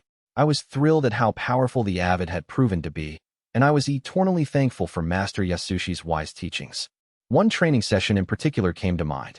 I was supposed to be learning swordsmanship, yet Master had urged me into a weightless chamber where I dodged projectiles while blindfolded. At the time, I'd thought, what use is this going to be? Now I felt embarrassed for wondering. Master's teachings were coming in plenty useful, not just for sword fighting, but for piloting as well. He must have known that I would be fighting battles like this, so he'd honed my skills for piloting from a young age. There had been meaning in each and every one of his lessons. I really had a great master, didn't I? I ran out of ammo for the bazooka in my right hand, so I chucked it away. A pirate's mobile knight charged me, but I grabbed it with the Avid's manipulator and crushed its head. My craft was on a completely different level than the mobile knights the pirates were using. They were practically toys compared to my Avid.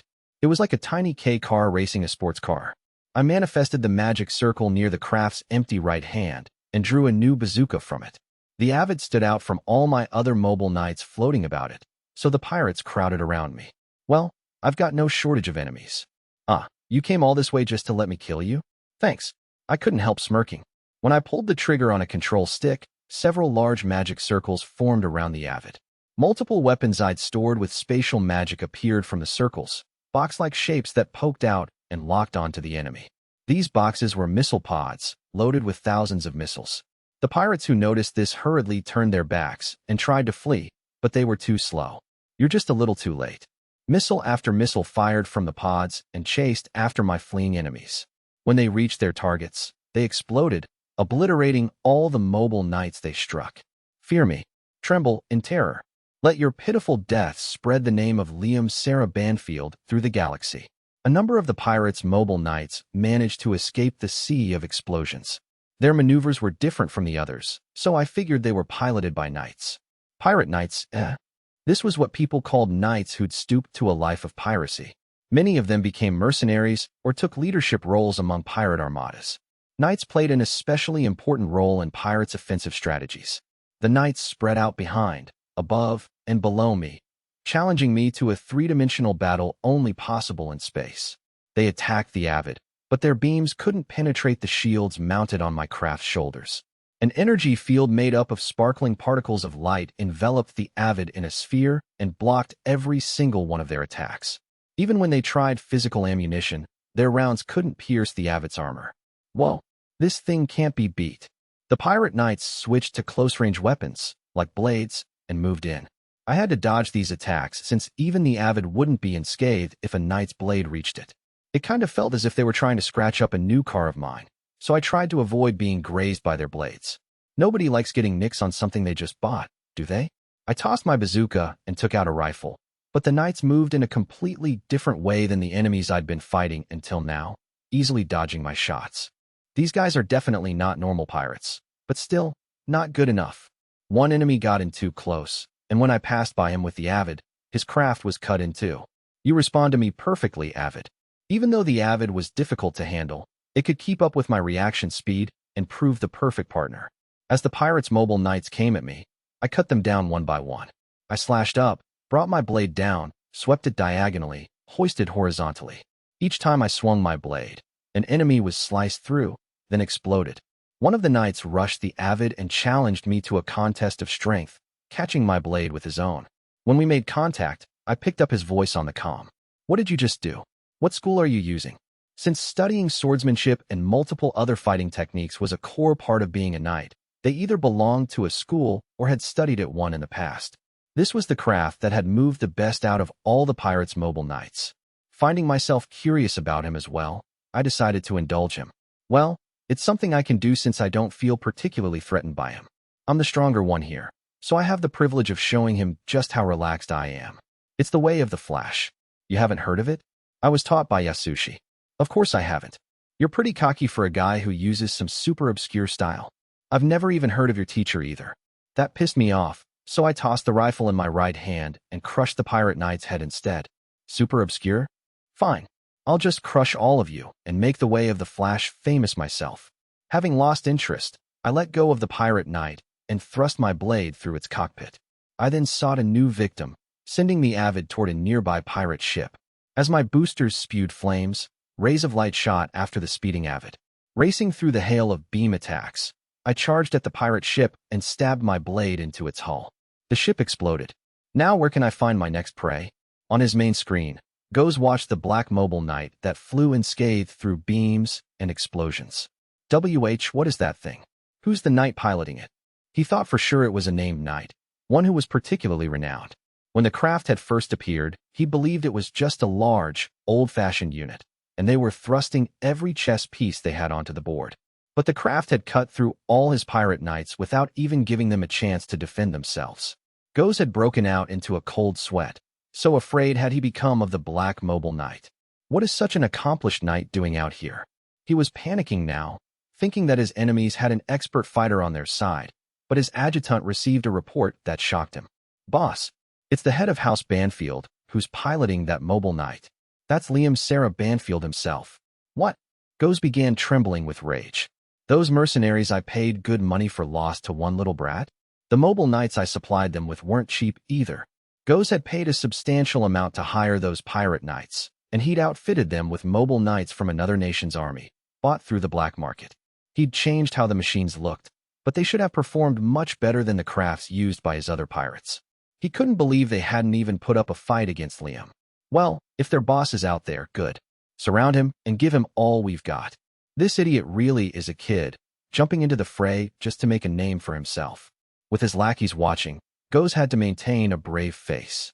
Being a pirate himself, he knew pirates were the least trustworthy bunch out there, betraying one another at the drop of a hat. The more of them you gathered, the more traitorous types you'd have. If his men thought they couldn't win this battle, it was quite possible they'd betray him. As he sat in his chair projecting confidence, Goes watched his fighters obey his order and crowd around Liam's craft. Then his jaw dropped. Wow! All the mobile knights crowding around Liam had been struck down in a single instant. As soon as they'd gotten somewhat close, they'd exploded. Pirate ships had been cut in half too. It was like a bad dream. This can't be happening. I know knights are strong, but this is beyond that. What is he? What is this guy? He couldn't believe what he was seeing. Just like that, Liam started heading straight for Go's flagship. He plunged through a crowd of pirate ships, and as his clamoring enemies tried to shoot him down, they ended up firing on one another. Those idiots. Tell them to stop. Take him out with mobile knights. The pirates were panicking over a single opponent, but Liam was not their only enemy. Boss, Go's adjutant shouted. The enemy's charging us. The enemy fleet was pressing forward, following Liam in a cone-shaped formation. They pierced through the unorganized pirate forces and made their way toward Go's. The highly trained troops guided the ships in perfect formation, and the ragtag bunch of pirates didn't stand a chance against them. All their expensive equipment didn't amount to much under failed management. Goes slammed his fist down on his armrest. Those useless idiots. There were a lot of former soldiers in Go's gang, but most of them hadn't been through proper military training. These weaker pirates were the first to fumble. Having lost his advantage, Goes attempted to strategize. Things are going poorly now.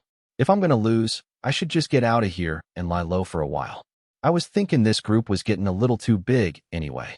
It was tempting to be the leader of a huge pirate armada, but he was becoming tired of the responsibility.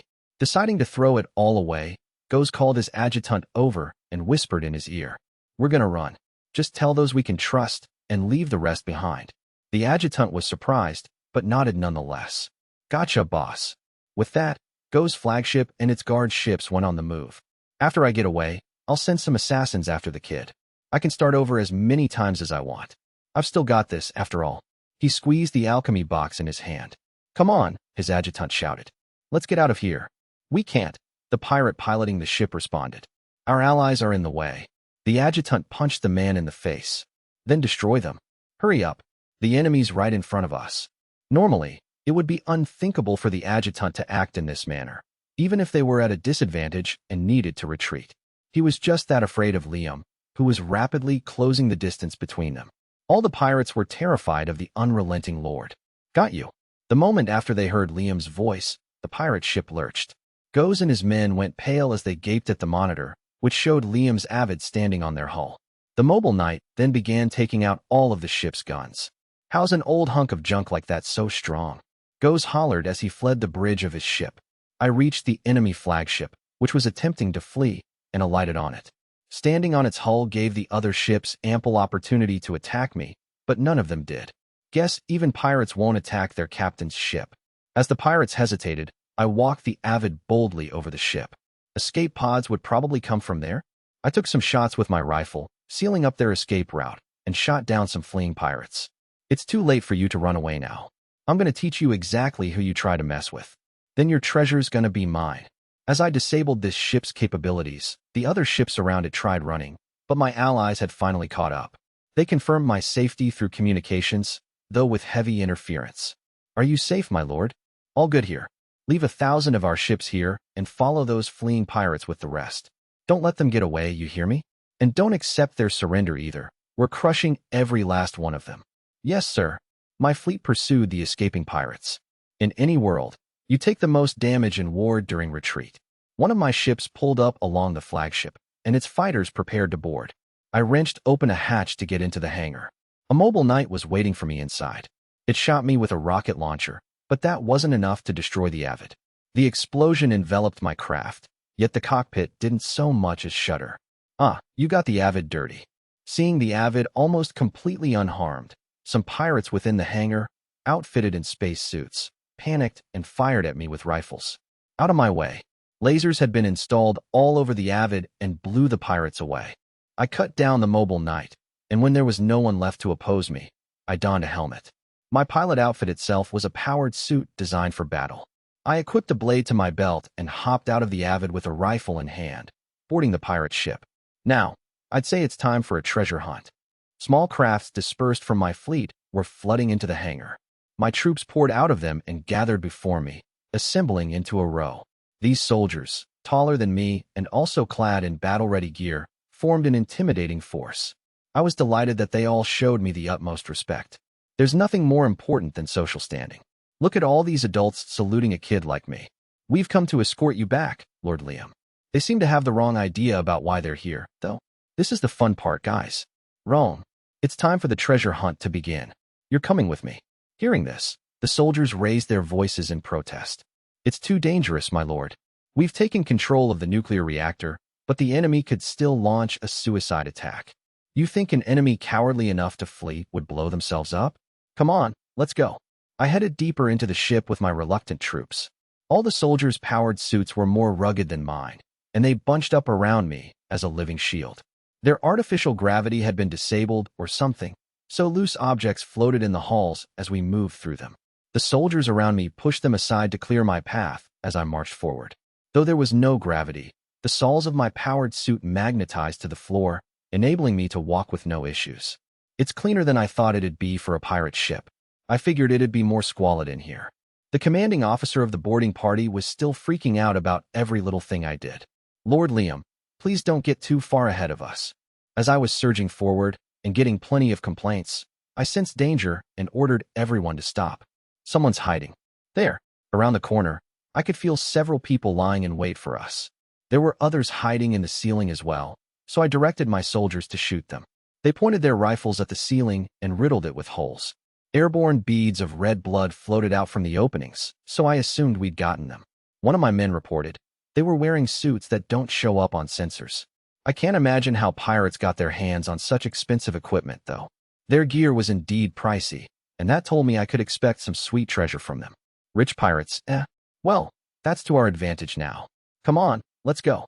I had my boarding force take care of the pirates around the corner, and then we all continued on, eventually arriving at a spacious room. Several pirate knights in powered suits awaited us there. How careless of you. I rolled my eyes as the pirate knight shouted out his taunt during what was supposed to be an ambush. Master had never revealed his location before launching surprise attacks on me. These knights are second-rate. There was no need to even worry when they attacked us. Protect Lord Liam. My men, however, were in a fluster. They tried to get in front of me, but I brushed them aside. There's no need. I walked forward, ignoring the pirate knights. My men were confused, so I turned around and asked them, "What are you doing? Hurry up." Huh? But the backward momentum of the attacking pirate knights carried them to the floor and walls, where their bodies splattered apart into chunks. Lord Liam, what did you just do? I cut them. My soldiers hadn't even been able to detect my slashes. I took some pride in the improvement of my skills, but it didn't make me very happy to cut down second-rate pirate knights. Master would probably scold me if I boasted about something like that. I'm still so far from his level. Just when will I catch up to Master Yasushi? I still vividly remembered his slashes, how I couldn't even tell that he'd drawn his sword from its scabbard. I felt like I was still just a child playing copycat. Of course, in current company, my skills seemed remarkable. My men followed me in awed silence, most likely afraid. That's right, fear me. Fear your master, and worship him. The soldiers who'd boarded watched Liam as he walked in front of them. He was wearing a powered suit, which made him appear a little larger, but his immature body was still undeniably slight. Though surrounded by adults, his presence was of the greatest among them. There was almost something grand about his small frame. He's completely at ease facing so many enemies. Normally, common soldiers cursed their bad luck if they ran into a knight, but thanked their fortune if they had a formidable knight on their side. This was how great the difference was for them now. One of the soldiers expressed his admiration for Liam. His school granted him full mastery, even though he wasn't even an adult yet. Is our Lord actually superhuman? Liam had long held a reputation for mastery of political management, but no one had ever spoken of his military might. This was only natural. Since he hadn't reached adulthood yet, he had never undergone formal military training. How was anyone to know of his talents in that area? Of course, now that he'd proven himself in the field, word of his abilities would spread like wildfire. His strength is unbelievable. We're serving someone truly incredible. The soldiers of House Banfield had never been outside of their domain, so they had no idea just how remarkable Liam was. The only people they had to compare him to were his last two predecessors, and compared to them, Liam was entirely too perfect. Witnessing their lord in battle today, he came out looking even more amazing than they'd already thought he was. He took out those pirate knights like they were nothing. He's got full mastery in some unique swordsmanship discipline, doesn't he? A soldier muttered to his compatriot. I think it's called the Way of the Flash. There must be some incredible sword schools out there. Chapter 11. Treasure. The pirates on the flagship ran around in consternation. Some of their knights were still putting up a fight, but most of them were outnumbered and taken down by the enemy. Even knights had their limits when surrounded by trained soldiers. In the first place, the most skilled pirate knights had already deployed, and the only ones left were those who hadn't wanted to go out and fight. They didn't have any real strength, so they were taken out all too quickly when they were overrun by Liam's soldiers. With its training and the quality of its equipment, House Banfield's private army operated as if it were the Empire's regular army. Go's adjutant cursed as he fled through the ship. Damn you, Go's.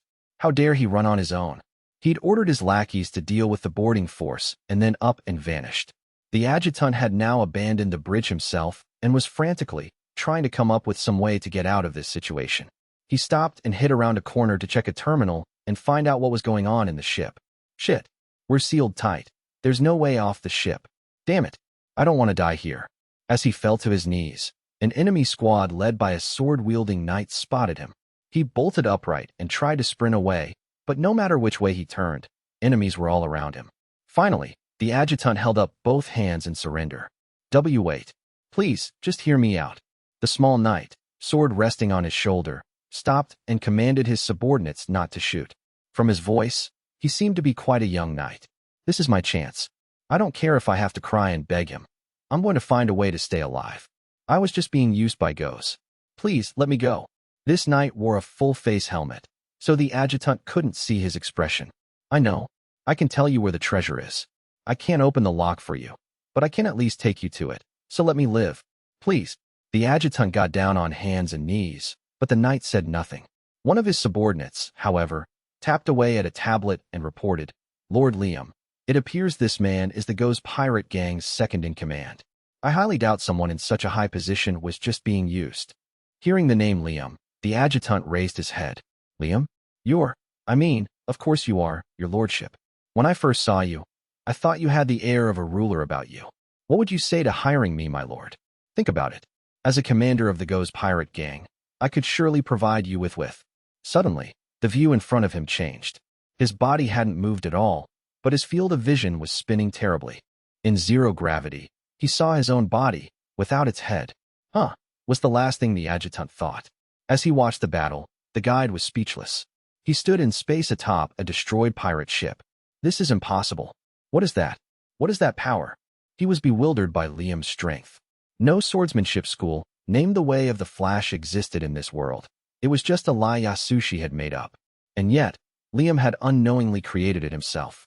Even if he did develop some talent, what the heck is that power he's using? What did that man teach him?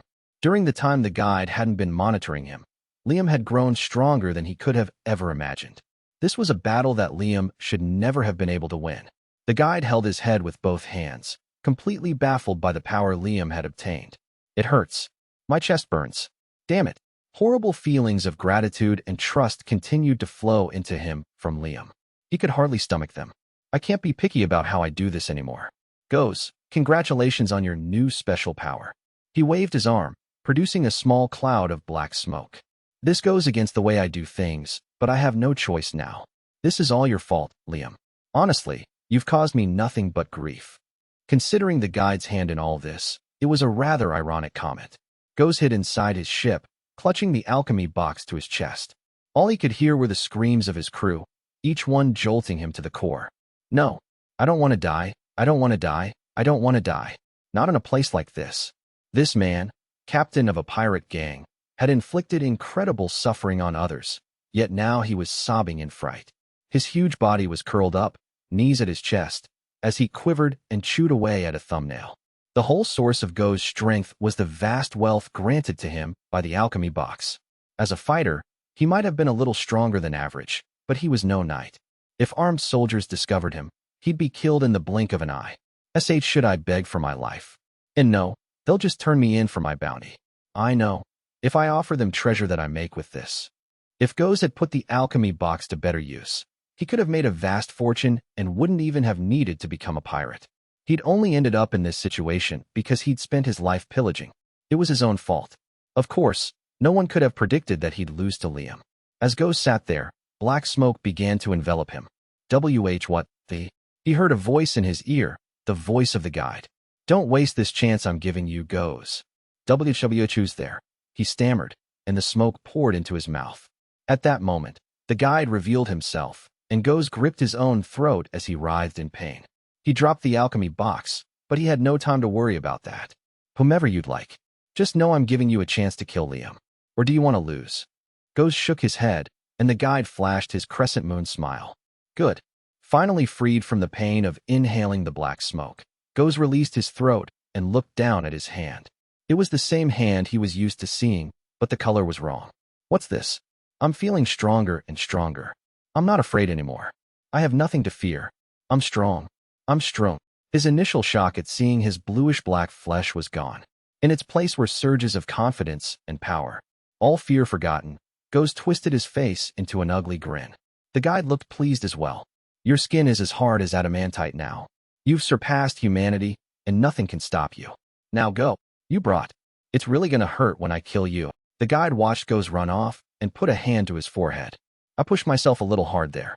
Maybe that was a bit too mischievous. He felt fatigued from all the times he'd used the door between worlds and manipulated things lately. No matter how strong Liam is, he'll no longer be able to cut Goes. I hope he regrets boarding this ship in his arrogance. When the guide had departed, a small light floated over to the forgotten alchemy box. It was the same one that had snuck into the Avid, keeping watch over the guide all this time. The light transformed into a dog with black and brown fur, then ran down the hall toward Liam. As I walked through the ship's halls, I felt a familiar presence. I glanced in the direction I'd sensed it and found that the presence wasn't human. I only caught a glimpse of something rushing by, but I could make out a brown tail, the tail of a dog. Huh. Is something the matter, Lord Liam? One of my men asked me. Was there a dog over there just now? A dog? No, there are no life signs around us, and there couldn't be a dog here anyway. I can't imagine they'd have a zero-gravity suit for a dog too. Had I been mistaken? After some thought, it dawned on me why the sight had seemed so familiar. It had to be my dog from my previous life. Even though he hadn't come to meet me on my deathbed, he had still been incredibly important to me. And yet, I'd somehow forgotten about him after reincarnating into this world. I can't believe I forgot about you. I guess I can't blame him for not showing up. It's fine, though. I don't want him to see how I am now. He was one of my few true friends in my past life who had never betrayed me. While I was musing, a soldier got my attention. Is something wrong? No, it's nothing. Anyway, let's take a look over there. I went in the direction where I thought I'd seen the tail. This passageway wasn't clean like the others, being full of junk. It looked like it was probably used as a storage space. There were plenty of places to hide, so my men moved through it carefully, but I didn't sense anyone inside. I was a little disappointed, in fact, since there was no dog either. I had planned on rescuing it if I really did find one. I sighed and looked down, then spotted something at my feet. What's this? It was a golden box, small enough to hold in one hand. I picked it up to take a closer look. It bore all sorts of patterns and ornamentation, so I felt like I might have stumbled across a good find. Hey, this looks nice. I think I'll keep it. One of my men gave me a rather uncharitable look. So it's true that you're fond of gold, Lord Liam. What's wrong with gold? I love it. What about mithril and adamantite? Sure, I like those too, but for me, gold is best. I don't like those exasperated looks my men are giving me, but mithril is silver, right? I think adamantite is just something you make weapons out of. Sure, they're valuable, but the value in those things is in how you use them. While I was examining the box, I once again saw the tail out of the corner of my eye. Again, Lord Liam, please don't get ahead of us. I left my men behind and chased after the dog, but I arrived at a dead end. There was something about this wall that bothered me, though. When I touched it, I discovered a hidden door. I didn't find the dog, but I smelled treasure. There's a secret door here, boys. I had my men destroy the hidden door, and when I stepped through it, I was indeed greeted by a mountain of treasure. However, it wasn't the gold and silver I'd been expecting. Instead, the room was filled with curios and antiques. No luck, I was disappointed, but my men were surprised and delighted. And no, this is great luck, my lord. These all look expensive. I'm sure they're all fakes. Like this box thing. It's just a fake, right? There's no way to tell without appraising them. Whatever. Okay, let's take it home at least. Man, this is so disappointing.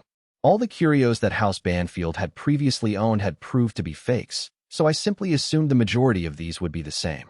Still, I rummaged through the items to see what I could find, and I stumbled upon a sword. Oh, here's something interesting at least. It looked very old, and like something you'd find in a fantasy game, especially the design of its hilt and scabbard. It wasn't too flashy, but the blade had a nice look to it when I unsheathed it. Appreciating how the light shined off of it, I felt sort of strange. I thought everything in the room was a forgery, but this seemed perfectly usable, which put me in a good mood. All right, I like it. I think I'll use this. Maybe you shouldn't, said one soldier.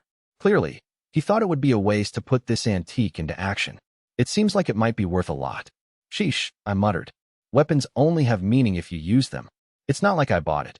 I stole it from pirates, who stole it first. I slipped the gold box into a large pocket in the back of my suit, handed my rifle and blade over to one of my men, and took up the old sword. Now that the battle is all but over, I don't need other weapons. This sword's enough for me. Now, where should we head, Lord Liam, emergency transmission, one of my men shouted. Looks like my treasure hunt is over. One of the teams from the boarding force had found Goes, but he was sending soldiers in powered suits flying with just one arm. His skin was glossy and black. Damn it, our bullets just bounce off him. Beam weapons don't work either. Fall back. One of the soldiers raised a rocket launcher and fired it at Goes, but he emerged from the explosion and the smoke like nothing had happened. The soldiers paled. Goes rolled his neck, and his eyes shone red. How dare you make a mess of my ship? Don't any of you think you're going home safe? He was drunk with the power he'd obtained, the intoxicating feeling that he could do anything.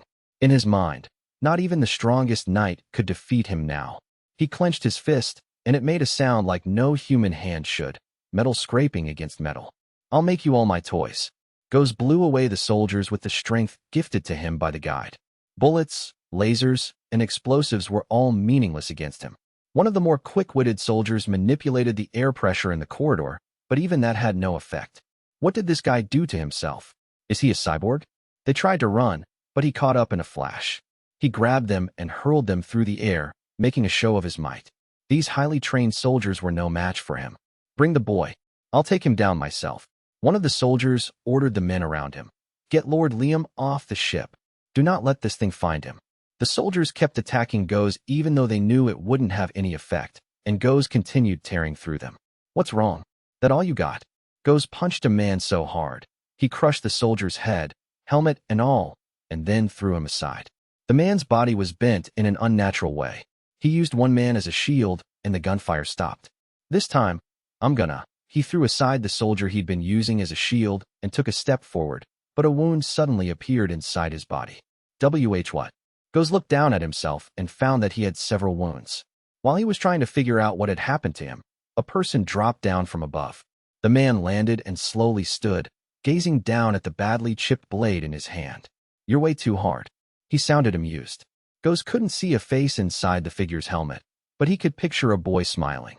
He reached out to try to grab his assailant, but something dropped to the ground. After a beat, he realized it was his own arm. Everything from the elbow down was gone. Huh. While he stood there in shock, the boy in front of him tossed aside the damaged sword he'd been using. He had another sword in his hand now, which Goes recalled seeing somewhere before. It was a very valuable weapon that he'd stored away in a secret room with the rest of his booty. It was the second most valuable thing among Go's treasures, after the alchemy box. Hey, that's mine. The boy just smiled. Oh, this? It's mine now. More importantly, you seem to have been quite busy. He rested the sword on his shoulder. Goes reached out to him once more. This time, his other arm dropped. NGH. Goes couldn't even tell what was happening. All he knew was the boy had drawn the antique sword from its scabbard at some point. This time, the knight looked down at the sword, impressed. That's pretty amazing. Not a single nick in the blade. I like it. Goes was armless now. While he stood frozen in confusion, black smoke spewed from the stumps of his arms and solidified into tentacles of flesh. In seconds, he had something like whips for arms. Before he knew it, he was charging forward to attack. How dare you? But the boy just ignored him. This is nice. I think this'll be my main weapon from now on.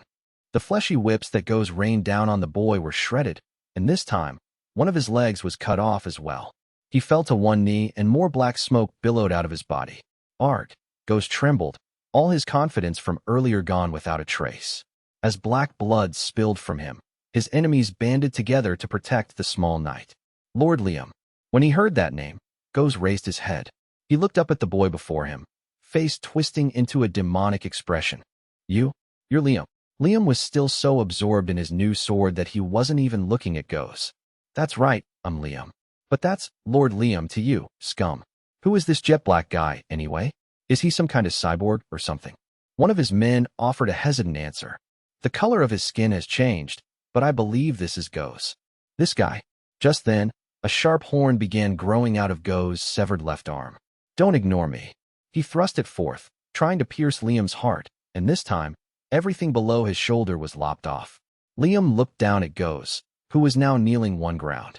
He rested his sword on his shoulder again and stared at Go's face. So you're Goes. Goes trembled more violently now, absolutely terrified of the boy before him. What is he? What the hell is he? How can he cut me when bullets bounce right off of me? I don't get it. It makes no sense. The stupefied Goes begged Liam for his life. Please, let me go. What was that? I'll never defy you again. If you let me go, I'll give you an amazing treasure. So please, just let me live. Liam laughed at Go's proposal. I don't think so. Chapter 12, The Princess Knight. I don't think so. I smiled down at Goes. Goes just looked up at me blankly for a second. Huh? I said no. A huge man with a terrifying face was groveling before me, trembling in fear. The sight was truly hilarious. With his ridiculously bulky muscles and tattoos, whether they were for fashion or intimidation, I didn't know. He reminded me of the debt collectors I'd feared in my past life. Frankly, it pissed me off just looking at him, but I was also very much enjoying holding his life in my hands and rejecting his pleas for mercy. Man, I really am a monster, aren't I? Well, there's no point in going back to being a good person at this point. Goes once again pleaded for his life. Please, I'll do anything, just spare me. The troops closest to me surrounded Goes with their guns trained on him, while the rest of them carried away our injured and dead. My men looked down at Goes with ice-cold eyes. I could practically hear them thinking, after all this, he's begging for his life? A captain of a huge pirate gang was crying and pleading for mercy before a person who looked like a child. The power of violence really was something. Well, I had my reasons for not granting his request, one being that he was just the type of predatory bully that had always pissed me off in my previous life, but he was also operating under a fundamental misunderstanding. There's something you're not getting here. You say that you'll do anything and that you'll give me an amazing treasure? Your treasure is already mine, and the only thing you can do for me now is become an entry on my list of achievements and get handed over to the Empire for the bounty on your head. Go's eyes widened in shock, but to me there were no surprises here. There was nothing he could provide me that would be more valuable than the bounty I'd receive for turning him into the Empire. Wait, I promise I'll be useful to you if you let me live. I may have lost, but you saw how strong I was, right? Those soldiers couldn't even scratch me. You could have a guy like that working for you. So please, don't do this. I've got a hidden treasure that's worth way more than the bounty on me. I'll give you the goods I have stashed in other places too. It probably wasn't all lies, but I was sure he was making up some of it just to get out of this situation. I was certain this guy would betray me if I let him live. Having seen plenty of people like him in my last life, I had decided never to trust anyone of his ilk again. What? You're still hiding more. You can tell it to an Imperial interrogator, then. I'm sure they'll employ plenty of fun and exciting techniques to get the information out of you so they can claim that treasure for themselves. I sure didn't want to know what sort of things they'd do in that investigation, but Goes would inevitably endure questioning and then execution. There would be no allowances for extenuating circumstances for this guy. Finally realizing that there was no salvation in store for him, Goes stopped pleading with me. Don't screw with me, you brat. Showing your true colors now? Why don't you be a little more cooperative? Somehow Goes managed to stand, despite having only one foot. He lumbered toward me, black smoke spewing out of him. I pointed my blade at him and coolly said, "Settle down." I slashed at him some more, just enough not to kill him, and severed his last limb while I was at it. Goes slid to the floor, looking like he had no idea what had just happened. After a moment, the reality finally registered, and he began to cry and beg for his life all over again. Please, let me go? I'm begging you. Spare me. I don't want to die." I ignored him. They were all lines I was tired of hearing. Instead, I gazed at the sword I'd found, quite pleased. It seemed it would be even more useful than I'd thought. I had no more interest in Goes, but one of my men asked me about his fate. "You're really going to take him alive, Lord Liam? Is there some problem with that?" And no, it's just he killed so many of my men. All the soldiers around him seemed consumed by their hatred for Goes as well. It was only natural, seeing as he'd killed their friends. I don't like them questioning my methods, but these guys are basically just a machine that generates violence, so I don't want them holding a grudge against me either. Guess I should tread carefully with them. Not that I intend to change my decision, of course. It's my understanding that the bounty is higher if we hand him over alive, so that's what we're going to do. Or so I thought I'd heard. No, there's no difference in the bounty for a criminal as vicious as Goes. In fact, they might reward you more if you can prove you saved them the trouble and finished him off. The soldier who'd spoken brought up a holographic screen and displayed the information about Goes' bounty, and it did indeed say something to that effect. Guess I was mistaken. Well, that's embarrassing. Ah, really? I glanced back at Goes. He was still whimpering. I can't believe this guy is the captain of a huge pirate gang that's destroyed entire planets. How pathetic. There's not a single molecule of me that wants to keep him alive. I recalled a phrase I'd heard in my past life. Debt collectors are human too. Who had said something so idiotic? Those leeches sucked every last drop out of me in my former life. They didn't have a speck of humanity in them. No amount of crying or appealing for relief had moved them at all. I'd lost all hope because of them, desperately asking myself, why is this happening to me? But now, I was in their shoes, and the blubbering victim I was threatening was a fiendish criminal. It felt amazing. I'm stronger than those guys. I can do whatever I want with them. Please, have mercy. I'll tell you everything. If Goes' pleading was really starting to piss me off. Would you shut up already? To shut him up at last, I sliced Goes' head off. Then, looking down at his body in surprise, I saw his bluish-black skin had turned a more natural tan brown. His skin's back to normal. So he wasn't a cyborg. No machine parts protruded from the chopped stumps of his body either. So how did he get that metallic stuff? This world is full of mysteries. I picked up his head and handed it to one of my men. Will this be proof enough? Why, yes. The soldiers all rapidly saluted me. Just then, I received a report that we'd gained full control of the ship. Over already, eh? It felt like everything had happened so quickly. There had been a ton of forces in the pirate gang, but few of them had turned out to be tough. For my first battle, it was a bit underwhelming. One of my men brought me an additional report. It appears there are captives on board, Lord Liam. Captives? Yes. They were being held prisoner by the pirates. One of the captured pirates led us toward a room near Goes' chambers. All this time, I'd been thinking this vessel was pretty solidly built for a pirate ship, but they had apparently just stolen a battleship from some nation and modified it. It was pretty cheeky of those pirates to have done something so brash, but the nation that had their ship stolen didn't come out of it looking very good either. I kicked the pirate who was guiding us, and he flew forward. We're still not there yet. And no, sir. The other pirates referred to this man as the breeder, and he had apparently been close to Goes. He was short, with a bulging stomach and reedy limbs. The man was more than a little creepy. Apparently, his job on the ship had required specialized knowledge. We finally arrived at the room, and one of my men opened the door to enter before me. The breeder looked nervous. Please don't touch any of the devices. It's hard to get your hands on things like this, you know. Devices? Just what kind of animals was he raising on this ship that required special devices? Did they make a profit selling them? I decided to ask him something that had been on my mind. Hey, yes, you got a dog on the ship? The breeder's lips pulled up in a disgusting smile as he tried to sell me on his skills. Oh, I know all about what you nobles like. I can make you any kind of dog you want. Would you like an obedient one, or do you have a preference when it comes to looks? I wasn't sure how to interpret his answer. All I'd asked him was if there was a dog on board. Is this guy okay? As I was thinking this, the men who'd entered the room stormed back out of it and opened the visors on their helmets, vomiting.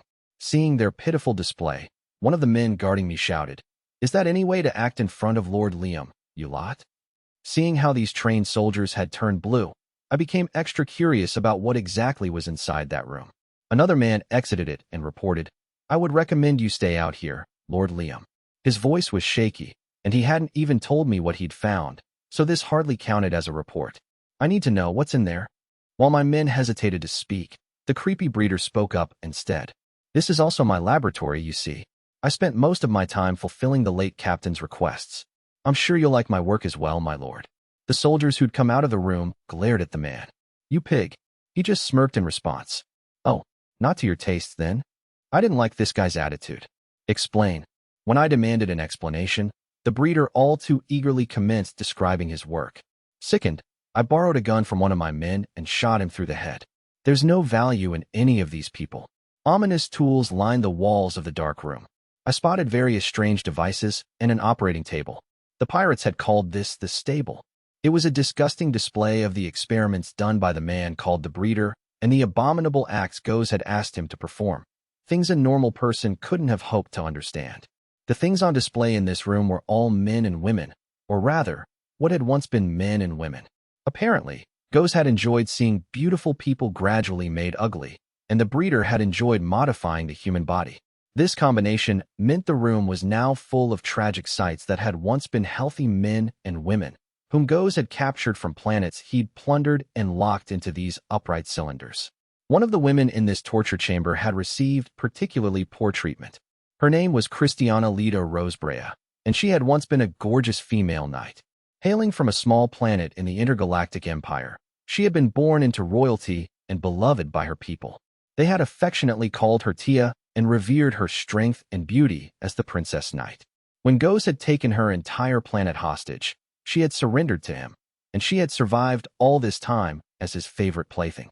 Others amongst the captives brought to this room had been in similar positions, and their appearances had been altered by Go's twisted lust. Christiana, Tia, resided in the room as a lump of flesh, all traces of her former appearance gone. She spent her days grieving her now-destroyed homeland and wishing for the day to come when she would finally die. She had once been a noble-minded individual, but now Tia's heart was beyond the point of breaking. Sensing the change occurring inside the ship, her suspicions were confirmed when an unfamiliar combat unit entered the room. The troops wore different equipment from the pirates and followed organized commands, and therefore had to be soldiers belonging to some nation. When these soldiers entered the room and saw the tormented creatures inside, they couldn't help but retch. Tia addressed one shaking soldier. What happened to Goes? She had once possessed a beautiful voice, but there was no trace of beauty now. This distorted voice coming from the ugly creature she had become only served to further terrify the soldier. He pointed his gun at her in fright. Seeing his reaction, Tia was reminded of just what a monstrosity she had become. The thought saddened her all over again, but at the same time, she was relieved that she would finally be freed. "Please do not be afraid. Despite my shocking appearance, I am not your enemy. Let me ask again, what happened to Goes?" Yet the soldier was so afraid, he couldn't answer. In fact, he looked as though he were about to pull the trigger at any moment. However, this only brought relief to Tia and the others like her who had been transformed. We can finally die, they thought. For closure, they wanted to know what had become of Goes and the breeder in the end, but Tia could barely bring herself to care anymore. She just wanted it all to end. At that point, she heard a single gunshot from outside the room. What had happened? While she wondered this, the soldiers all lined up, and a single knight entered the room. He was small, still young, and holding a sword. She couldn't tell if he'd come of age yet.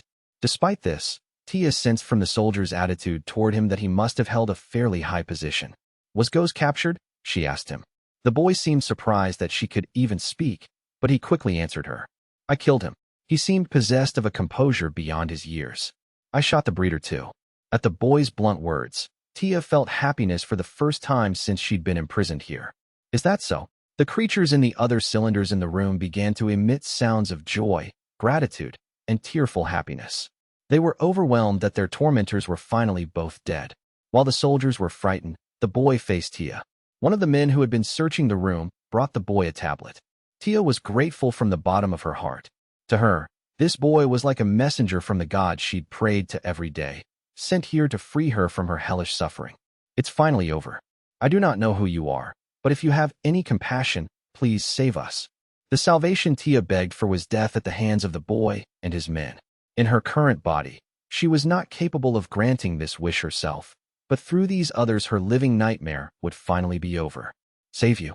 Yes. I'm sure you can understand what I mean when you see how we are now. We can never live as humans again. So please, by your hands. They'd been turned into disgusting travesties and could never return to their former selves. There was no point in them staying alive a minute longer. But the boy's response was not what they expected. Very well, I'll save you. And I expect you to return the favor. Somebody, get a medic and transport these people. He seemed to have misunderstood her. Wait. But he took his team of soldiers and left the room. She pleaded to the remaining soldiers instead. Please, kill me. Just kill me. The soldiers averted their eyes. We can't disobey Lord Liam's orders. Sorry. Despair came crashing back down on Tia and the others. They had thought they were finally going to be freed, but their expectations had been cruelly betrayed. Please, kill us. There's no meaning in living like this anymore. The cries and screams continued to echo through the chamber long after Liam had left it. After leaving the sickening collection, I scrolled away on a tablet, learning about the original forms of the unfortunate creatures inside those tubes. There were also records of exactly what kinds of experiments had been carried out to make those beautiful men and women so grotesque, though I had no idea what was so amusing about such a pursuit. The breeder had even kept a sort of journal of each change his subjects had undergone. I just can't understand these sadistic pirates. Lord Liam, are you really going to save them? One of my men asked me. He seemed to have some medical knowledge. From what I can tell, the only way to help them would be to create completely new bodies for them. But it can be done? Why, yes. You would need magical elixirs, though. I'm sure you could dilute them, but you know what those cost, don't you? Elixirs in fantasy worlds are like a miracle cure-all. This world has them too, of course, but they're a rare find even in the vast empire. When they can be found on the market, they go for ridiculous prices. Frankly, they're so expensive that a lower-class noble can't even afford them. Well, I've just got to buy them, right? I wanted some on hand for myself anyway. If I sell the treasure I'm nabbing from Goes, I should earn a decent amount. Actually, Goes might have some elixirs hidden on his ship. I'm the type who'd use my elixirs right when I get them. Well, you'd need a specialized doctor too. The facilities for their treatment would also be expensive. Considering the state they're in, they'd need psychological care as well. It would take years to get them back to their original bodies. I just think it'd take an unreasonable amount of money to treat them. Well, I think I'll make plenty of money off our victory, so it shouldn't be a problem. They asked me to save them, so I'm saving them. That's all there is to it. I think what they meant by that was... I know. The soldier went quiet. I understood that they didn't have any hope of a normal life anymore. Looking over the entries in the tablet, however, I'd been struck by the unfairness of it all. I felt like I was looking at my old self, though they had gone through even more than I had, and I couldn't help but sympathize. Nearly all the people in that room had had their planet destroyed by ghosts. They didn't have a home to return to. I'm in a good mood right now. It doesn't hurt to do a good deed every once in a while, don't you think? My men didn't seem able to respond to that. Maybe they were ridiculing me on the inside for being a villain who talked about good deeds. Maybe they were holding back laughter. Well, anyway, I've once again come out of this with a nice return on my investments. And as always, it's all thanks to the guide. Back in House Banfield's domain, the media reported Lord Liam's grand victory over the Goes pirate gang. The whole planet rejoiced when they heard the news. The bartender served his patrons drink after drink in celebration. His regular at the counter proposed a toast to the bartender. You're doing great business today, aren't you? The bartender drained his own drink after the toast. I thought we were goners for sure this time. He'd felt like he was doomed the moment he heard the ghost pirate gang was on the way. There had been no detailed information from the government, but as far as the average citizen understood, it wasn't a rare event for a planet to be wiped out by pirates. That was just how malignant pirates were. The regular happily downed his drink as well. You said it. I panicked and opened up a bottle I'd been saving for a special occasion. The bartender laughed at this. Bah, you should have held off. It would have only gotten better with age. Instead of drinking while fearing your death, you could have drunk it while praying for victory. Yeah, the regular agreed. It was a bit of a waste. Is the rumor true that this was the Count's first battle? That's what the news says. Empire nobles sometimes participated in battles out of a desire for notable achievements. But even then, they participated from the safety of the rear. However, the news was reporting that Lord Banfield had entered a mobile night and charged the enemy flagship himself. In fact, reports went so far as to say that he had boarded the pirate ship and killed Ghost personally, but this was probably not true. He's like a hero from a fairy tale. If it's true, that is. You're right about that, the bartender agreed. He couldn't help smiling. I prefer to believe it's true. If something were to happen to that man, I don't think I'd get to see this anymore. The bartender and the regular both looked out at the crowd of patrons making merry in the bar. Before Liam had been born, the bartender could never have imagined a sight like this. His regular was just as happy. Yeah, well, whatever the future holds, let's just celebrate our Lord making it through his first battle. The two hoisted some more drinks and toasted again. When I returned home, I received a warm welcome. My subjects were overjoyed, and Brian was sobbing, so much that it kinda creeped me out. Master Liam, I knew you would return safely. Oh, yeah? It's true that he was worried about you, Amagi whispered into my ear. But he didn't think you would win. Is that so? I shot a suspicious look at Brian, who averted his eyes. Well, I guess I should be happy that he was so worried about me. Anyway, how were things back here? No problems, I hope. Brian gave me all sorts of information, but I couldn't really make any of it out through his sobbing. In the end, I had to ask Amagi for clarification. I got a summons from the capital planet. Yes, you are to be rewarded with a medal for your triumph over the Ghost Pirate Gang. A more official summons should be coming soon. The guide had said something about that, hadn't he? Fame and prestige, and what have you. I've obtained treasure and prestige just from taking out some lame pirate gang. Pirate hunting might not be a bad hobby. There were messages from the Henfry Company and the 7th Weapons Factory as well. Master Thomas wished to discuss purchasing your spoils of war. The weapons factory too? That was where Neos worked, though I couldn't help but think her pretty face would be better served elsewhere. I wasn't sure what they wanted from me. Many of the pirates' weapons were made in other nations, Amagi explained. The factory would like to purchase them for research. Guess they're passionate about their work. They may have also heard that we discovered some rare metals, so they may want to acquire them as production materials. The Ghost Pirate Gang had been in possession of a large quantity of precious metals.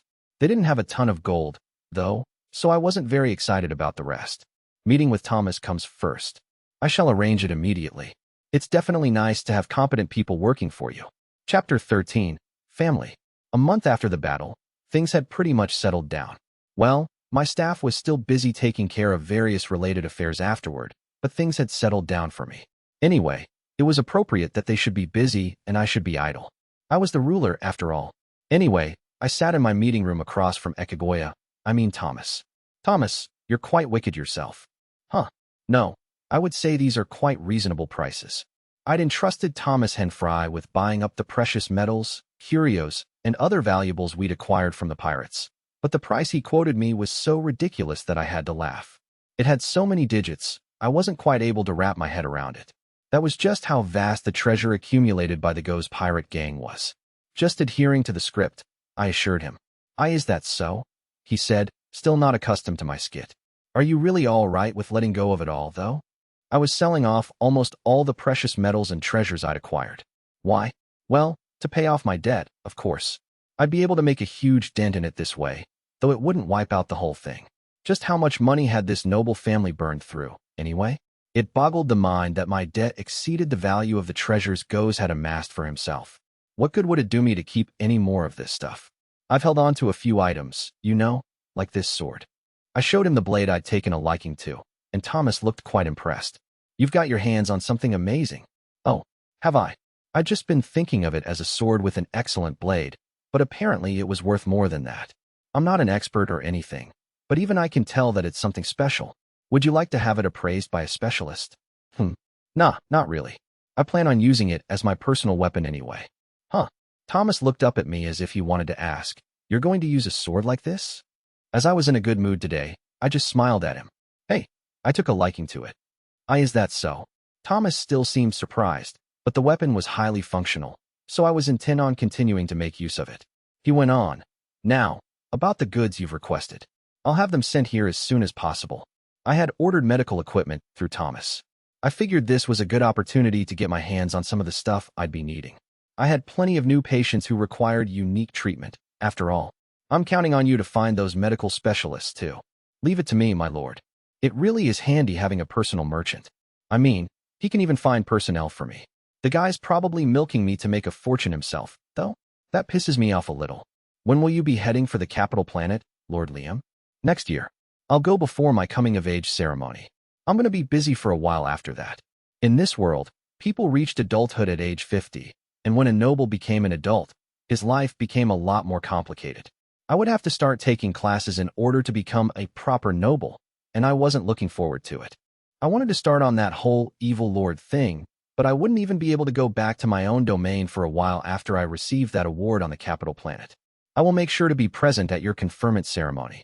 Oh, and here are the yellow sweets you always request. Ekigoya, you're quite wicked yourself. As I continue to remind you, it is the Henfry Company, my lord. I love how you never forget your bribe, my gratuity, that is. The 7th Weapons Factory was built on a moon in space. It was common to mine these natural satellites for their resources and establish facilities like this on the surface. These outposts primarily manufactured weapons but did other types of work as well, such as studying and testing weapons acquired from other interstellar empires. Neos, who had been promoted to an engineering captain, felt deeply moved as she stood before the rows upon rows of pirate ships sent by House Banfield. It's incredible. I wasn't expecting much from pirate ships, but they're all battleships. The modifications to the armor are in pretty poor taste, though. One of her subordinates, standing beside her to look out at all the warships, couldn't understand it either. Why do they make them so flashy? Oh well, this is just an incredible haul. Not to mention all the loose material we can work with too. Neos sighed. I was a little hasty in buying them, so I'm scared to see next year's budget. I don't suppose we could arrange another big sales order, could we? She was thinking about how to get Liam to purchase another fleet from them. You gonna seduce him again? Her subordinate laughed. Hey, stop. Why are you laughing? Sorry.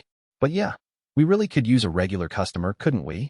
The 7th Weapons Factory's budget was in a precarious state after losing out in so many of the Imperial Army's preliminary trials.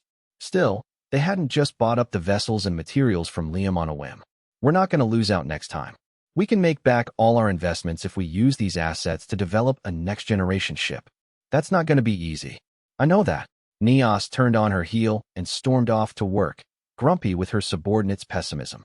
The Empire's central planet and the seat of its government was known as the capital planet. The year after my battle with Goz, I headed there for a ceremony where I would receive a medal. I had heard that the capital planet was something else, and once I arrived, I had to agree. I mean, to surround an entire planet. Imagine a sphere of metal large enough to envelop an entire planet, which was just what the Empire had done. Its capital planet was fully encapsulated by liquid metal. This metal made it possible to regulate and manipulate the planet's weather, and it doubled as a powerful defensive wall. The first time I saw it, I thought, was the guy who thought this up an idiot or a genius? From the spaceport, I descended to the planet via space elevator, arriving in a concrete jungle.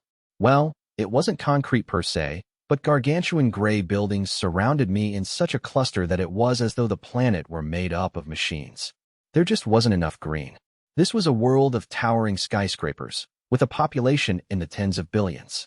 When I heard that, it was so awe-inspiring, I wasn't really able to think anything other than wow, the Empire's something else. Of course, if you were to ask if I was jealous, I wouldn't be sure how to answer.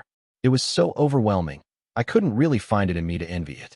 On the day of the ceremony, while I waited in a room of the palace, 2 couples came to see me.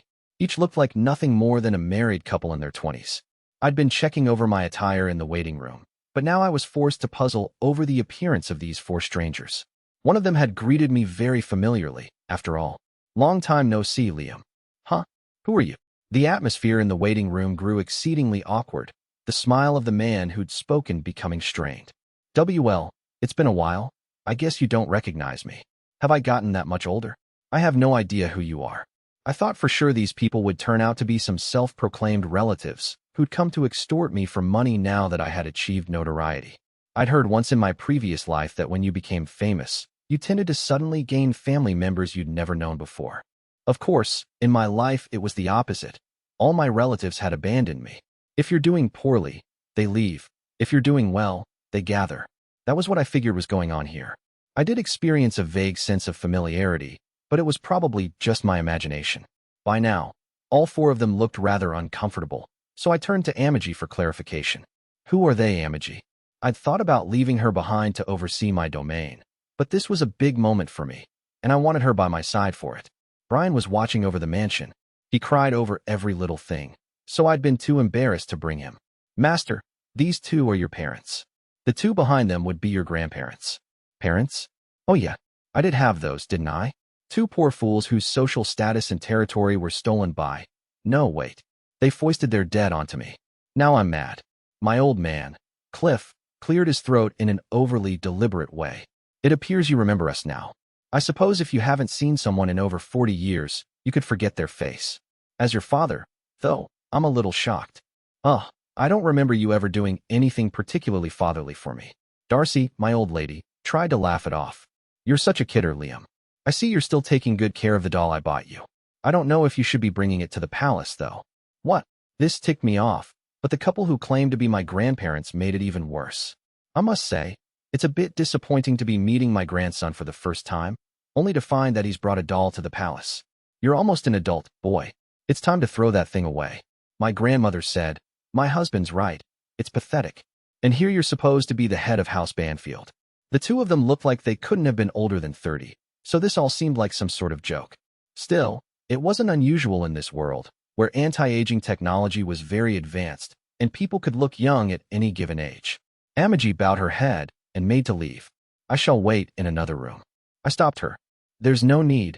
You'll be staying with me. Anyway, what do you want? I asked, feeling agitated. The four of them took turns in replying. We heard you'd be receiving a tremendous reward, and we'd like you to share some of it with us. Our debts have increased, and we're in a bit of trouble. It's expensive living in the capital, so if you have some extra funds, it would be nice if you'd increase our allowance. Increase their allowance because the capital's costly? Who is the kid and who are the parents here? Our positions are reversed. I've already placed some orders with a merchant, so I trust you're good for the money. It makes me so proud to have such an accomplished grandson. It made me furious to think that these were the people who had ruined my planet. This was my money, my domain. I'm not giving you anything. Amagi, see our visitors out. When I tried to dismiss them, Cliff started to panic. I must have totally surprised him. Liam, how could you do this to your parents? I don't owe you anything. The only parents I have are my mother and father from my previous life. Who the hell cares about you guys? Sorry, but you're not going to get any warm, fuzzy feelings from me. Get used to it. I'm a villain. I kicked my parents and grandparents out of the room, even though the palace maids were watching. As an awkward air permeated the room, I addressed Amagi. Do I really have to pay back their debts? If you do not, I imagine the creditors and merchants will come to you to collect. What a nuisance. I looked around me, and it felt like all the people in our vicinity were holding their breaths. Amagi made a suggestion. Perhaps you should adjust their allowance. You could increase the amount on the condition that they keep their distance from now on. I believe that is your best option. Raising a fuss will only harm your reputation, master. Honestly, I wanted to just get rid of them, but that seemed like a whole different kind of trouble. Prepare the paperwork. I'll spare them some pocket change at least. Certainly. A ways away from the ceremony space, a lone figure walked with his hand trailing against the wall, looking rather exhausted. It was the guide. Damn you, Liam, he muttered in resentment. He had used too much of his energy on Goes, so now he was unable to flee to another world. As Liam's thankfulness grew, the guide underwent daily torture. To make matters worse, Liam's defeat of Goes had further boosted the support of his subjects and only increased his power. This boy had become the bane of the guide's existence, now that he carried with him the gratitude of his citizens on top of his own. How did he defeat Goes? He shouldn't have been able to wound him. How the hell did he find that sword at that exact moment? Liam should have lost. The guide had let his guard down and used up too much of his power, And now Liam's appreciation was eating away at him, sapping his strength. He won't get away with this. I won't let him. He ground his teeth, heading for the room where Liam's parents and grandparents had gone, following their audience with him. No one walking through the halls of the palace noticed the guide. When he stepped into the room, he found the 4 people inside arguing in front of a digital document. This is all your fault for not educating him properly. Oh, that's rich coming from you. What did you do for me? Liam had Amagi draw up a contract that stated he would increase the amount of money they were regularly sent, as long as they agreed to never interact with him again. Unsatisfied, Liam's relatives debated how to squeeze more money out of him now that he was so successful. Clearly, they were complete scum, but exactly the sort of scum that the guide loved using and later ruining. Right now, however, he had no room to consider bringing them additional misfortune. Standing nearby, the guide smiled bravely through his pain and spoke to them, though they didn't consciously hear him. I'm afraid you four are going to have to do some work for me. It's tradition for royals to engage in endless power struggles. Liam, your family is going to take everything from you. They shall be your worst enemy. The guide was so weakened, he didn't even have the strength to check in on Liam anymore. His options had become severely limited. Despite this, he managed to work up a black smoke, which burst from his body and enveloped the 4. Liam's grandfather's eyes suddenly widened, as if he'd just remembered something. I know. Let's apply for an official change of family headship. If we do that, we can take control of all of Liam's assets.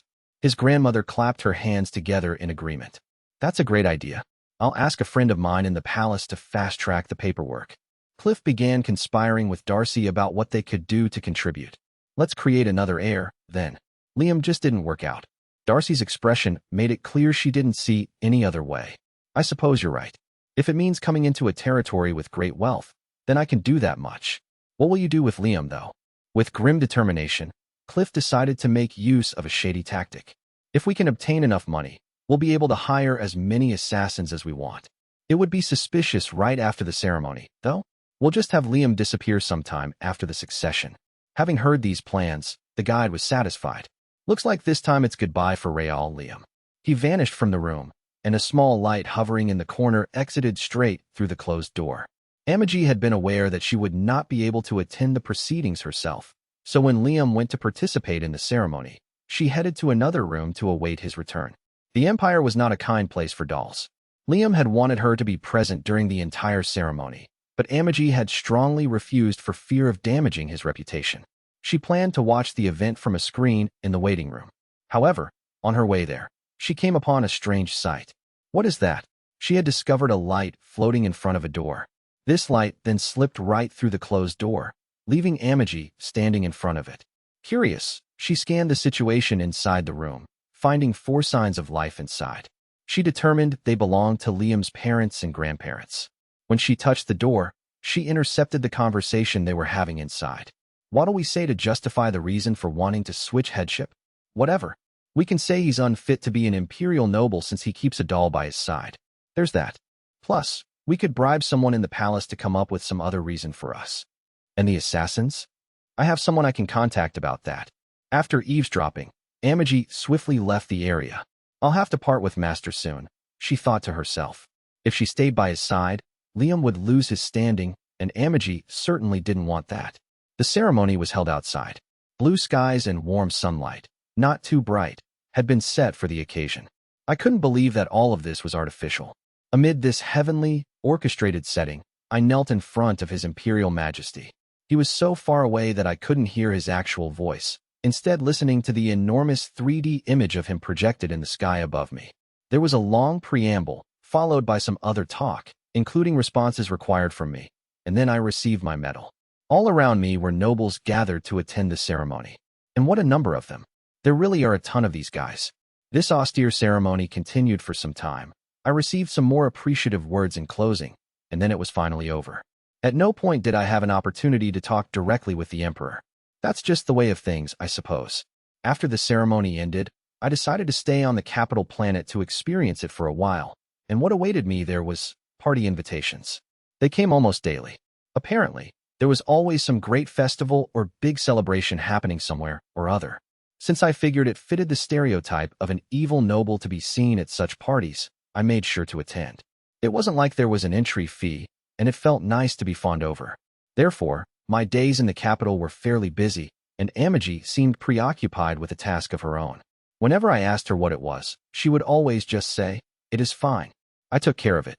Well, if she was taking care of things, I figured it was fine for me to continue attending parties. So tonight, I was preparing for yet another one. How's it look? I'd put on some new clothes and modeled them for Amagi. Once you'd worn a certain outfit to a party, you could never wear the same one again. It was a complete waste, if you asked me.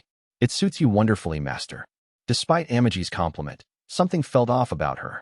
Amagi, are you hiding something from me? I would never. You will be late to your party, so you should depart now. She rushed me out the door, and I headed on my way. Chapter 14, Gratitude. The imperial palace was so large that it was practically a metropolis. It was hard to tell exactly where it began and ended. One particularly large building on the palace grounds was the workplace of the prime minister, and every individual within this looming skyscraper was under the prime minister's employ. In an office on the building's top floor, a gray-haired old man was trying to deal with the work before him while also hearing out a younger man who had requested an audience. The younger of the two was Cliff, Liam's father. "What is the meaning of this, Your Excellency? Why will you not approve our change of headship?" The fact that most nobles appeared to be in their 20s was proof of just how many years the prime minister had been alive. He had served several generations of emperors and was said to know everything there was to know about the empire. Some years ago, you applied for succession. It was approved, so there is no reason to overturn that decision now. Whereas the prime minister was dispassionate, Cliff was incensed. The boy brought a doll to the imperial palace. He is simply too unaware of what it means to be an imperial noble.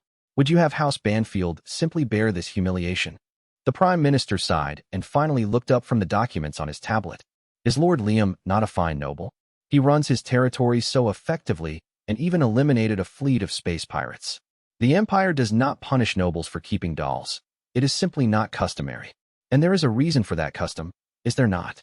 Please rethink this, Your Excellency. The old man offered a crinkled smile. Cliff took that to mean his passion was finally getting through to the man, but soon enough, his own face paled. Lord Liam is fulfilling his obligations and paying his taxes, unlike the lords who came before him. He is a splendid noble who is contributing to the betterment of the empire, and we have high hopes for him. Do you understand my meaning? Well, in that case, I swear to you that we will pay our dues upon your approval, so there should be no problems. Looking well and truly amused, the prime minister laughed. You want us to trust you to do something you've never done before? You lot and that boy are possessed of vastly different characters. The reason you're able to petition me this shamelessly is that you can't even understand which of you would be more beneficial to the empire. Cliff's mouth opened and closed as he tried to come up with an argument, but the other man didn't give him a chance to speak.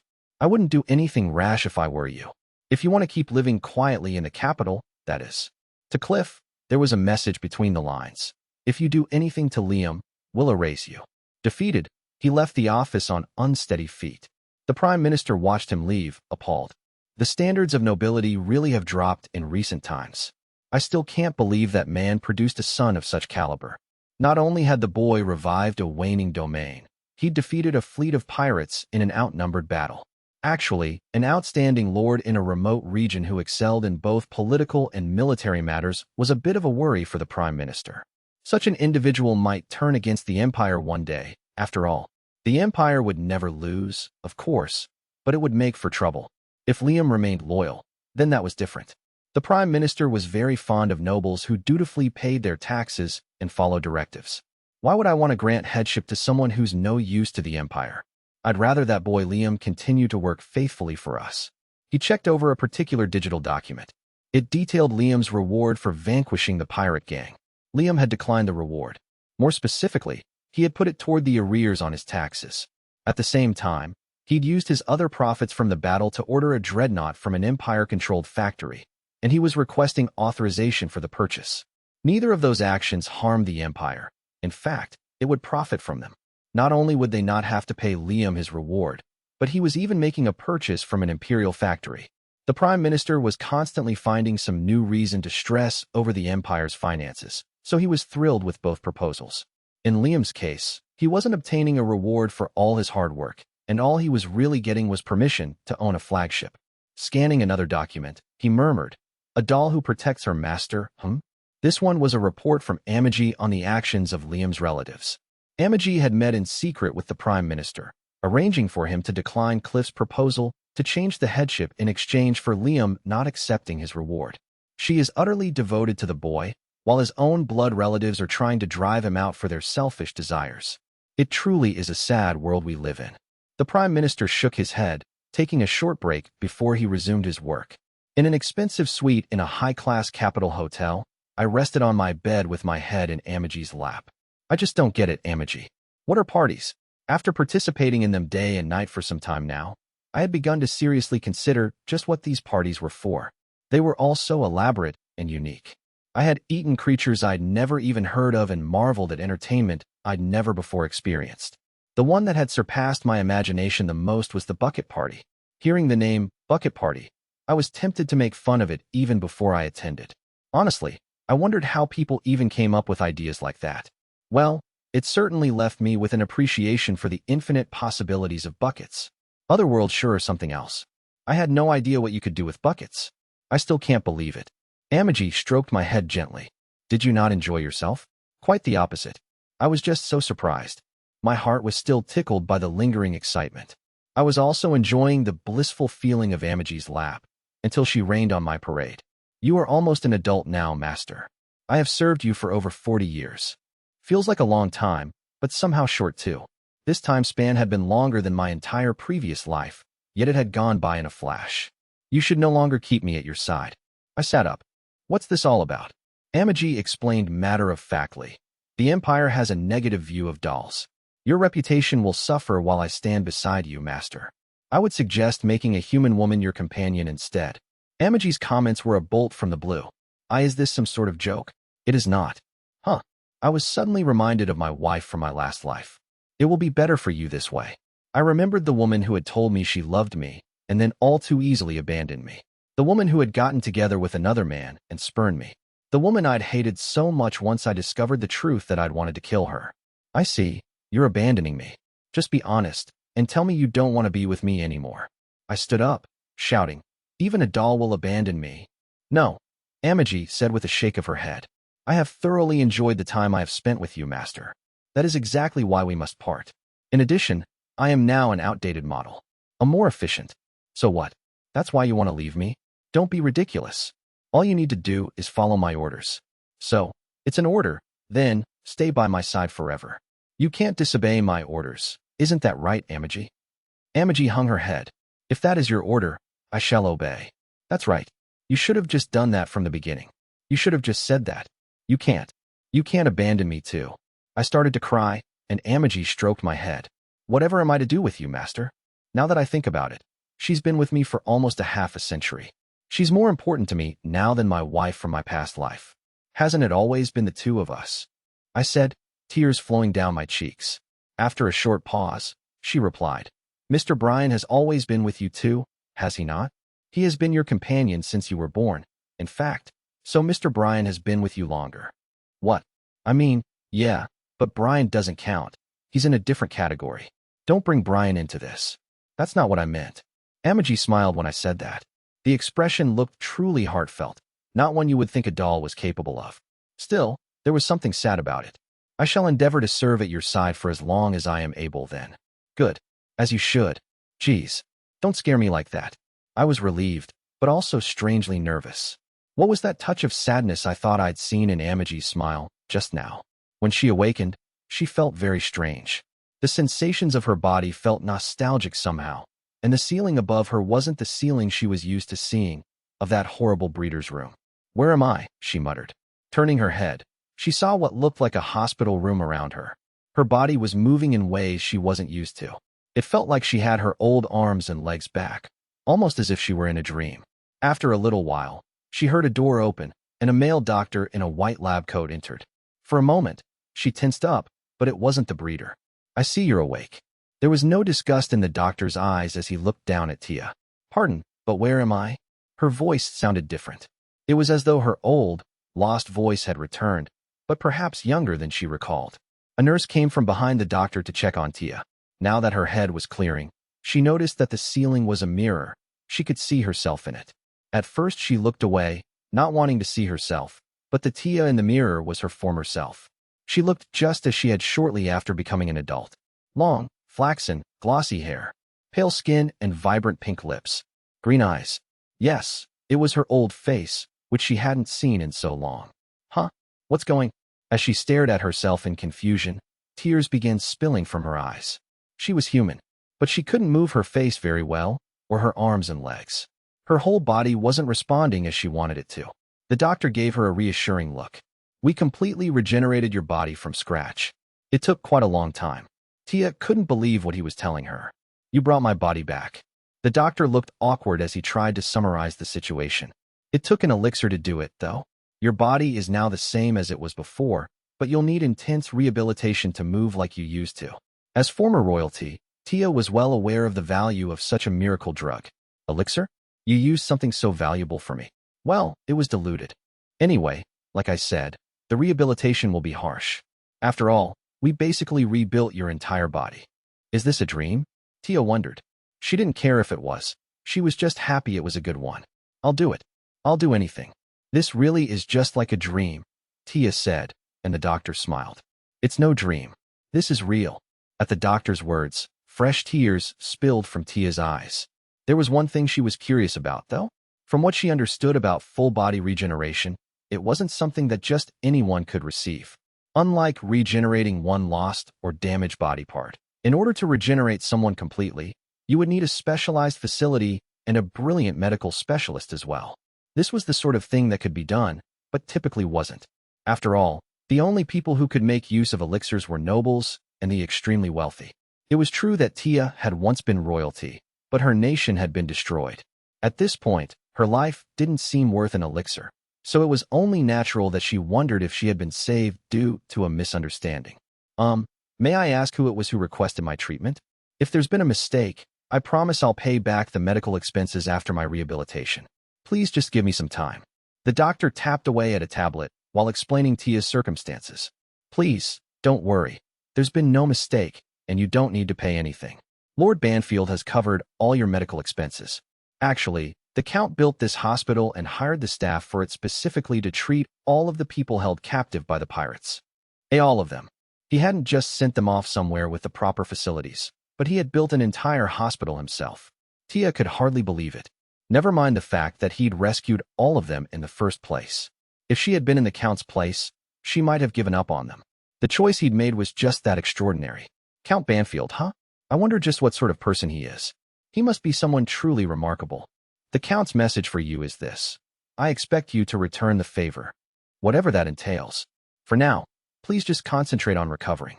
We'll need to make sure you're mentally recovered as well as physically, after all. When the doctor passed on the Count's message, it dawned on Tia that a boy had said those same words to her just recently. Was he that night on the ship? Well, if you're already familiar with the message, then I think you know the answer. The doctor then began to describe the plans for her treatment. I finally returned to House Banfield's domain from the capital planet. Before I knew it, I'd spent a whole year in the capital. Well, things were pretty interesting there. I basically spent every day just fooling around. But if you live like that for a year, you're bound to get tired of it at some point. Since I'd grown weary of partying, I used checking up on my domain as my excuse to head back. Upon arriving home, I received all sorts of reports from Brian in my office. Smiling, he told me, Master Liam, someone from the hospital contacted us to say the treatment is going well. What hospital? At first, I wasn't sure what he was talking about. Brian's smile stiffened. You forgot. Remember the prisoners you saved from the Ghost pirate gang? Oh, them. Come to think of it, I did build a hospital for them, didn't I? Well, I just figure my domain could use a good-sized hospital I know I can trust. I already planned on building one at some point, so it was just a matter of good timing. But those captives, of course. So their treatment's going well? Yes. Those still requiring treatment should be fully recovered in a few more years, and those finished with their procedures have received aid, so they can start a life here in your domain. Most of them had lost their homelands, so this would be their new home. They were all beautiful, and some were artists or possessed of a special skill. Maybe in the future, they'd have beautiful daughters who could become part of my harem. Hopefully, helping the refugees was an investment. That's wonderful.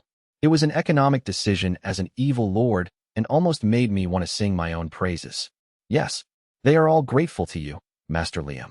The people I'd saved felt they owed me, which made it all worth it. This discussion put me in a good mood. I then recalled something else related to the Go's pirate gang incident. I opened a drawer and pulled out a gold box, taking a closer look at it. Come to think of it, this is one of the things I took from Go's.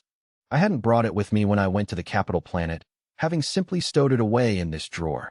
Brian gave me an exasperated look. You do love gold, don't you, Master Liam? With a capital L. HRM. Something about that box seems familiar. Brian clapped his hands together. Now I remember. What? Is it some amazing treasure? No, I don't think so. Then don't get my hopes up. So what did you remember? If I didn't know you for as long as I have, I would have your head for disappointing me like that. In my younger days, I was an adventurer, you see. By adventurer, Brian essentially meant he'd been a space explorer. They were a fearless bunch who discovered ruins, investigated ancient civilizations, that sort of thing. Not that any of it interested me.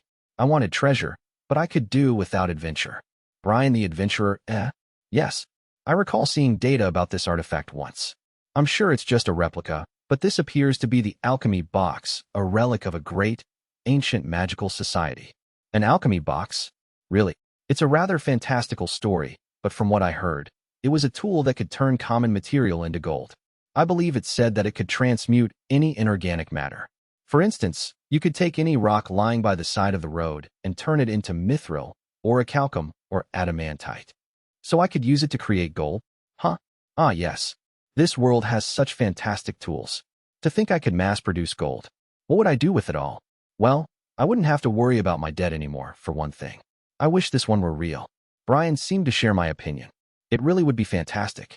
If you could get a hold of the real thing, the family's financial worries would be solved just like that.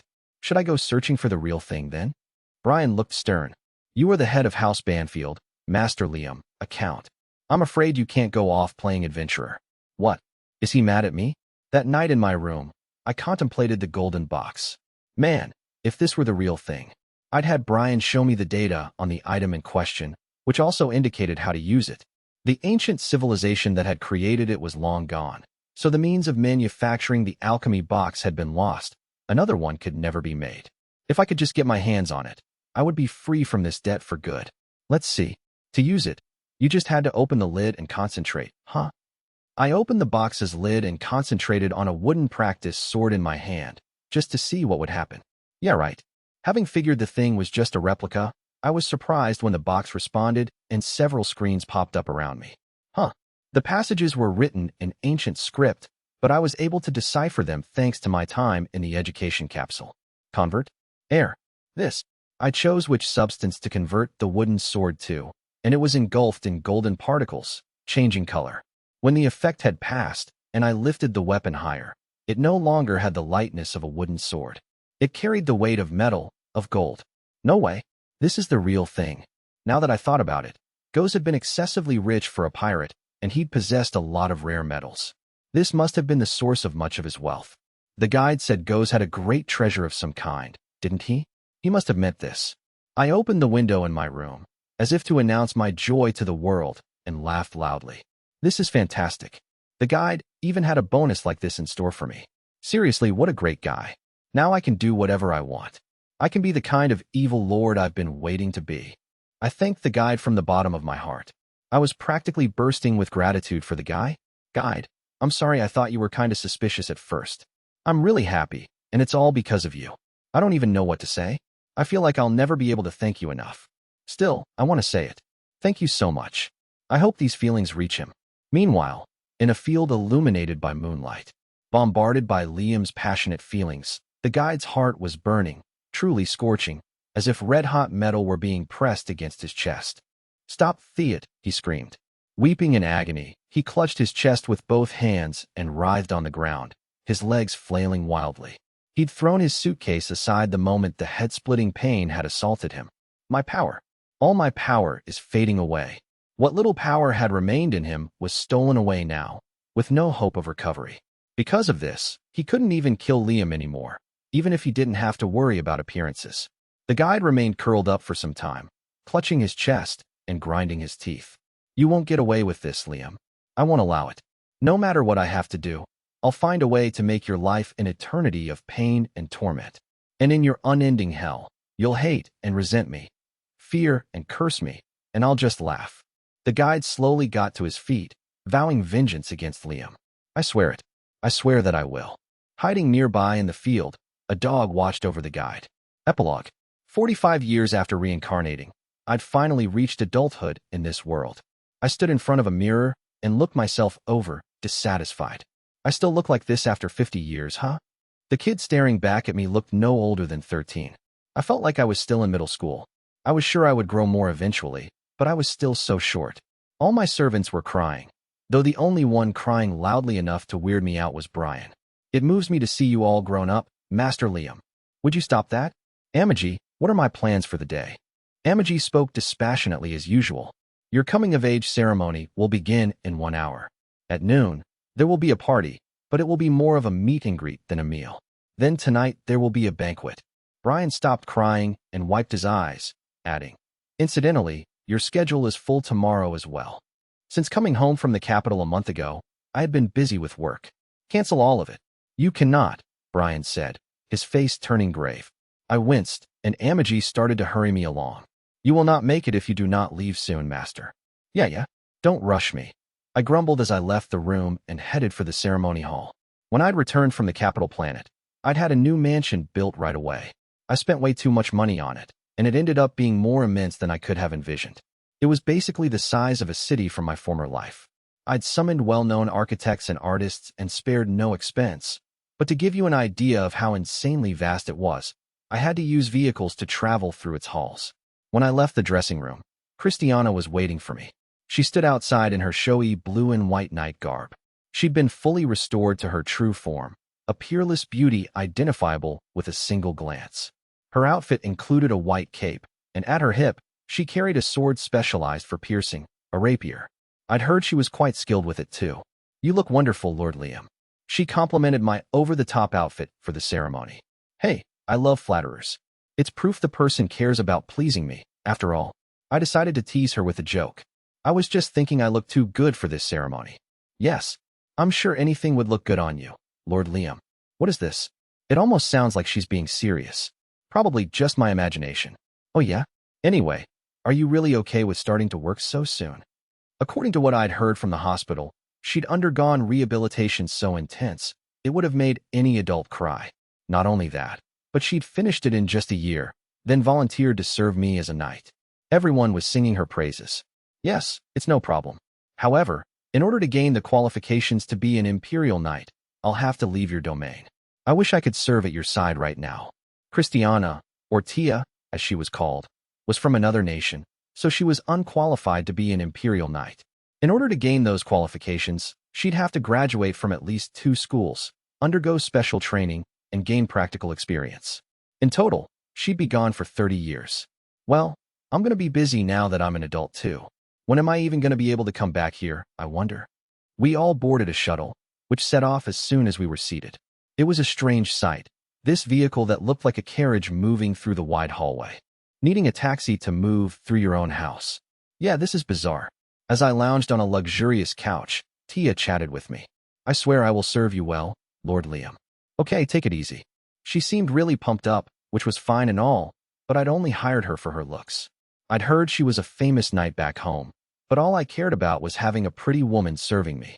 After all, it was the privilege of an evil lord to have beautiful ladies waiting on him, at least according to my vision. Brian, who had no idea of my true motives, was just emotional that I was finally gaining a knight. At last, a trusted knight for House Banfield, Master Liam. We have nothing to worry about now. House Banfield's previous vassals had moved away, and for a long time, no one had wanted to work for us. Now that I had made a name for myself, there were knights who wanted to serve me.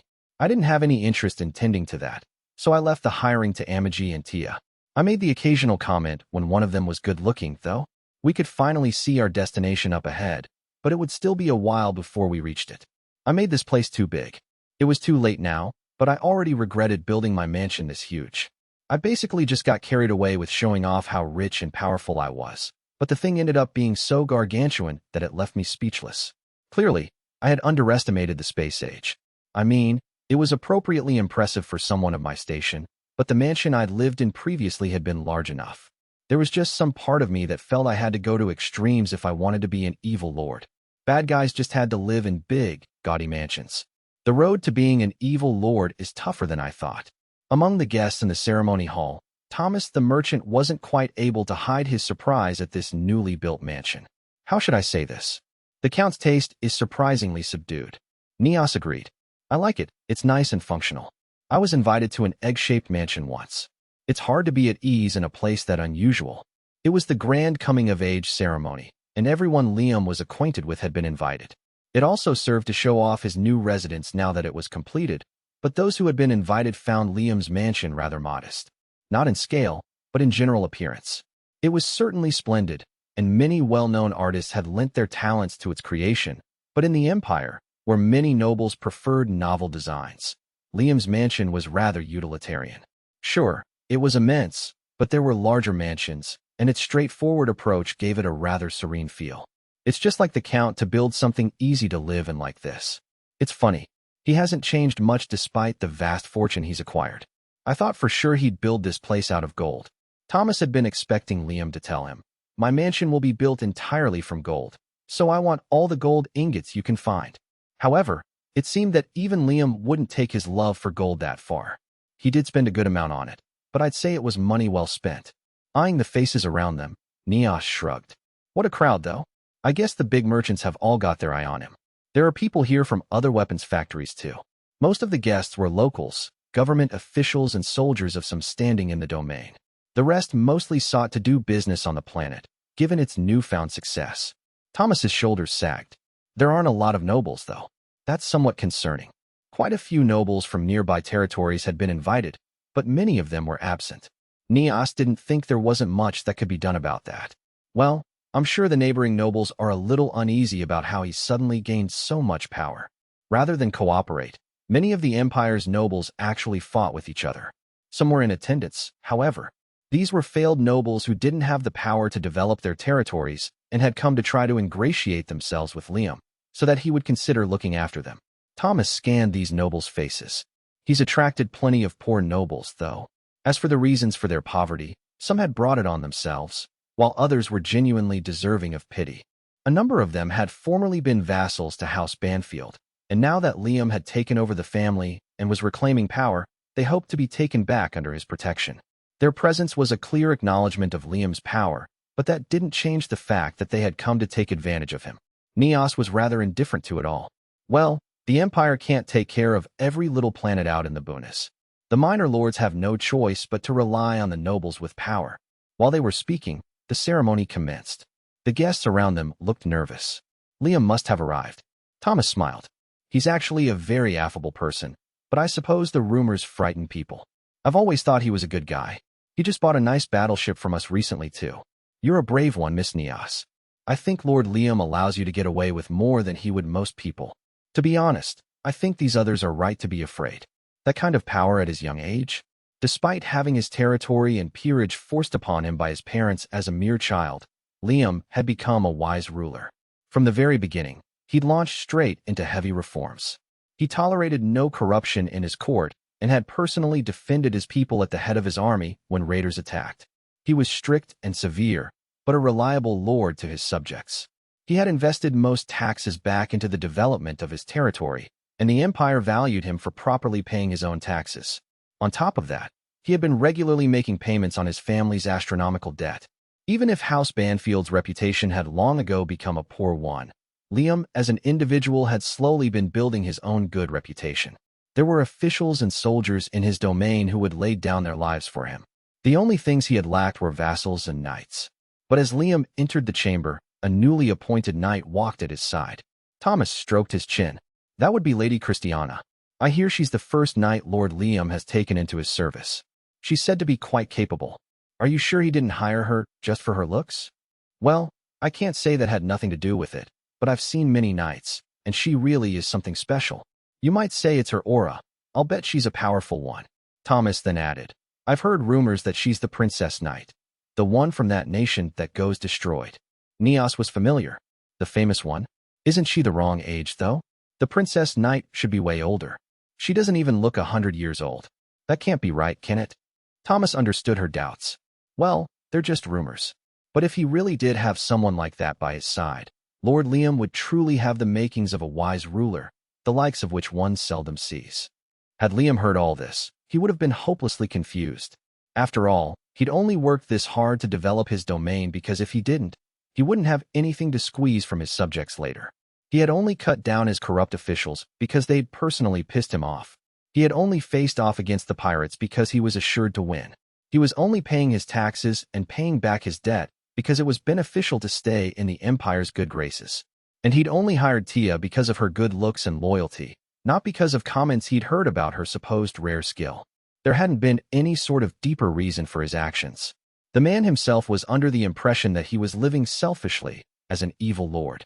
The austere ceremony continued. A tear spilled from Thomas's eye as he marveled at Liam's majestic appearance. I wasn't wrong about Lord Liam.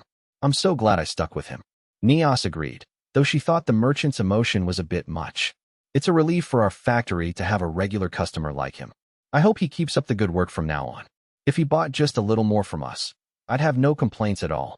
Narrowing his eyes, Thomas warned her, I think that'll be hard to achieve unless your factory makes further improvements to outward appearance and interior design.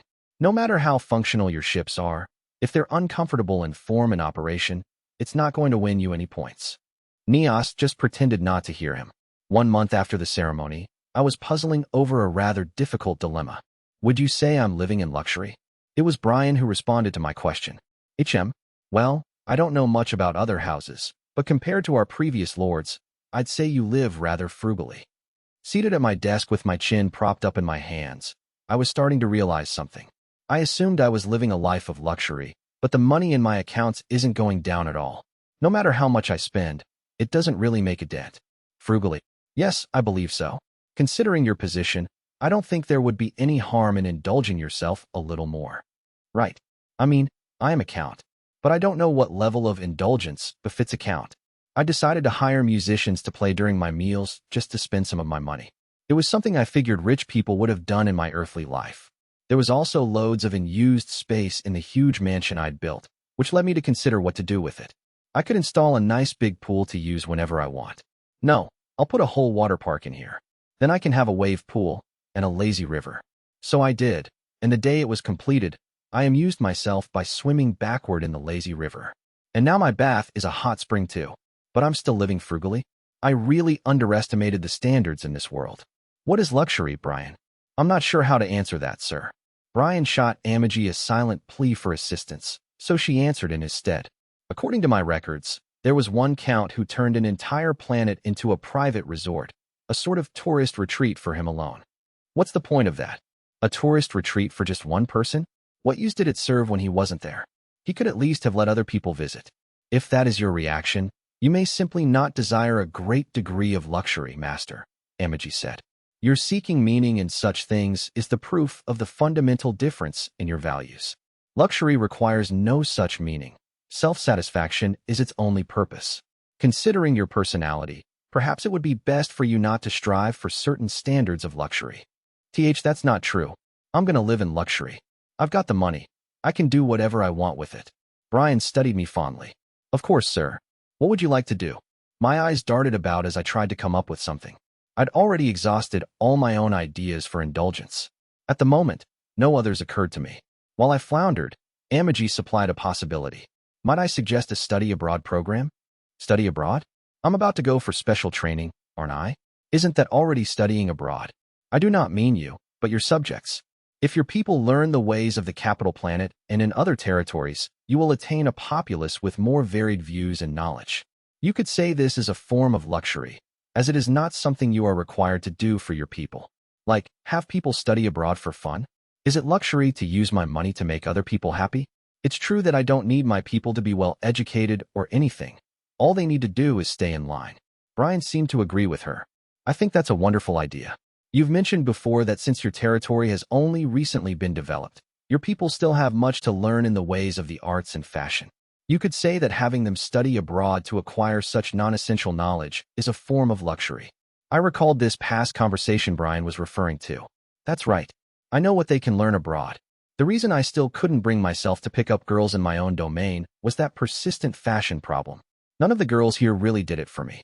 If people got out and saw more of the world, maybe things on that front would improve. At the very least, they should figure out that going to the beach in a wetsuit wasn't appealing. I'd never forget the day I found out it was considered fashionable here to stick a little umbrella on your head when you went out in the rain or bright sun. It had brought me to tears. Art and fashion aren't things you need to learn in order to survive. People just trying to eke out a living can't afford to concentrate on such matters. I supposed it was a sort of luxury to be able to focus on them. Get things ready. I want to send as many people abroad as I can. We've got plenty of money to pay for it.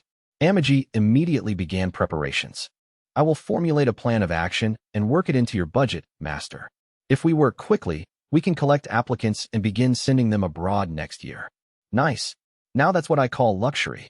Brian was dabbing the corners of his eyes, but I ignored him. Sending your subjects abroad to study with your own money. It's just what I would expect of you, Master Liam. I could barely understand what he was saying. His voice was so choked with sobs. Anyway, I've just got to make use of my money, as much as I can. I'm after luxury here. Evil lords must indulge themselves. I'd gotten my hands on a vast fortune, so I wanted to spend it in whatever ways I could. I was on the right track to obtaining my ultimate goal. One day, I'll be an evil lord who everyone will fear. Bonus story, Liam's harem plan.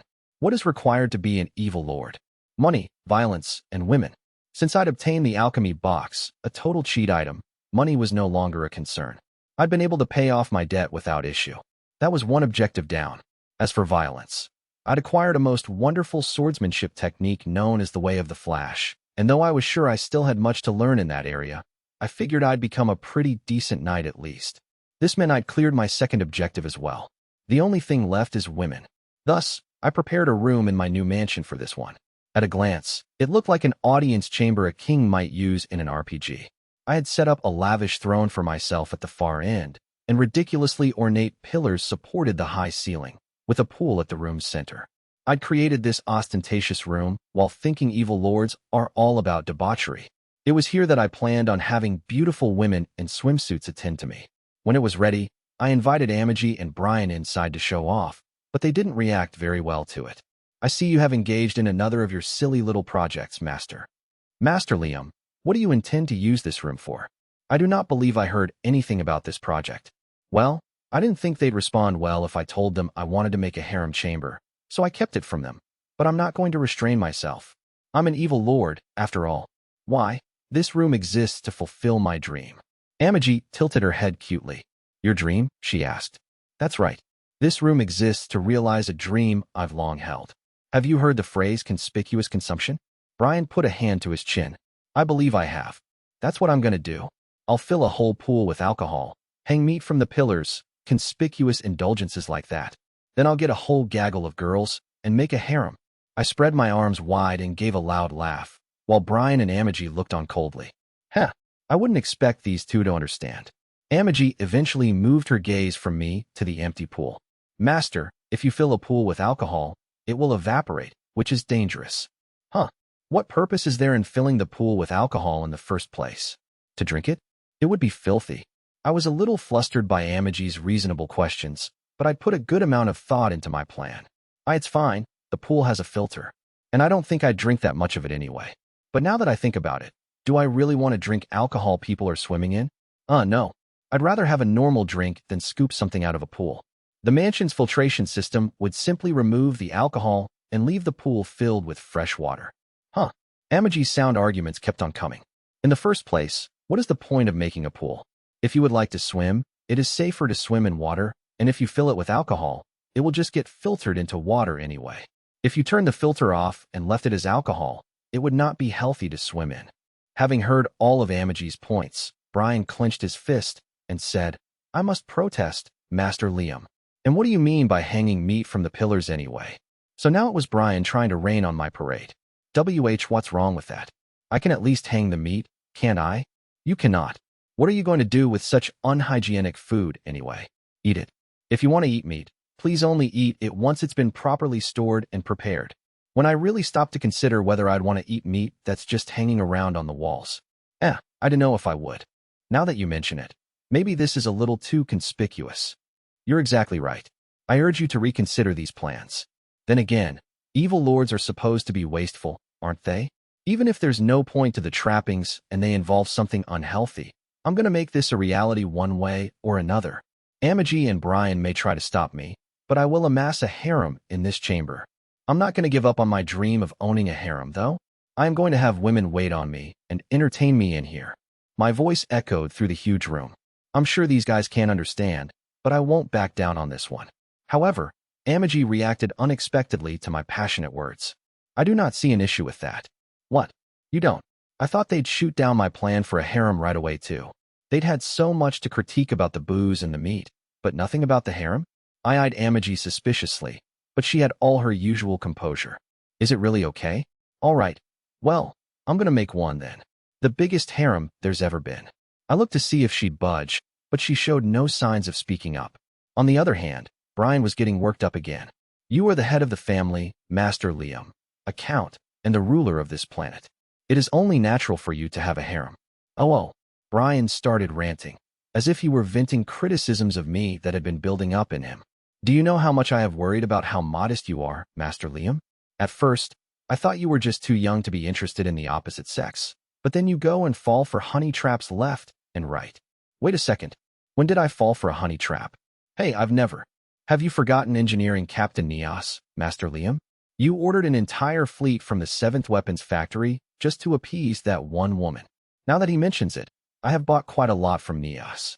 I just purchased that new flagship from her, in fact. Sure, whatever. But I can really make a harem? 'Cause I will, you know. Brian looked incredulous. He leaned forward and began to lecture me. Pardon my frankness, Master Liam, but you should already be involved with several women at this point. If something should happen to you, the family is done for. It might be a little early, but you must produce an heir. All of a sudden, he's telling me to have a kid, but I just literally became an adult. In fact, I'm at an age in this world where some people are still treating me like a kid. It's way too soon for me to have a child of my own. Besides, I haven't even finished my education, so I'm not considered a full-blown noble yet either. That kind of came out of nowhere, don't you think? It did not. You absolutely must produce an heir. If you take a formal wife, then the other potential heirs can form branch families. House Banfield doesn't have a single branch family. Well, there's plenty of things I'd like to say about this heir stuff, but it's true that House Banfield is in trouble without any branch families. In game terms, it's like we've got 0 lives banked, so if we die once, it's game over. I'm kinda surprised House Banfield lasted long enough for me to be born into. How is this my fault? All I am saying is, it is your responsibility to provide the family with an heir as soon as possible.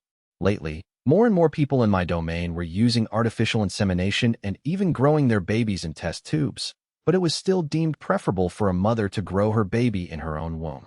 I didn't know much about these topics beyond that. Did I really need to start thinking along these lines? Amagi quickly got us back on track about the harem. There is no problem with your having a harem, so please go ahead and indulge yourself to your heart's content. No problem, huh? Correct. But as for conspicuous consumption, there are many hygienic concerns. So that one's a no-go. I'd figured they would both be against the whole harem thing, but it truly looked like they were both in favor of it. I'd thought for sure they were going to say something like, you must not fall prey to lust. Well, if it's fine with them, then that cinches it. I'm going to collect as many beautiful women as I can, and have all the fun I like as an evil lord. Well, let's get to it then. Bring on the beauties. I'll start by carefully selecting each one myself. But just as I started fantasizing, Brian interrupted me. Please wait, Master Liam. What is it? You were all for it a second ago, but now you're going to complain. No, I just wanted to ask exactly what scale you are envisioning for this harem. I bet these two are thinking in realistic numbers, like 10 women. That'd probably be considered large for a harem, right? But I'm an evil lord. I dream big. I mean, if I'm going to exploit my subjects, I should have at least 100 women. 100. 100. Brian's eyes widened in surprise. He's probably going to tell me it'll be too much trouble to have that many, but I refuse to compromise on. Just 100? Apparently, Brian had been surprised by something else. Will you really be satisfied with so few? Oh, what? Isn't 100 a lot? It's a lot, right, Amagi? In response, Amagi brought up several screens around me. They all showed profile pictures of women with short bios attached. I've taken the liberty of collecting some candidates myself. I have 10,000 here, and I was thinking that you could invite at least 1,000 of them to live in the mansion. 8,000. I was off by a whole digit. Do you really think I can handle that many women all on my own? Are you guys crazy? What would I do with that many? Trying to have a business-like conversation about something so personal as the legion of women who'd be pleasuring me was becoming a little too embarrassing. His expression grave, Brian tried to persuade me. The number is not the issue. What is important is finding women who will please you. What matters is not the box, Master Liam, but its contents. By the box, I guess he means this chamber I've made. Instead of making a room to contain my harem, I should be collecting the contents of it first, the women. 1,000 is too many, though. None of this would be an issue if you invited women to the mansion yourself, Master Liam. For all your talk of a harem, you haven't chosen even a single woman to be beside you. That's not true. I have Amagi, don't I? My butler cast a helpless look at Amagi, but even she seemed a little exasperated with me. Master, I cannot bear your children. That's got nothing to do with it. Brian covered his face and started to cry. This simply will not do, Master Liam. If you would at least keep a few women you were fond of by your side, I would be able to rest easy. Shut up. You said it yourself. The number is not the issue. It's quality over quantity for me, and I'm not compromising on that. Well, then I don't see your harem ever happening. Please, at least take this opportunity to meet some potential candidates. Apparently, there were plenty of oddball women who would easily volunteer if I said I wanted a concubine or mistress. But that's not what I want. As an evil lord, I want to compel unwilling women to keep me company. Arita said that's what bad guys did in the dirty manga he read. What was the genre called? NTR? In my past life, my wife was stolen from me. But this time, I want to be the one doing the stealing. I can't just have women offering themselves to me. I want women with good looks and plenty of talent. But they can't just be subservient. Brian's expression finally turned to full-on despair. What?